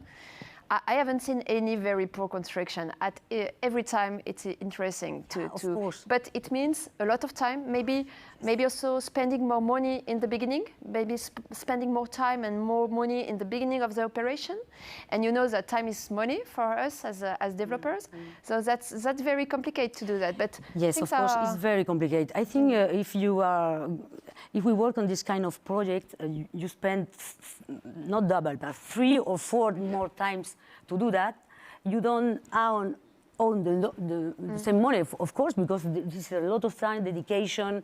You have to do education with the people, with the industrial. It's very complex, but I think it's the moment to open doors. Just open doors, just show that another world is possible. And I think that is very interesting because we have to work with our ego. Especially the architects and urbanists. We have to learn how to listen, just listen, people, listen all together, all the people, and respect us. The diversity is very interesting. If I always speak about my parcours, because you must just listen. It's very interesting. And the other thing we do, and it's very gratefully, is the thing of the economy circular, and we are speaking a lot about that, the productive city. And we are working, in an urban project in Ivry-sur-Seine. Yes. That is an urban planning, and we put there. Yes, because we didn't say you're an architect, but you're also an urban planner. That's interesting because you are working on a bigger scale, and maybe we haven't talked about that, but maybe circular economy has more sense on the scale of town, maybe of a part of the town, than just one building. I think it's interesting today to be architect and urban planner effectively, because this is two different scale, and you can work with different kind of typology of building to put to put this plan. There are two things important about the economy circular there in this project. One is the construction of 400 houses, and in a very big city, la cité Gagarine. And we do that with EPA-ORSA Grand Paris Aménagement. They didn't know nothing at the beginning because it's a very, very big scale. But we learned all together. And at the end, it was very, very impressive because for the people, we can't just destroy this building. It was impossible because it's something very strong for the population there. And then we learned that at the final, the economy circle of these kind of things, and the time is the same. It's exactly one or more or 2 months. It's the same equation. It's very interesting, but we had a very, very long time together, all together. And exchanging information was really very interesting. Yeah, and now we are... That's the same money on the long time, but more money at the beginning. Exactly. It's very interesting, really. It's a conference only of this subject. At the same time, we try to put on the project, urban project, all the sub-basement with concrete, and that make the hotel for the little bestials. And we will build a serre for the agriculture, education, etc. With the glass building, for the education of population there. Okay.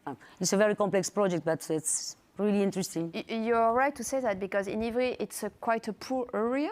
So that means also that circular economy, it's not only for rich people who can afford it, and but that's for everybody. That's. It's why I say that this is really that economy, the circular economy starts at home.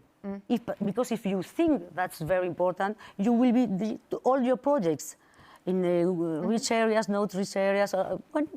And this is very interesting because the population helps you a lot when you are working like this. Because people, now after pandemic is incredible, they know that you have to change. So they are they say, merci, thanks to do that like this. Yeah, maybe some architects are listening to you, young architects that are beginning their career at the moment. What would you say as a piece of advice if they want to do differently? What kind of advice? How can they have information about that? How can they? I understand that it's by doing that you do that, but are you in some networks? Or maybe Pascal, you can just I don't know if you have the camera, but you are in networks. What as a piece of advice, what would you say? I was teaching a lot for long times.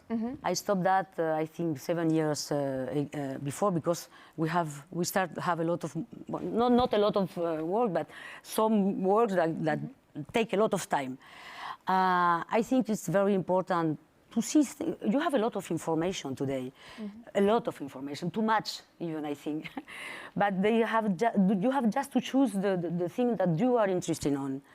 And I think it's like an urbanist, I see that the new generations of architects are very interesting. Really, I think they're born in this crisis. They're born with this end of the world, because our generation, since 20 or 30 years ago, we know that there's a problem. We know that this is a climatic problem. We know that the pandemic will be the problem here in this cycle. And all the times So. But we also see in France, I don't know, in the rest of the other countries you are working on, that the local authorities are also changing. For example, in Paris, where you have one, it was mandatory that you keep the existing building. And if you didn't do that, you could be out of the competition. Absolutely, but if I say that today is something of ethic. It's really something personal. And I think Paris, Anne Hidalgo, really makes a very, very big effort with all this political together to stop this kind of thing. It's very funny because 1 year ago, 2 years ago, when you take a cab, all the taxi, because the traffic jam, and now they are super content because they have a lot of much more work, and the circulation is better. It's just we are very, very against the change. That's the human nature, and France is encore pire. Even worse. But we don't like change. This is it's frightening. Yes, but you have right, Sophie. That starts with the political thinking and the political bras de fer with, of course. But also some pioneers who want to pay the price of taking risk and doing that.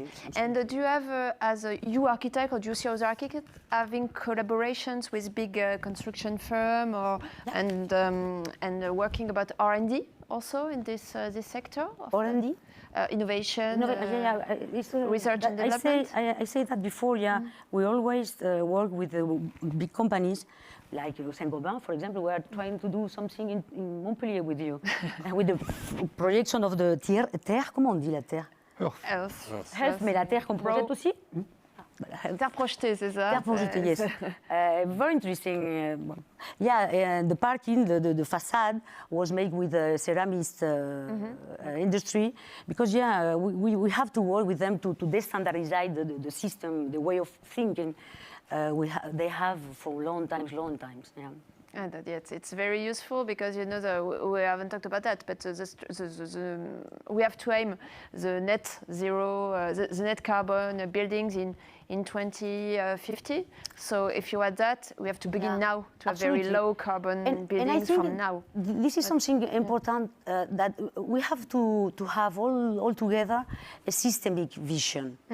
Because it's not only make the construction with wood, it's not only plant a lot of vegetals in the public space, for example, but it's also a reflection about the typology. I say before the chronotopy is very important because in the Agrocité, for example, we put all the buildings are with 60 meters or something like this.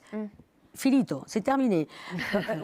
We can utilize. I'm sorry. We can do the ventilation, natural ventilation. I think the only thing we have to do is return to the common sense. Punto. What is interesting is that you say the best material, the one you don't use, it doesn't mean you construct to recycle. It's better even not to construct. So it's also in our way of thinking to reduce the raw materials, not to do something more. Absolutely. It's a way of we doing repair, very differently. Absolutely. Yes. And this is a very good politic from Paris, for example. And other cities. The other cities, yes. Thanks a lot, Carmen. Do you have other message, maybe like other participants did? Do you want to say something to people who are listening, who are not professional, maybe? Well, for the young people, the young architect, yes, let's on the back the ego.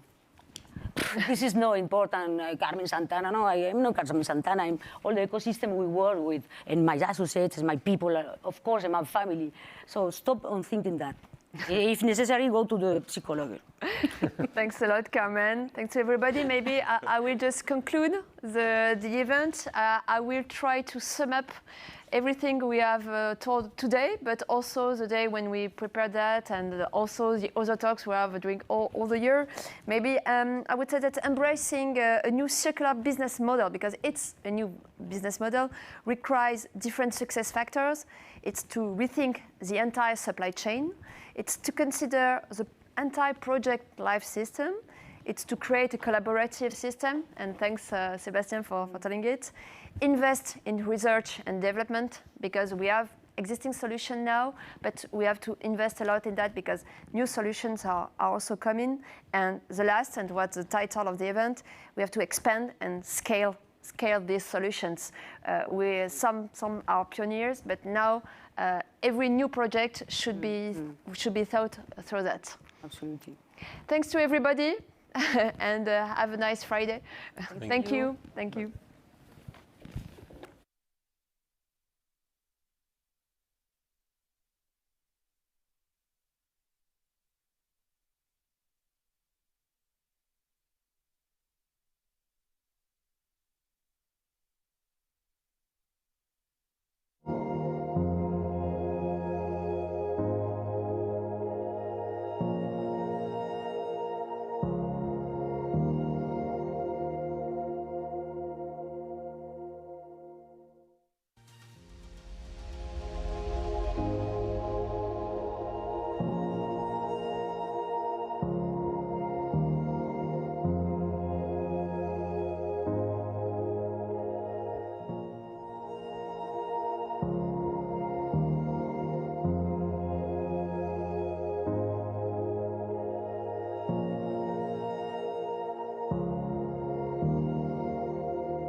Hello, everyone. Very happy to be with you, so to speak, this afternoon for this session on planning the sustainable city. Hello, Javier. I hope you can see us and hear us perfectly well.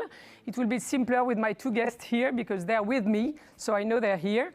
My name is Elisabeth Laville. I'm the CEO and founder of 3 decades old almost, and Paris-based think tank and sustainability consultancy Utopies.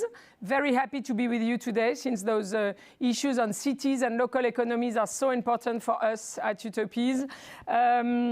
Just as an introduction, I wanted to share with you there's one guy that I love very much. I had the pleasure to meet several times. His name is Brazilian. Maybe you know him, Javier. It's Jaime Lerner.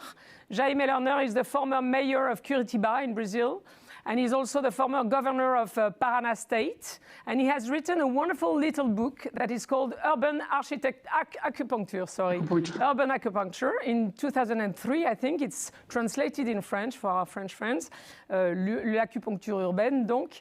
And in that book, he explains very well that whenever we want to change a very complex system, and obviously cities are complex systems, you cannot act on everything at the same time. And you need to choose to select a few pinpoints where you can press, so to speak, and change the system, just as we do in acupuncture, a few energy pinpoints.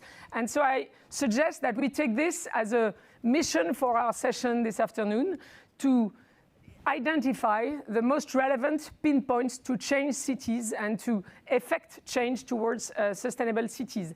I must say that we will miss Carlos Moreno in this session because he had a very important and official meeting, unfortunately, at the last minute that he couldn't miss, so we will miss him. But we have maybe more time to exchange with our guests today, and I'm going to introduce them. So on my left is Sébastien Maire, former Chief Resilience Officer of the City of Paris, and now Executive Director of France Ville Durable. He will introduce shortly. Mecca Brunel is the CEO of Gecina. And we have decided, oh yes, by the way, I didn't tell you, we had initially 3 sessions. Since Carlos is not with us, we decided we would merge the 2 other sessions in one so as to be together a bit more. And Javier Matilla is the chief architect. He's an architect and an urbanist, associate professor at UPC Barcelona Tech, and chief architect for the city of Barcelona. Thank you for being with us today. From remote. So I will start with a question on, especially maybe for you, Sébastien, to introduce the subject. Since you head France Ville Durable, do you think there is a French approach to sustainable city, to sustainable architecture and maybe to the sustainable city? Is there a French touch or French way to plan the sustainable city? Firstly, I can mention what France Ville Durable is. It's a non-profit national organization that brings together professional stakeholders from different sides, from different categories. 4 of them, the national government, 4 ministries, agencies in charge of energy, transportation, and so on, building, and so on. Local authorities, municipalities, and soon, I hope, regions and local authorities. Private companies, and that's very important because the transformation that is needed for our territories has to bring together the private and the public sector. And so companies like Gecina. Exactly, companies like Gecina. And experts, urban experts, energy experts, architecture experts, and so on. And all these stakeholders try to find together the best practical ways to implement concretely change in the cities. And not only flagship actions, because we know that since 20 years, in main cities and territories, we consider that if you have one ecological school, you communicate a lot about it, but in the same time, you renew or build 5 other schools that are not ecological at all. So the idea is how we bring it to the mainstream of all what's happening on the territory, and that's why we've been working on with our stakeholders. To answer your question, I would say that I don't know if there is a French way of Or Spanish or European. I would prefer to say European one, a European one. We worked with students from Sciences Po a month ago to try to identify specificities, French specificities or European specificities regarding, for instance, what we call eco-quartier, eco-neighborhood in English, or eco-district areas, yes. Eco-districts. And we compared one operation in France with one in Latin America, one in North America, and one in Asia. And the main specificities were these ones. To sum up, firstly, in Europe, we consider that there is one pilot of the transformation among all the stakeholders, which gets more legitimacy. It's the mayor or the head of the local authority, because the mayor is close to the population. The mayor is close to the businesses, to the private sector. The mayor is maybe the only one able to have these acupuncture points you just mentioned, because he or she knows perfectly the territory. So the mayor is legitimate enough. Thank you very much. Is legitimate to bring all the stakeholders around the table, and then the transformation, of course, is going to be the job of everyone. But the mayor, and this is not the same, for instance, in the Saxon world, where we consider that sometimes it's mainly the state level and then the private sector. So this is one of the specificities. And I would just mention the second one, democracy. Democracy compared to Chinese, Asian, or a couple of other way of Singapore or other cultures of local management. In Europe, you'll never conduct your city transformation without the inhabitants, or the inhabitants will just tell you don't do it. And so we have this specificity to build and conduct the transformation with and for the inhabitants, maybe more than other way. You mean a more participatory approach? More participatory approach, yeah. Okay, wonderful. Javier, do you share what Sébastien has just said about maybe what is more a European approach to the sustainable city? Okay, good afternoon, everybody. Thank you first, Elizabeth, for the invitation. And let me apologize because not to be able to stay in person with you today. I would like, but it's not possible. I basically agree. And I would say that European city, and also Barcelona, of course, has been a strong, sustainable urbanistic tradition, I would say. Maybe without knowing, but there has been a very sustainable culture in the urban planning. In Barcelona, for instance, from the startup plan in the middle of the 19th century till the urban planning during the 80s, there has been idea under the how to build a city with mixed use composition and also with a compact condition. So I would say that the European city start from a good base of this idea of compact and mixed use city, but we already know that it's not enough. And we still have very important environmental problems in our cities with higher level air pollutions, with important lack of public spaces to make it easier, the social life in our cities. So I would say that this historical urban planning is shifting to new goals or to new strategies. And I would like to highlight two of them. The first one is how are we able to reorganize the mobility in our cities? And we also highlight that we need to make a metropolitan approach. And I'm talking about Barcelona, but I would say that Paris is more or less the same.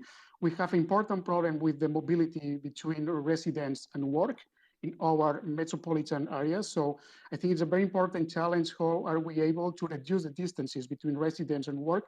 And also, how are we able to improve the public transport network metropolitan, okay? And the second goal, I would say, that is how are we able to transform our public space, just shifting for a public space absolutely occupied by cars, by asphalt, I would say. And how are we able to transform this asphalt public space to a new public space, increasing green areas, increasing social areas for meetings. So I think we are just in a very interesting point that the urban planning is shifting. Yes, be aware where are the new challenges in our cities. Okay, Mika, do you want to add something on this idea of a European approach to the sustainable city? Yeah, thank you. Good afternoon, by the way. Thank you for having me. Just in few words, Gecina is a real estate listed company which owns 20 billion of assets, 80% offices, 20% multi-residential, mainly based in Paris and Paris region. We have a couple of student housing somewhere else in France, but very located in this area. I just want to say something, if I may. I had the chance to attend a lecture given by one of the former prime minister, France prime minister, talking about François Mitterrand, and saying that François Mitterrand, when it was the time to express what Europe was about, he would mention that Europe was the Europe of cities. It's about cities compared to North America, compared to Asia, compared to other places. Cities being the place where people gathered, where people have their activities, where they are studying, where they are living with their families, where they are having fun, going to theaters, going to concerts, etc. So this is all about this ecosystem which works together and makes people work together. And that's why we have to work on sustainability on a much more global and holistic way and inclusive way, rather than considering that it's silos by silos. We do not see, well, we have seen that, of course, in France, like, and by the way, everywhere in Europe, like everywhere else in the world. But today we are not seeing, cities are mature, and we are not seeing from scratch, part of the city is coming out of the ground. It's much more about regeneration, is about rethinking, is about working together, and you're right, mayor is very important. Metropolitan and regions make sense because there is no border from one city to the other one. And these, but I think that these issues become much more common sense and shared by the whole community, and everybody is working on the same side, even though we are not always successful, but we try hard. I'd like maybe to focus on climate, and you mentioned the need to have a holistic approach. Maybe that's very European too. And Javier mentioned mobility, obviously, but I think there is more to CO2 than reducing carbon emissions in city, even though it's very important, of course. We know that the capital of existing building has a huge carbon footprint. So that's maybe another direction to go. Can we use that existing capital of buildings to rebuild the city on the city? Maybe we need to have more evolutive buildings. So that's maybe one trend on climate that I would like you to comment on. The second one being, we know that it will not be enough to reduce CO2 emissions, but we will need cities that have worked also on adaptation to climate change. So that's a second trend I would like maybe you to comment. You can choose whichever trend you want to comment. And the third one being, it's not enough to reduce the carbon emissions in the city, because we know that there are also what I call carbon emissions coming from everything that's imported in the city. So in the planning of sustainable cities, can we integrate the idea of producing a little more locally what people and building and companies consume locally, whether that's energy, maybe Meka, you can comment on that, or maybe whether that's all type of stuff that people need locally. I know that in Pobleno, in Barcelona, there is an experimentation with Fab City that we mentioned earlier in another session. So I'd like maybe the three of you to comment on this holistic approach to climate in the cities. Meka, yes, of course. I think that this is the main issue we have today. And the main issue is that we have started, at Gecina, we have started to measure our carbon emission in 2008.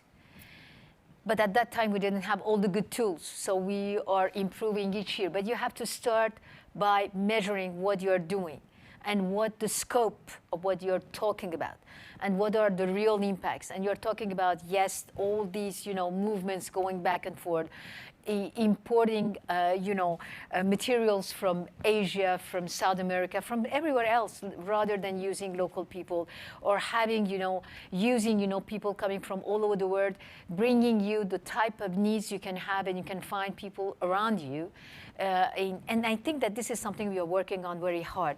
It's complicated. It's not that easy. We do not have the right measures and the right tools for doing so, but we shouldn't stop, and we need to do it. What we have done, for instance, in Jessina, we have decided to focus on the emission on our existing buildings, which means the emission of our buildings, which are already, occupied by our tenants, but also our tenants' emission. What is going to be the impact on them? How we're going to educate them? People are ready to understand, but you need to explain, how does that work? How does that work individually, but how does that work also globally? Everybody together. It takes a lot of time, and you're right about all the climate change and the impact of climate change. We need also to educate the insurance companies.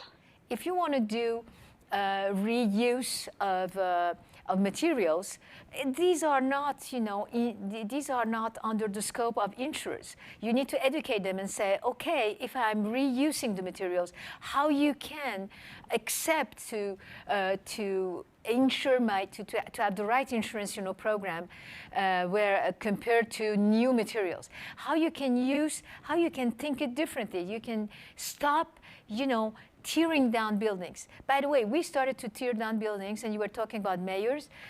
In 2017, when I took over my CEO position, we were landlord of the former headquarters of Peugeot in Paris. And Jessina used to have a very beautiful program, but quite brand new. We were planning to tear down the existing buildings and to build a brand new one. I have been appointed on a Friday eve. On Saturday morning, the deputy mayor of Paris at that time, Jean-Louis Missika, called me, Mecca, congratulations, you're not going to have your permit. And I said, it's Saturday, Jean-Louis, thank you. Can we wait until Monday morning? He said, I'm very serious. You need to rethink it on a repurposing, on a regeneration, on a reuse and a circular economy, not on a tearing down and building a brand new one. This was a very strong decision. And believe me, in terms of economics, all my colleagues came and said, it doesn't work. IRR doesn't work. It's not going to work. The Paris city, they are not nice people, blah, blah, blah. But by the way, we succeeded. We did a very beautiful thing. We worked hard. We learned. We completely refocused. We repositioned the way we were considering, and we brought in a lot of innovation. We need to bring technology, but smart technology in. So this was a great opportunity to think it through differently. And I think that this is something we need to expand, and probably people like us, with the experience we have, we should share more. We should put it together, and we should collaborate more. Sébastien, maybe both what you saw when you were in Paris and now in France Ville Durable on those subjects? We can't describe what a sustainable city is in the same way now than we did, for instance, during the COP21 in 2015. I remember I participated myself in some debates during the COP21, and when I raised the themes of adaptation or resilience during the meetings, I was asked to go out, saying, no, that's not the goal. We are here only to reduce carbon emission, and we will succeed. You are a kind of traitor to the cause if you're talking about adaptation, because if we need to adapt, it means that we failed, but we're not going to fail, so let's don't talk at all about adaptation. But adaptation is the emergency now. 6 years later, we can all acknowledge the fact that it didn't work. And carbon emission in 2019 were the highest rate in history. And so, of course, we need to focus on reducing carbon emission, or humankind will disappear. So, of course, we have to. It's mandatory, but it's not enough. It's not enough. And in the same time, we're going to plan the city, the change, the transformation of the city in order to reduce the carbon emissions in a holistic way. I completely agree with that. That's the other big change, thinking holistically instead of siloed. This is very complicated for local authorities, for instance. They're not used at all to this way of thinking. But we need to adapt, firstly, to the consequences of climate change. And it changes many things on buildings, mobility, and so on. And we also need to embed the resilience approach to the whole functioning of the city. And what does bring this theme to the other ones? It just reminds that if energy and climate are central, and of course, if we don't fix it, we're not going to fix anything. But it's not enough. And to create a sustainable city, we have to work on many other topics than climate and energy. To have this holistic approach, biodiversity, social inequities, and so on and so on. And I just want to end maybe this part with one other theme, which is completely new, and which is the first pillar of France Ville Durable now, sobriety. How can we build territorial strategies, economic policies that take into account the need of sobriety? Consume less, produce less, less transportation, less. We're not used at all. And so this brings to what you mentioned earlier about the renewing of the city. We have to find new economical models to intensify the value of what we already have instead of creating new things. And we're not used to. And that's a work in progress at the moment. And we have really intense discussions in our association with our private companies, with the national government. But everyone agrees with the fact that we don't have the choice now to shift the vision we had even 6 years ago. Thank you very much. Javier, maybe your comments on what Mecca and Sébastien have said and on my maybe 3 initial trends on climate change. Yeah, just following one of the main ideas that Sébastien shared, I would say that climate change is because of cities. And cities, I am absolutely sure that will be also the solution for climate change. So the first idea is that we cannot separate how we fight the climate change and how we make our cities more resilient or more adapted to this climate change. I think that must be 2 things that must be tackled together, climate change and resilience in our cities. So I think that the goal is how are we able to change our urban model in a comprehensive point of view. We have to identify and set up actions that be able to improve the environmental conditions of the cities, of course, but also must be able to change the behaviors of people, of ourselves, how we move, how we shop, how we eat even. And I think there is a very important goals about food, energy, about food. For instance, at the very moment, Barcelona is currently the world's sustainable food capital. And we are trying to help to advance to agricultural transitions in the city with some public policies right now, in order to generate short circuits productions and distributions of food, trying to link the local food production, for instance, with the school canteens, trying to increase the areas that in the city are just generating urban agriculture, for example. And the other big idea that I would like to introduce is we have, I would say, opportunity, but also responsibility. We have a huge surface of roofs in our cities. So we have enormous surfaces of roofs that right now are doing nothing about environmental conditions in our cities. And there is a very big opportunity to recover this huge surface in order to help the city to improve the environmental conditions, introducing more green areas in the roofs, but also contributing to the energy model and also with the food maybe.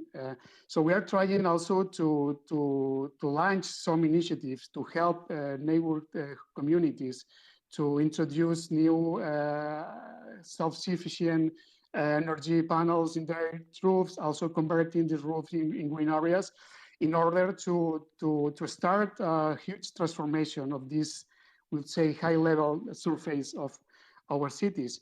And finally, Mega said before about the idea of region, city region. I think it makes a lot of sense to recover the idea of city region model in order to identify which are the territories with some urban centers or cities within this territory that can be able to produce, to supply the goods, and also to generate the energy that this system needs. So I think we need to scale up the idea of sustainability and self-sufficiency in our cities in a territory scale, in order to identify which is this new scale that can be balanced the relations between cities and between territory, in order also to be more self-sufficient. I'd like to ask you, the three of you, there's an exhibition right now at Le Pavillon de l'Arsenal in Paris about the, I would say, aesthetic contribution of the sustainable city. So do you think it's a dilemma? Can a sustainable city be beautiful? I don't know what the criteria of beautiful is. Obviously, in a sustainable city, there are more maybe green areas like this, like this room. So whether that's aesthetic or not, but so what do you think? Do you think it's a dilemma, or do you think really the move towards more sustainable city can also bring a positive contribution to maybe the renewal of aesthetics in urban planning? Maybe Meka? Well, I think that these two items are not contradictory. I think that the architects, and as soon as you are working with the community, by the way, at the time we were just building for building or consuming for consuming, we have created a lot of crabs, which are absolutely, they are ugly. They are consuming a lot of energies, they are not in the right place, and they are not serving properly the occupants. I think that today we are much more thinking on the longer term. Sustainability means long term, and we need to come out of this short-term period. And if you think of planning, of thinking first, then going into this frenetic action life we have been through before, then you will think it through on a much more harmony between different type of existence, between different type of coexistence of the ecosystem.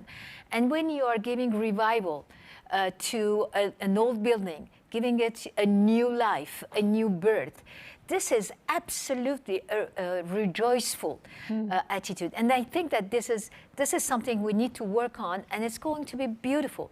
But as soon as we are working together, we are not in silos, we are not religious one against the other, we are not just defending absolute views about what is good and what is not, what is wrong. We should put our heads together and think it through, and I think that the beauty is going to be there, because harmony is what creates the beauty and the fact that we feel, comfortable about. And this is something which is important.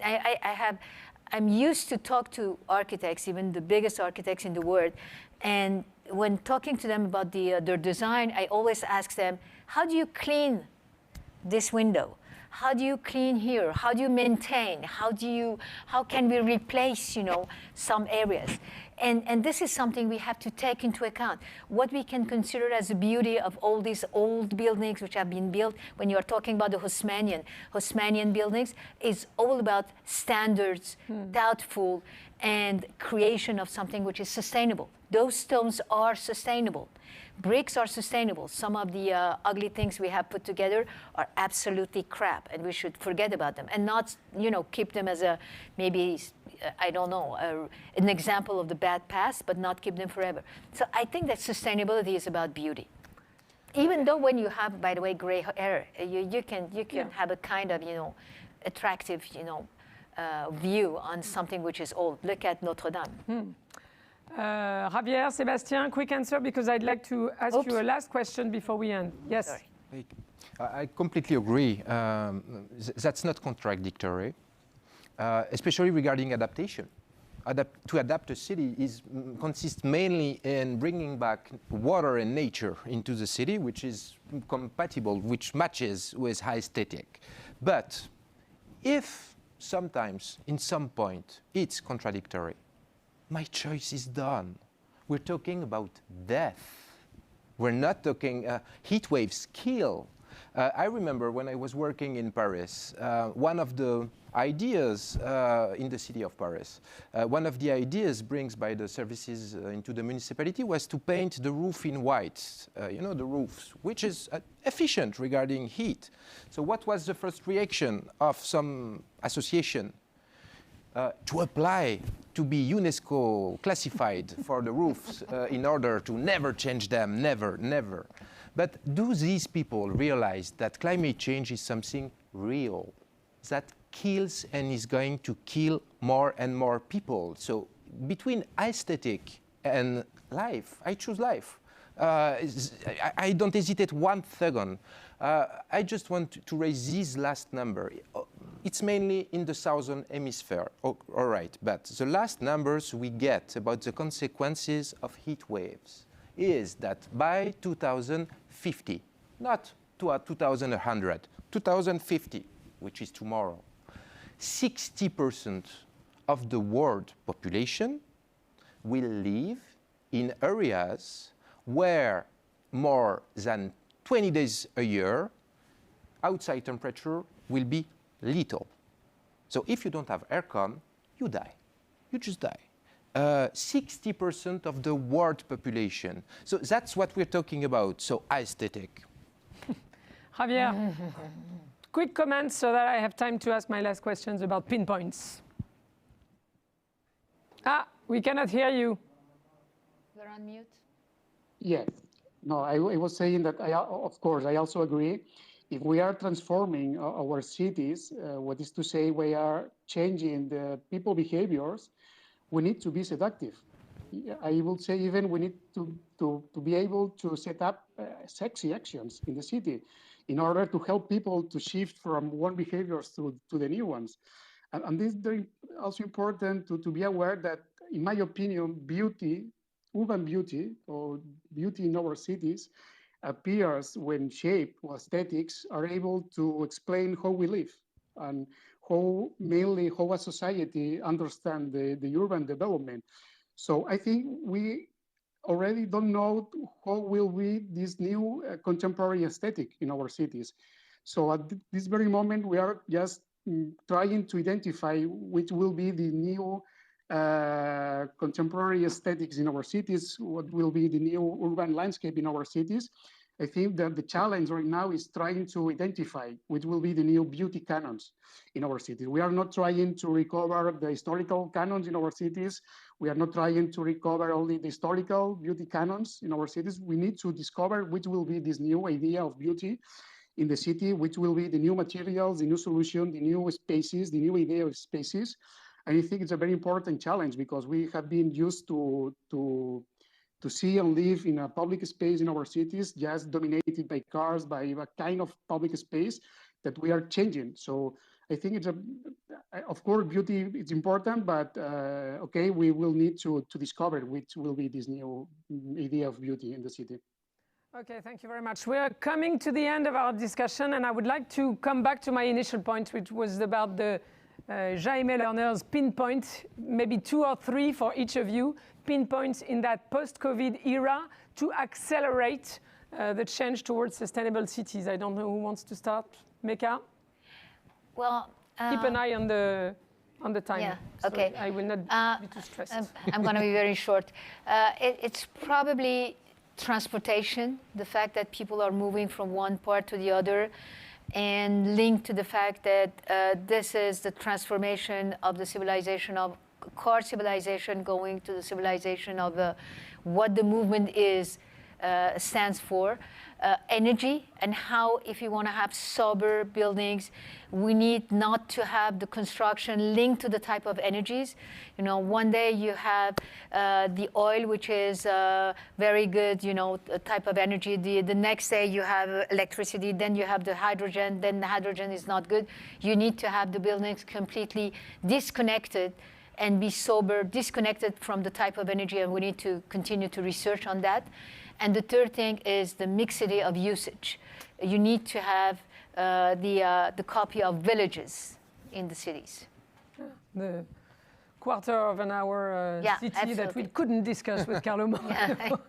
Thank you for bringing it back. Yes, Sébastien. I have to mention something that works everywhere, that could be developed in any cities in the world, that was raised in Paris, and I personally led this project, so I have to mention it. This logical of points that you can use everywhere in the city to have a global effect. I want to mention schoolyards and the role that schoolyards everywhere in all the cities can play in cooling the city if you replace asphalt by a roof, by a ground like that, and Which so on. Which is the plan in Paris? We named it the Oasis Schoolyards program, but since many other cities in the world copied and were inspired by this project, and it's interesting because it's a holistic project that brings, in the same time, to create cool islands, to create places that are open to the public at weekends and during vacation, to strengthen local links and social links among the population, especially refugees as well for the elderly during the heat waves. In the same time, with the same money, there is a huge program of education to climate change for the children, the teachers, the parents who are concerned by this program, and so on and so on. It's a very good example of what we can do to transform a city using an existing asset, an existing infrastructure, and the existing budget that we use every year to replace the asphalt. Just take this money to put grass instead of asphalt, and it will be cheaper, by the way. And so we have all these solutions that can be even cheaper for the cities. But we have to think more naturally, more logically, and more than all, maybe think about our development with boundaries. And the new concept is this planet boundaries that could be added to the SDGs, to the Sustainable Development Goals, because there is something missing with the SDGs. And I think this was mentioned this morning in another roundtable here with Kate and the donut theory. Kate Raworth. And so that's something we're bringing now to the local authorities we're working with. And I know the city of Amsterdam has all its economic recovery plan based on the donut economy. Exactly. Javier, the 2 or 3 pinpoints to change cities. Yeah, really fast. No, I was also thinking about the schools, like Sebastian said, and trying not to repeat, I will add two ideas about the advantage that the schools actually represent in the city. The first one is that we have in our cities a very well-distributed map of schools. So we can think, just to recover one idea of Jaime Lerner, it's like a acupuncture strategy. If we are able to improve the public space surrounding our schools, we will be able to improve the whole city. Just to understand that the schools can be the epicenter of public space, of an urban transformation in their surroundings. And the second key idea is that the school have a very pedagogic advantage. So sometimes it's very difficult trying to explain people why you are transforming a street, you are reducing car lane, or while you're doing some things in the street, but everybody in the city understand why you are improving a school and why are you improving the public space around the school, why you're reducing the car space in the front door of the school, why you're introducing greenery in front of the school. So I think just linking with the idea of beauty, the idea of a new beauty canon in the city, I think with the schools we have a very good opportunity with a very good pedagogic advantage in order to increase the speed of the transformations of the city, and also to increase the idea, helping people to understand why are we doing this kind of transformations. Okay, thank you very much for stressing the school pinpoint, because I remember moderating a discussion with Jaime Lerner and Bill McDonough a few years ago, and I remember their pinpoint at that time was to change education with the idea that if we educate children the same way we have for decades, then we will have the same citizens and at the end of the day, the same cities. So thank you very much for the three of you. Just to remember, Jaime Lerner changed Curitiba in the 70s with 3 pinpoints. One was the idea of making public transportation free. That was one pinpoint. Second was to increase the number of parks and greener areas in the city for inhabitants. And the third one was a great program called Waste for Food, where they asked people to collect waste and to bring it back to give to homeless people, especially food, etc., etc. So thank you very much to the three of you, Sébastien, Mecca, Javier, from remote, to have participated in this session. Very, very exciting as far as I'm concerned, and I've been talking about the subject for decades. Thank you very much to all of you. Thank you. Thank you so much. A pleasure.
est-ce que vous m'entendez? Martha, Emma, je vous entends pas. Est-ce que vous êtes en mute? Est-ce que vous m'entendez?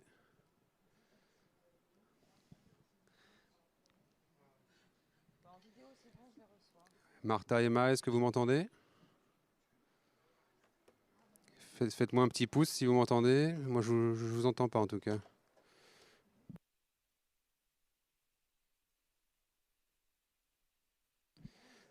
Est-ce que vous m'entendez? Martha, Emma?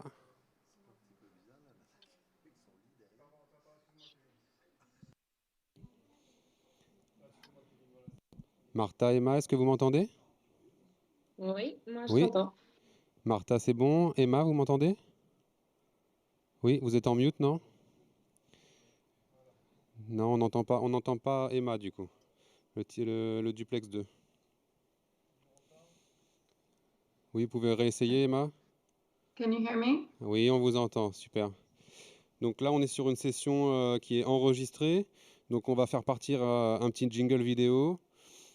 Quand le jingle se termine, vous serez déjà... Attends, est-ce que du coup on affiche d'abord Martha, vous introduisez la séquence et ensuite vous invitez Emma et on vous met toutes les deux à l'écran? Ça vous va, Martha? D'accord. Oui, dites-moi hein, si vous voulez faire autrement, il n'y a pas de souci. Oui, non, je pensais lui donner la bienvenue et expliquer qui elle était avec elle, mais c'est comme vous préférez. Bah, non, mais c'est pas, on vous affiche toutes les deux et vous la présentez, vous lui dites bienvenue et puis ensuite vous faites votre séquence. On est sur 18 minutes de Fireside Chat et puis et on vous enregistre. 18 minutes. 18 minutes, c'est ce que nous on avait sur notre conducteur. D'accord, moi j'avais 15. Ok. Ouais, bah après, vous pouvez faire 15. Hein. Nous, on avait 18 minutes, mais D'accord. voilà. Ouais. Ok, Emma, parfait. Hi Emma, how are you? Hi, Marta. I think I understood that. We have 18 minutes now. Ah, okay, you don't 15. speak French, I was gonna sorry. translate, but we're okay. But we're okay if we do 15, so we'll be fine. I'll be on the time though. Don't worry about that. Okay, so we launched the video jingle, and when it's over, Marta will start to talk, and then you do your fireside chat. Okay? I understood. Thank you. Yes. So Emma, we need to have less space between your head and the top of the screen. If you can lower your camera, please. It's on a monitor. Is that better? A bit better. You That's cannot move the camera. You can't move the No, camera. No. They said it was okay in the prep session. That's as close as I can get. There's a desk here. I'll try and move the whole thing forward.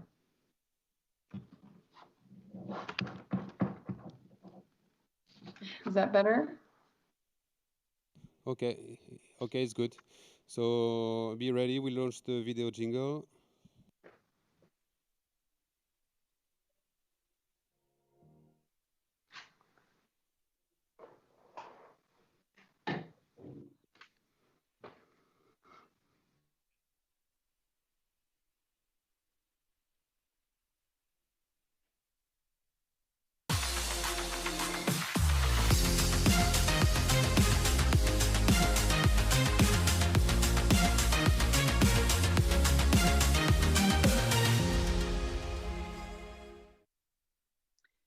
Good morning. Hi. This is Marta. I'm joined by Emma Stewart, Netflix Sustainability Officer. How are you, Emma? I'm very well. Nice to see you, Marta. I just wanted to give a little background on yourself before we jump in. As a scientist, you've worked in Kenya, in Brazil, and in Mexico, studying their ecosystems. I also believe you were moved by the stories of the local people, and in 2009, you joined a research group for climate objectives based on science. I think that's a very interesting background to bring to the entertainment industry. So I'll jump right in. I saw your program, the Net Zero Carbon Plus Nature program, and I'd love for you and for our audience to know a little bit more about it. Yes, of course. Well, thank you for asking. First, we started by evaluating our impact. So we measured our carbon footprint for 2 years and we got that audited. And what that showed us is that our carbon footprint is about 1 million metric tons per year. And over 90% of that actually sits with companies we buy from, which is quite common. Roughly half of the footprint stems from the physical production of the film and television shows that you see on our service, followed by our corporate operations and the purchased goods, the things that we buy. We, like many, use cloud providers like Amazon Web Services and OpenConnect to stream our service, and that together comes to about only 5% of the total footprint. So now that we understand the footprint, we announced our intention by next year to reach net zero emissions, and to do so by reducing our own emissions in line with climate science, and then to invest in the power of nature to retain and remove carbon from the atmosphere, ultimately bringing us to net zero. So if you're familiar with that old adage of reduce, reuse, recycle, this is one for the modern era: reduce, retain, remove. And we call this net zero plus nature. Mm-hmm. Sounds great. Very, very ambitious. I also read in the report that you were advised by key players. I don't know if, I know you've done a great scientific background in all this, and I don't know if there are some names you'd like to share. I find it very, very relevant. The people who've been experts by your side on all this process. Yes, we are incredibly lucky to have an advisory group who we have asked to independently and in a voluntary capacity guide and provoke us. And this group includes luminaries like Cristiana Figueres, the Costa Rican diplomat who is credited with striking the Paris Agreement.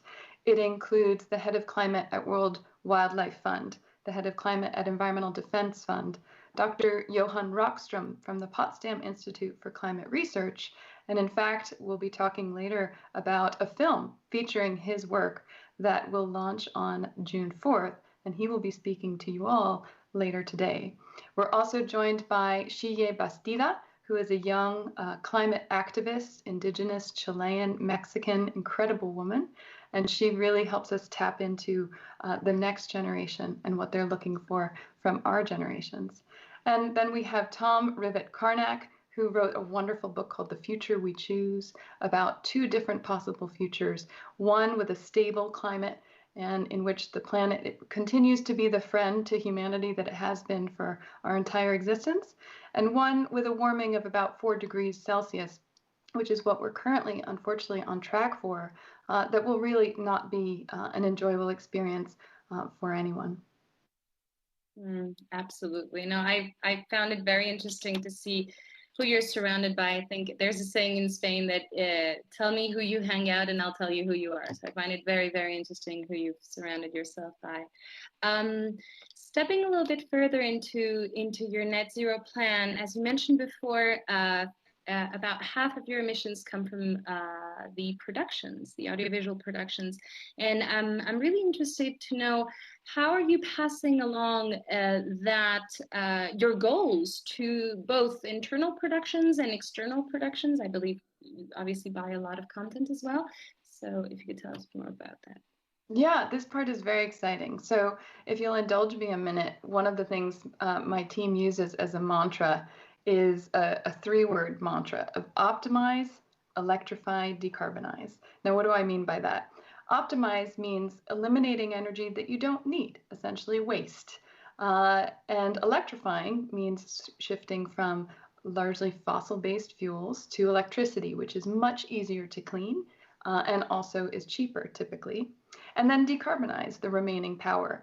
And my family actually applied this in our own home. So we first swapped out inefficient lighting and equipment when we moved in, and we saved money every month on our utility bills.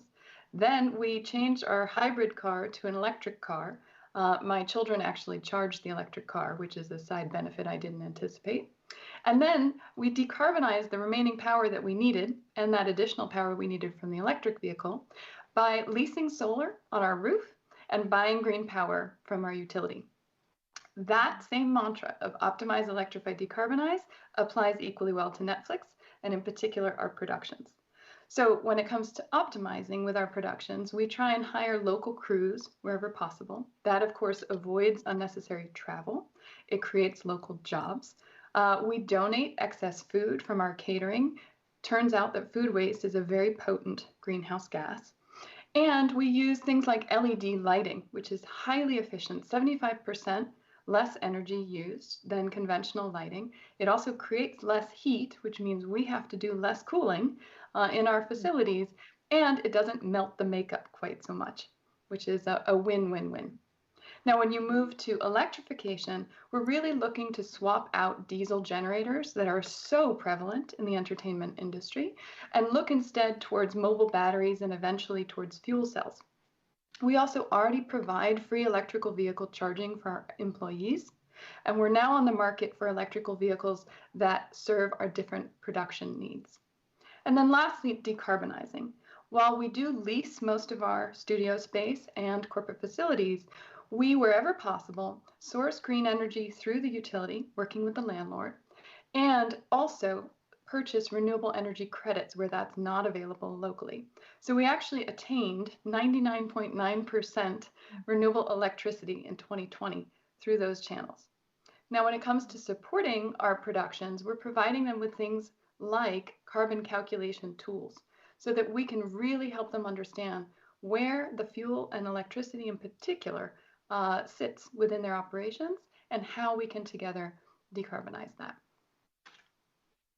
Super interesting. I was taking notes right there as a producer myself, trying to learn from all of this. It's great. I was going to ask for 3 takeaways, but I think you've summarized beautifully. Local crew, excess food, LED lighting, and of course, calculating will allow you to compensate. And I'd also like to go into the digital impact you mentioned. You said you were part of the impact, I'm sorry, it was only 5%. And I read that you're part of the DIMPACT program, and you were advised as well by the University of Bristol.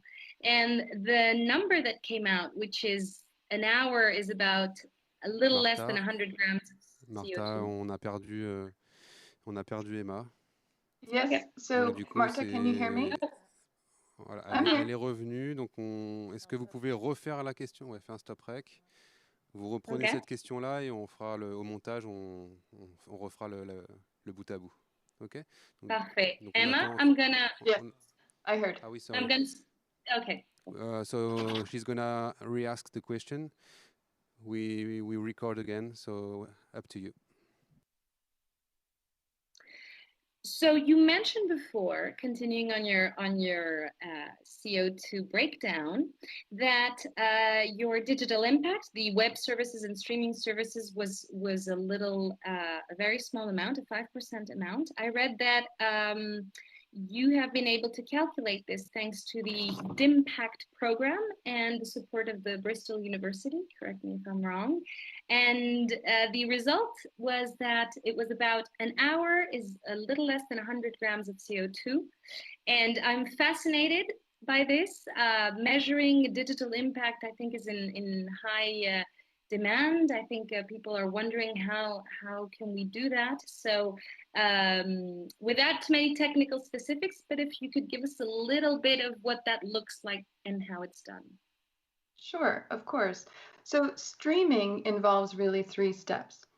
The data centers, and as I mentioned, we rely on Amazon Web Services and Open Connect for data centers, and that represents only 5% of the overall company footprint. Beyond that, there is internet infrastructure provided by internet service providers, and then the devices that people use to, we hope, enjoy Netflix among thousands of other activities they might do online. And those 3 phases together make up streaming. They also make up publishing and advertising and other uses of the internet. Now, as an entertainment company, it's perhaps not surprising that the majority of our carbon emissions come from the production of film and television shows. What greenhouse gas accounting requires is that the emissions from internet and device use reside with the internet service providers and the device manufacturers. it's only logical they have operational control over those technologies. However, we still want to contribute to a joint effort of tackling the emissions related to streaming. So we've joined up with a number of other streaming companies and broadcasters, advertisers, publishers, companies that use the internet to deliver their products and services in a group called DIMPACT. And the technical work there is led by a team at the University of Bristol, as you mentioned. They have worked for about 1.5 years using best practices in life cycle assessment, it's called. And what they've done is built a calculation tool that allows all of the companies around the table to estimate in a robust fashion the true carbon footprint of streaming or publishing or advertising. And what we found when we ran our data through the DIMPACT calculator was that an hour of streaming Netflix in 2020 equated to less than 100 grams of greenhouse gases. Now, what does that mean? That's driving a 1/4 mile in a gas or petrol-powered car. So if I had one, I could go about a 1.5 blocks from here in my home in San Francisco. And thankfully and happily, from a research standpoint, the other peers around the table, these other companies, when they ran their numbers, fell within that same range. So that gives us a really great degree of confidence about these estimations. Now that we have a fuller understanding of where the emissions lie in the streaming delivery chain, we can partner up with the internet service providers, device manufacturers to try and tackle them. As one illustrative example, in Ireland, you can actually stream video with 0 emissions. Now, why is that? It's because the Amazon Web Services data center and a number of the internet service providers have purchased clean energy. And either through the utility or on their own devices, they have managed to decarbonize the delivery.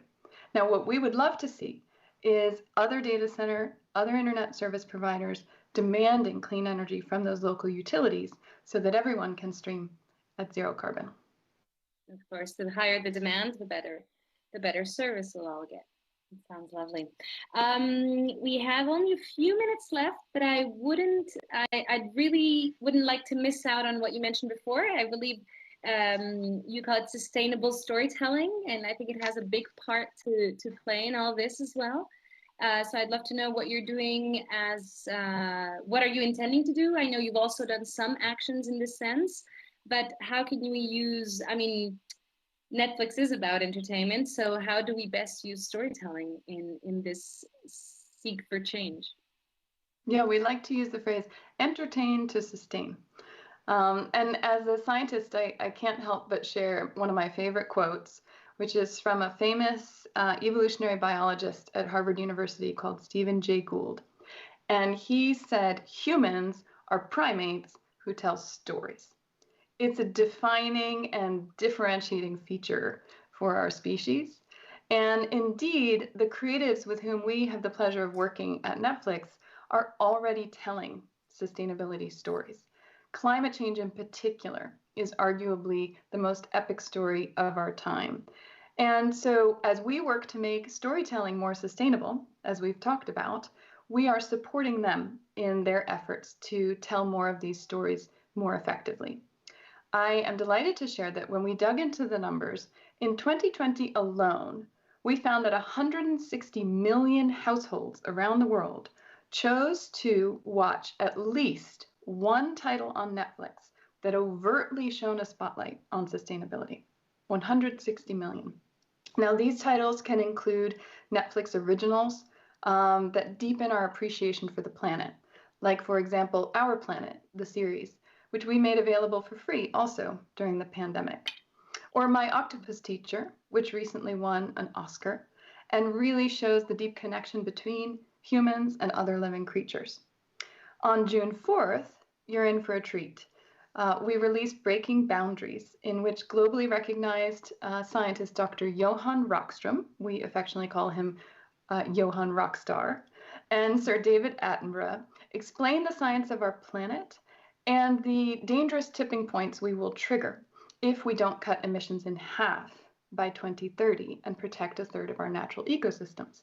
Now, Dr. Rockstrom will be speaking later today at this event. And as he and Sir David Attenborough put it, Earth has been humanity's greatest friend, but before long, it could become our greatest foe. President Joe Biden recently shared Breaking Boundaries with 40 heads of state at his Leaders Summit on Climate, and Sir David Attenborough will feature it in his G7 keynote. Now, so that we have something for everyone, we couple these forceful calls for action with more lighthearted, playful titles that show hopeful solutions. As one example, Down to Earth with Zac Efron, or some of my children's favorites are Arctic Dogs, Octonauts, of course, and Izzy's Koala World in Australia. And then there are green moments sprinkled throughout comedies and dramas like Dead to Me or Atypical.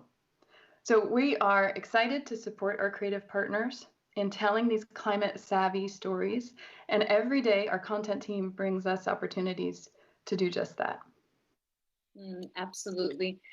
As a filmmaker, I think we have one of the many important tools for change, and happy to see that Netflix is on board and working hard at it. I'd like to thank you for these moments together and invite anybody who'd like to get more information on Netflix website where I could find and do my cheat sheet.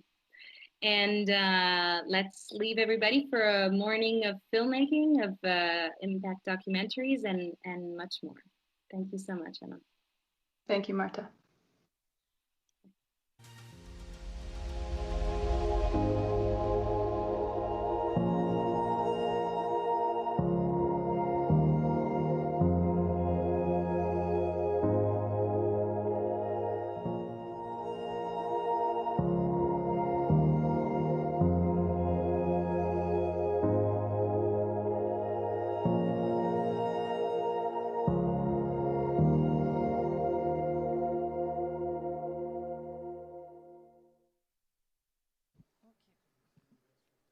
Thank you, Emma.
Bienvenue au Change Now Film Festival. Et oui, Change Now, c'est aussi un festival de cinéma que vous pouvez voir jusqu'à demain soir. 5 films que nous avons sélectionnés, 5 films passionnants.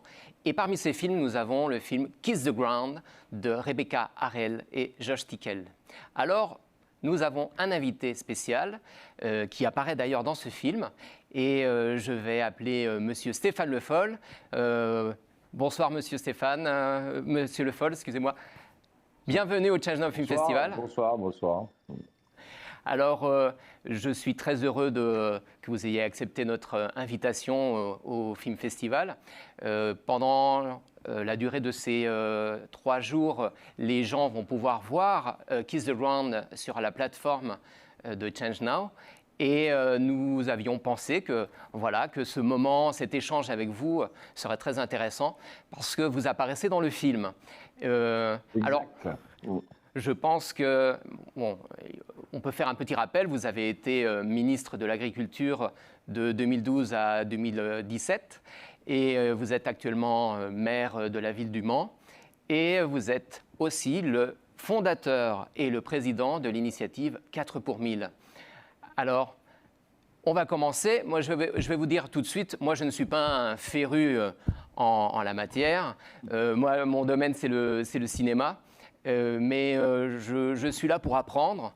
Et je pense que de nombreux spectateurs qui nous écoutent et qui nous voient vont énormément apprendre de notre conversation. Une conversation conviviale. Et pour commencer, je voudrais vous dire... Voilà, le film Kiss the Ground, moi, c'est un film qui m'a énormément interpellé. Et j'aimerais savoir un petit peu comment vous vous êtes retrouvé dans cette aventure. Comment ça s'est passé?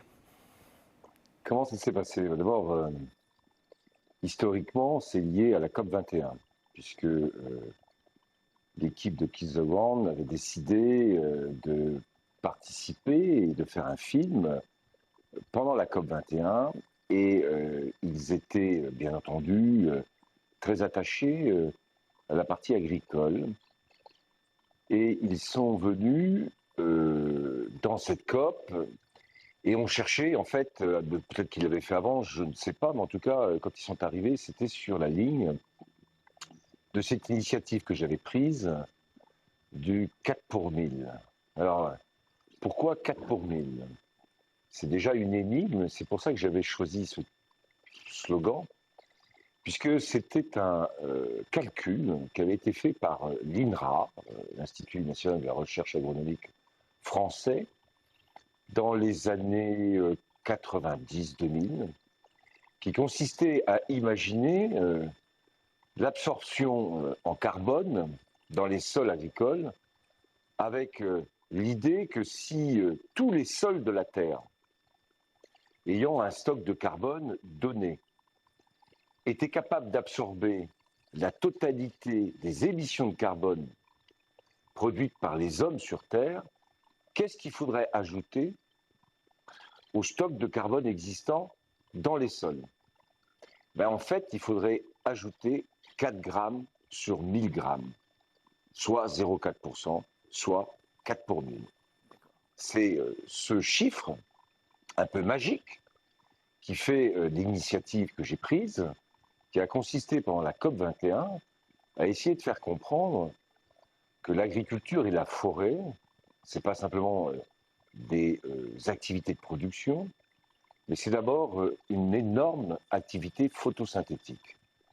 Les plantes grandissent en captant l'énergie solaire et en transformant une partie des minéraux qui existent et des gaz qui existent dans l'atmosphère et des minéraux qu'il y a dans le sol, en particulier le carbone, puisque les arbres, comme la plupart des plantes, sont des structures carbonées. Et donc ce carbone dans l'atmosphère, elle le capte. Et après, il suffit, si je puis dire, d'en stocker une partie dans les sols pour faire en sorte, et c'est l'objectif de l'initiative que j'avais prise, de stocker au minimum 4 grammes quand on a 1000 grammes déjà en stock dans les sols agricoles.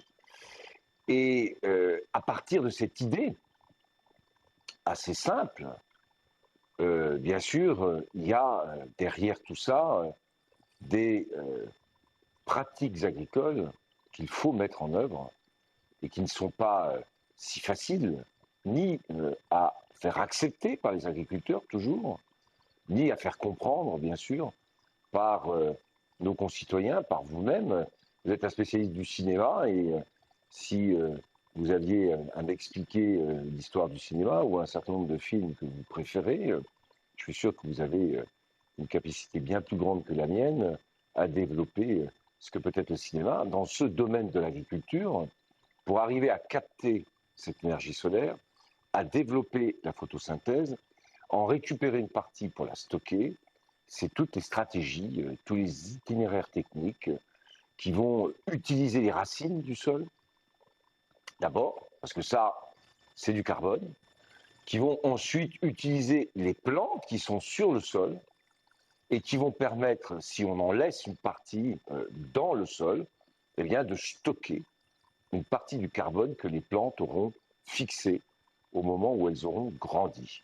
Ces techniques, qui passent en particulier aujourd'hui par la couverture des sols, par ce qu'on appelle maintenant aux États-Unis, et ça arrive en Europe, l'agriculture de régénération, ou ce que j'avais appelé, pour ce qui me concerne, l'agroécologie, dans la loi que j'avais fait voter en 2014. Chercher en fait à capter le maximum d'énergie solaire, à donner aux plantes cette capacité qu'elles ont à capter et à stocker du carbone dans des pratiques agricoles qui cherchent à maximiser l'effet stockage et l'effet photosynthétique. Donc, l'exemple est assez simple. Quand vous labourez un sol, il n'y a plus de plantes dessus, puisque par définition, vous cherchez à désherber le sol. Et vous retournez la terre. Lorsque cette action est faite, et si vous vous promenez dans la campagne française, vous verrez des sols labourés, il n'y a plus aucun végétaux dessus. Ça, c'est du gaspillage de photosynthèse et d'énergie solaire. Parce que le soleil, quand il chauffe, il n'aide aucune plante à se développer. Il ne fait que de faire évaporer l'eau qui est dans le sol. Et pour éviter ce système, qui est un système gourmand en énergie, puisque quand vous labourez, vous êtes obligé d'avoir un tracteur, des charrues, vous passez du temps, eh bien, il vaut mieux couvrir le sol par des végétaux et laisser travailler à la place du tracteur et de la charrue des petites bêtes que tout le monde connaît, qui s'appellent les vers de terre, et qui aèrent le sol sans avoir besoin de le retourner. Et c'est ça l'objectif de l'agroécologie ou de l'agriculture de régénération, c'est d'utiliser les mécanismes de la nature pour faire en sorte que la couverture continue des sols nous permette de stocker une partie du carbone qui est fixé par les plantes. Dans le domaine agricole, bien sûr, toutes les plantes peuvent stocker du carbone. Et puis la forêt, bien sûr, est aussi un enjeu spécifique de stockage de carbone. Voilà un peu le sujet que va développer Keith de Wang dans son film, en allant chercher des exemples un peu partout dans le monde, en essayant de montrer que les techniques sont en train de se mettre en place, mais la philosophie générale et l'objectif scientifique qui est derrière, c'est celui que je viens de vous expliquer. Oui, le film est vraiment passionnant. Et quand je l'ai vu, je me suis dit, finalement, on a fait les choses, on a mal fait les choses depuis le début, depuis des milliers d'années. Je ne sais pas si vous êtes d'accord avec cette opinion. Est-ce que... Alors, on les a mal faites. Et on est toujours, vous savez, sur des contraintes techniques et l'évolution des modèles de production dépend des évolutions technologiques. Pourquoi on a labouré? C'est parce qu'on a cherché à désherber. Et pourquoi on a désherbé? Parce que quand vous avez de l'herbe et que vous voulez semer du blé, l'herbe vient en concurrence avec le blé. Et donc le début du labour, c'est en fait désherber des champs pour pouvoir ensuite semer des graines. Mais au fur et à mesure qu'on avance et qu'on est capable de comprendre le mécanisme de la photosynthèse, de la couverture des sols, et qu'on est capable de jouer sur les concurrences des plantes elles-mêmes, à ce moment-là, on peut se passer du labour et on peut semer des blés, des maïs dans des champs qui sont déjà cultivés, à la condition de se séparer des cultures précédentes avec des techniques qui ont utilisé longtemps et qui continuent d'utiliser ce qu'on appelle le glyphosate, parce que le désherbage se fait de manière chimique, ou d'autres techniques qui consistent à désherber avec des systèmes mécaniques qui viennent pincer les plantes dont on veut se débarrasser, c'est-à-dire couper leur capacité photosynthétique et laisser à ce moment-là celles qui sont dessous sortir et capter la lumière, l'énergie solaire, et à partir de ce moment-là, eh bien, concurrencer les plantes qui étaient sur le sol précédemment.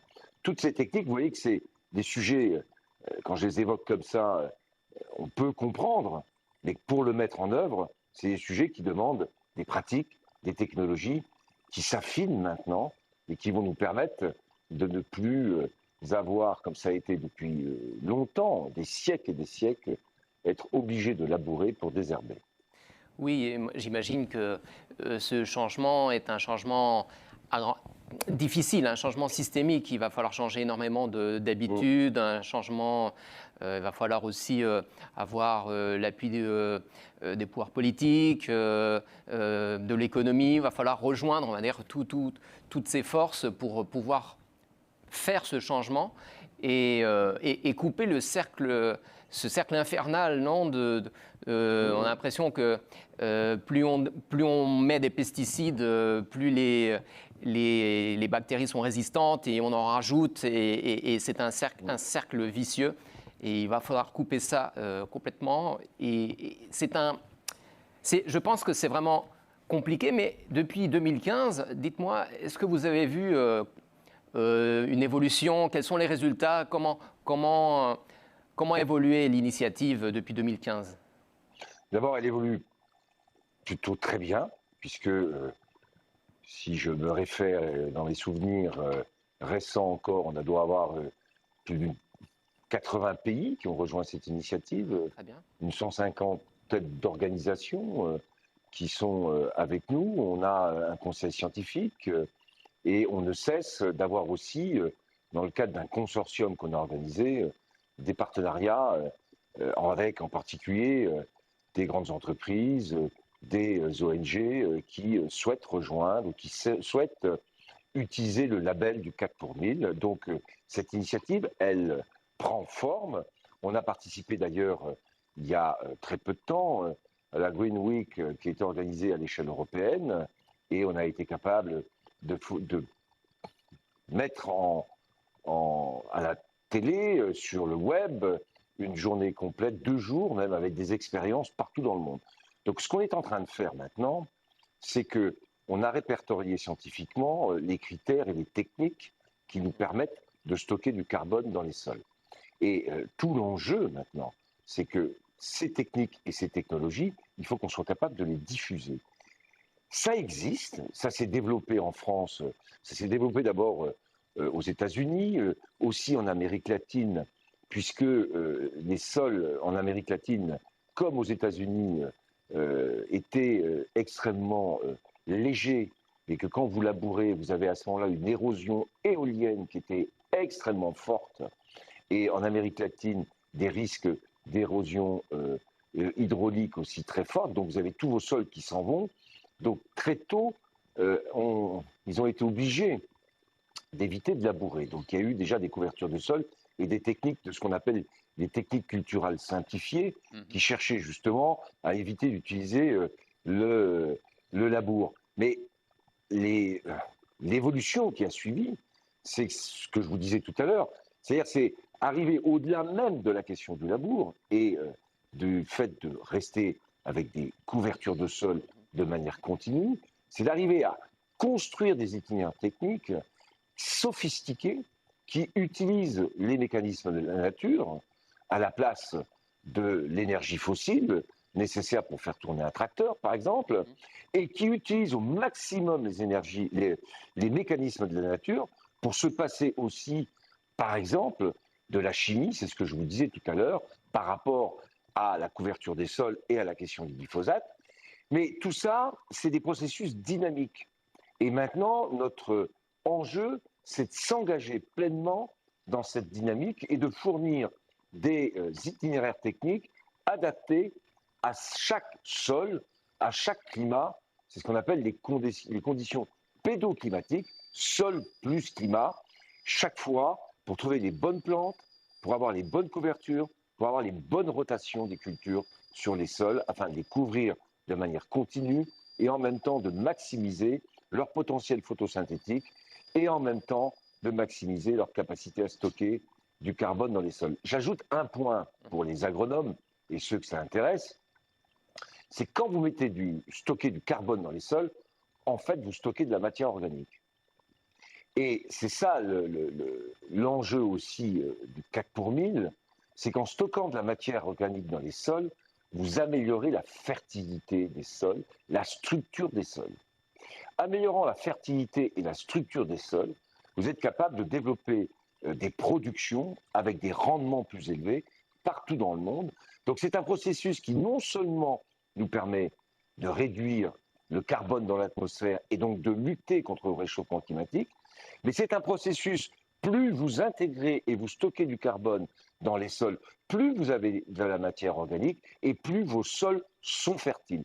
Et c'est pour ça que l'enjeu du 4 pour 1000 et des nouvelles pratiques agricoles intéresse de plus en plus les pays d'Afrique, les pays qui ont des problèmes au niveau de leur sol, de la qualité de leur sol, puisque ça permet à la fois d'avoir des rendements et d'améliorer la qualité des sols, c'est-à-dire de pouvoir avoir des productions alimentaires qui soient de qualité et à un niveau suffisant pour nourrir la population. Donc, dans le débat aussi sur la lutte contre la faim dans le monde, la lutte contre le réchauffement climatique en agriculture est tout à fait compatible et même intéressante pour lutter en même temps contre la faim dans le monde.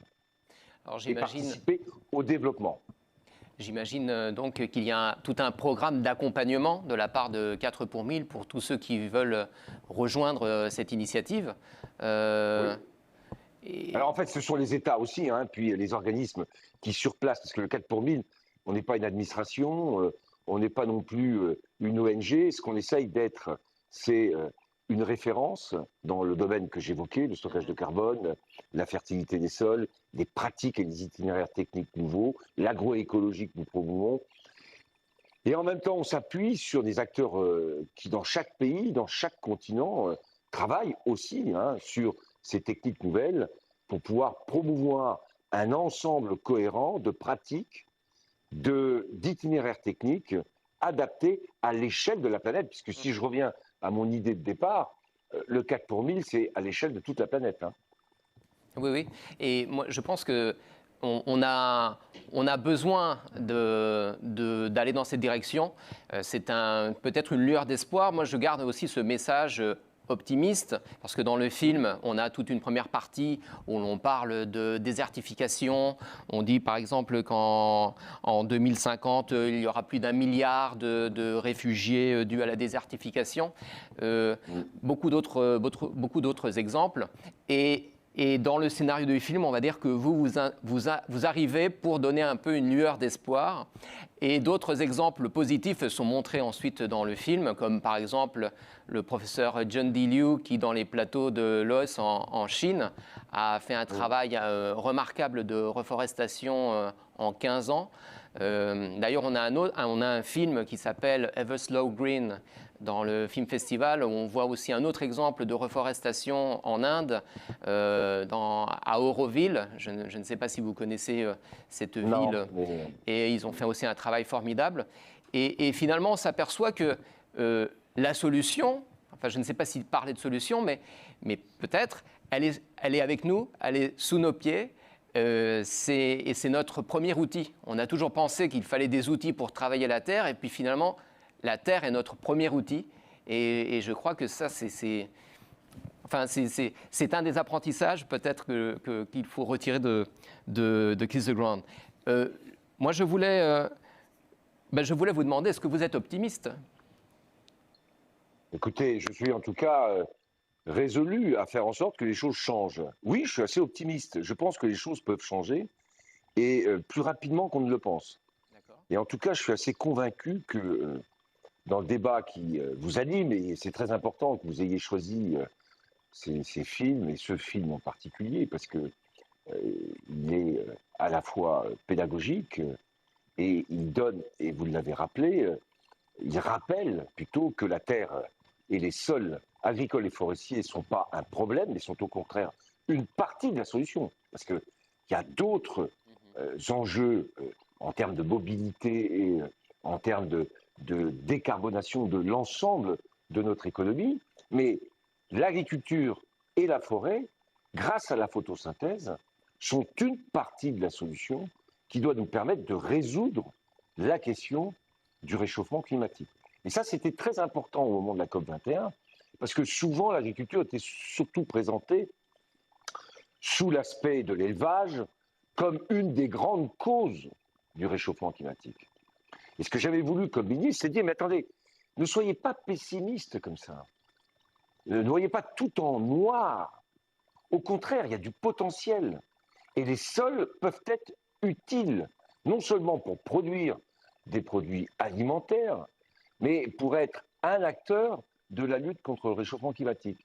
Et si on arrive, et là on n'y est pas encore, hein, mais à faire basculer les modèles de production vers des modèles vertueux comme ceux que j'évoque, à l'échelle de la planète, on peut avoir des résultats qui peuvent être étonnants.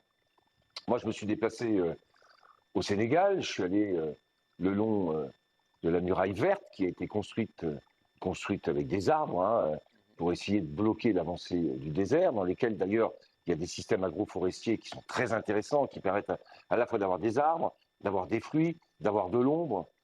C'est des processus qui derrière donnent du bois, donc de l'énergie. On est vraiment sur des choses qui, une fois qu'on enclenche le processus, nous permettent de faire des choses auxquelles on ne pensait même pas quand on a commencé. Et on s'est aperçu que si on se débrouillait bien, autour d'une zone de point d'eau, pour de l'élevage au Sénégal, ce qui est très important, vous avez des grands peuples hein, d'éleveurs comme les Peuls, les Dogons, qui sont là et qui ont une tradition et une histoire d'élevage, eh bien, on peut arriver, même en élevage, et même dans des zones subsahariennes, à stocker du carbone. Ça, c'est formidable. Et le seul bémol qu'il faudrait mettre, c'est les émissions de méthane liées en particulier aux troupeaux lorsqu'ils vont autour des points d'eau. Et là, les déjections émettent par définition beaucoup de méthane. Et on se disait que pour résoudre ce problème, il faudrait pouvoir ramasser ces déjections et avoir des micro-méthaniseurs qui permettraient de transformer, au lieu de laisser ce gaz s'évaporer, de le transformer pour avoir de l'énergie. Donc on pourrait tout à fait, si le facteur limitant dans le stockage de carbone en est entre des troupeaux dans les zones subsahariennes et la capacité que les sols subsahariens ont à stocker du carbone, et je le disais, c'est d'autant plus important que ça signifie qu'on va avoir de la matière organique dans les sols et qu'on va pouvoir fertiliser et structurer mieux les sols, eh bien, à ce moment-là, il y a des investissements, mais qui ne sont pas énormes à faire. Et ce qu'il faut arriver à faire à partir de là, c'est d'arriver à diffuser ces techniques, ces pratiques. Ça commence, et en Afrique en particulier, Burkina Faso, Sénégal, il y a des expériences qui sont conduites de polyculture élevage, parce que ce qu'il faut savoir, c'est que pour arriver à fertiliser les sols et avoir un équilibre agronomique qui soit performant, il faut aussi qu'il y ait un peu d'élevage, puisque l'azote est ce qui va être pour les plantes et la production végétale un enjeu spécifique et fourni par l'élevage.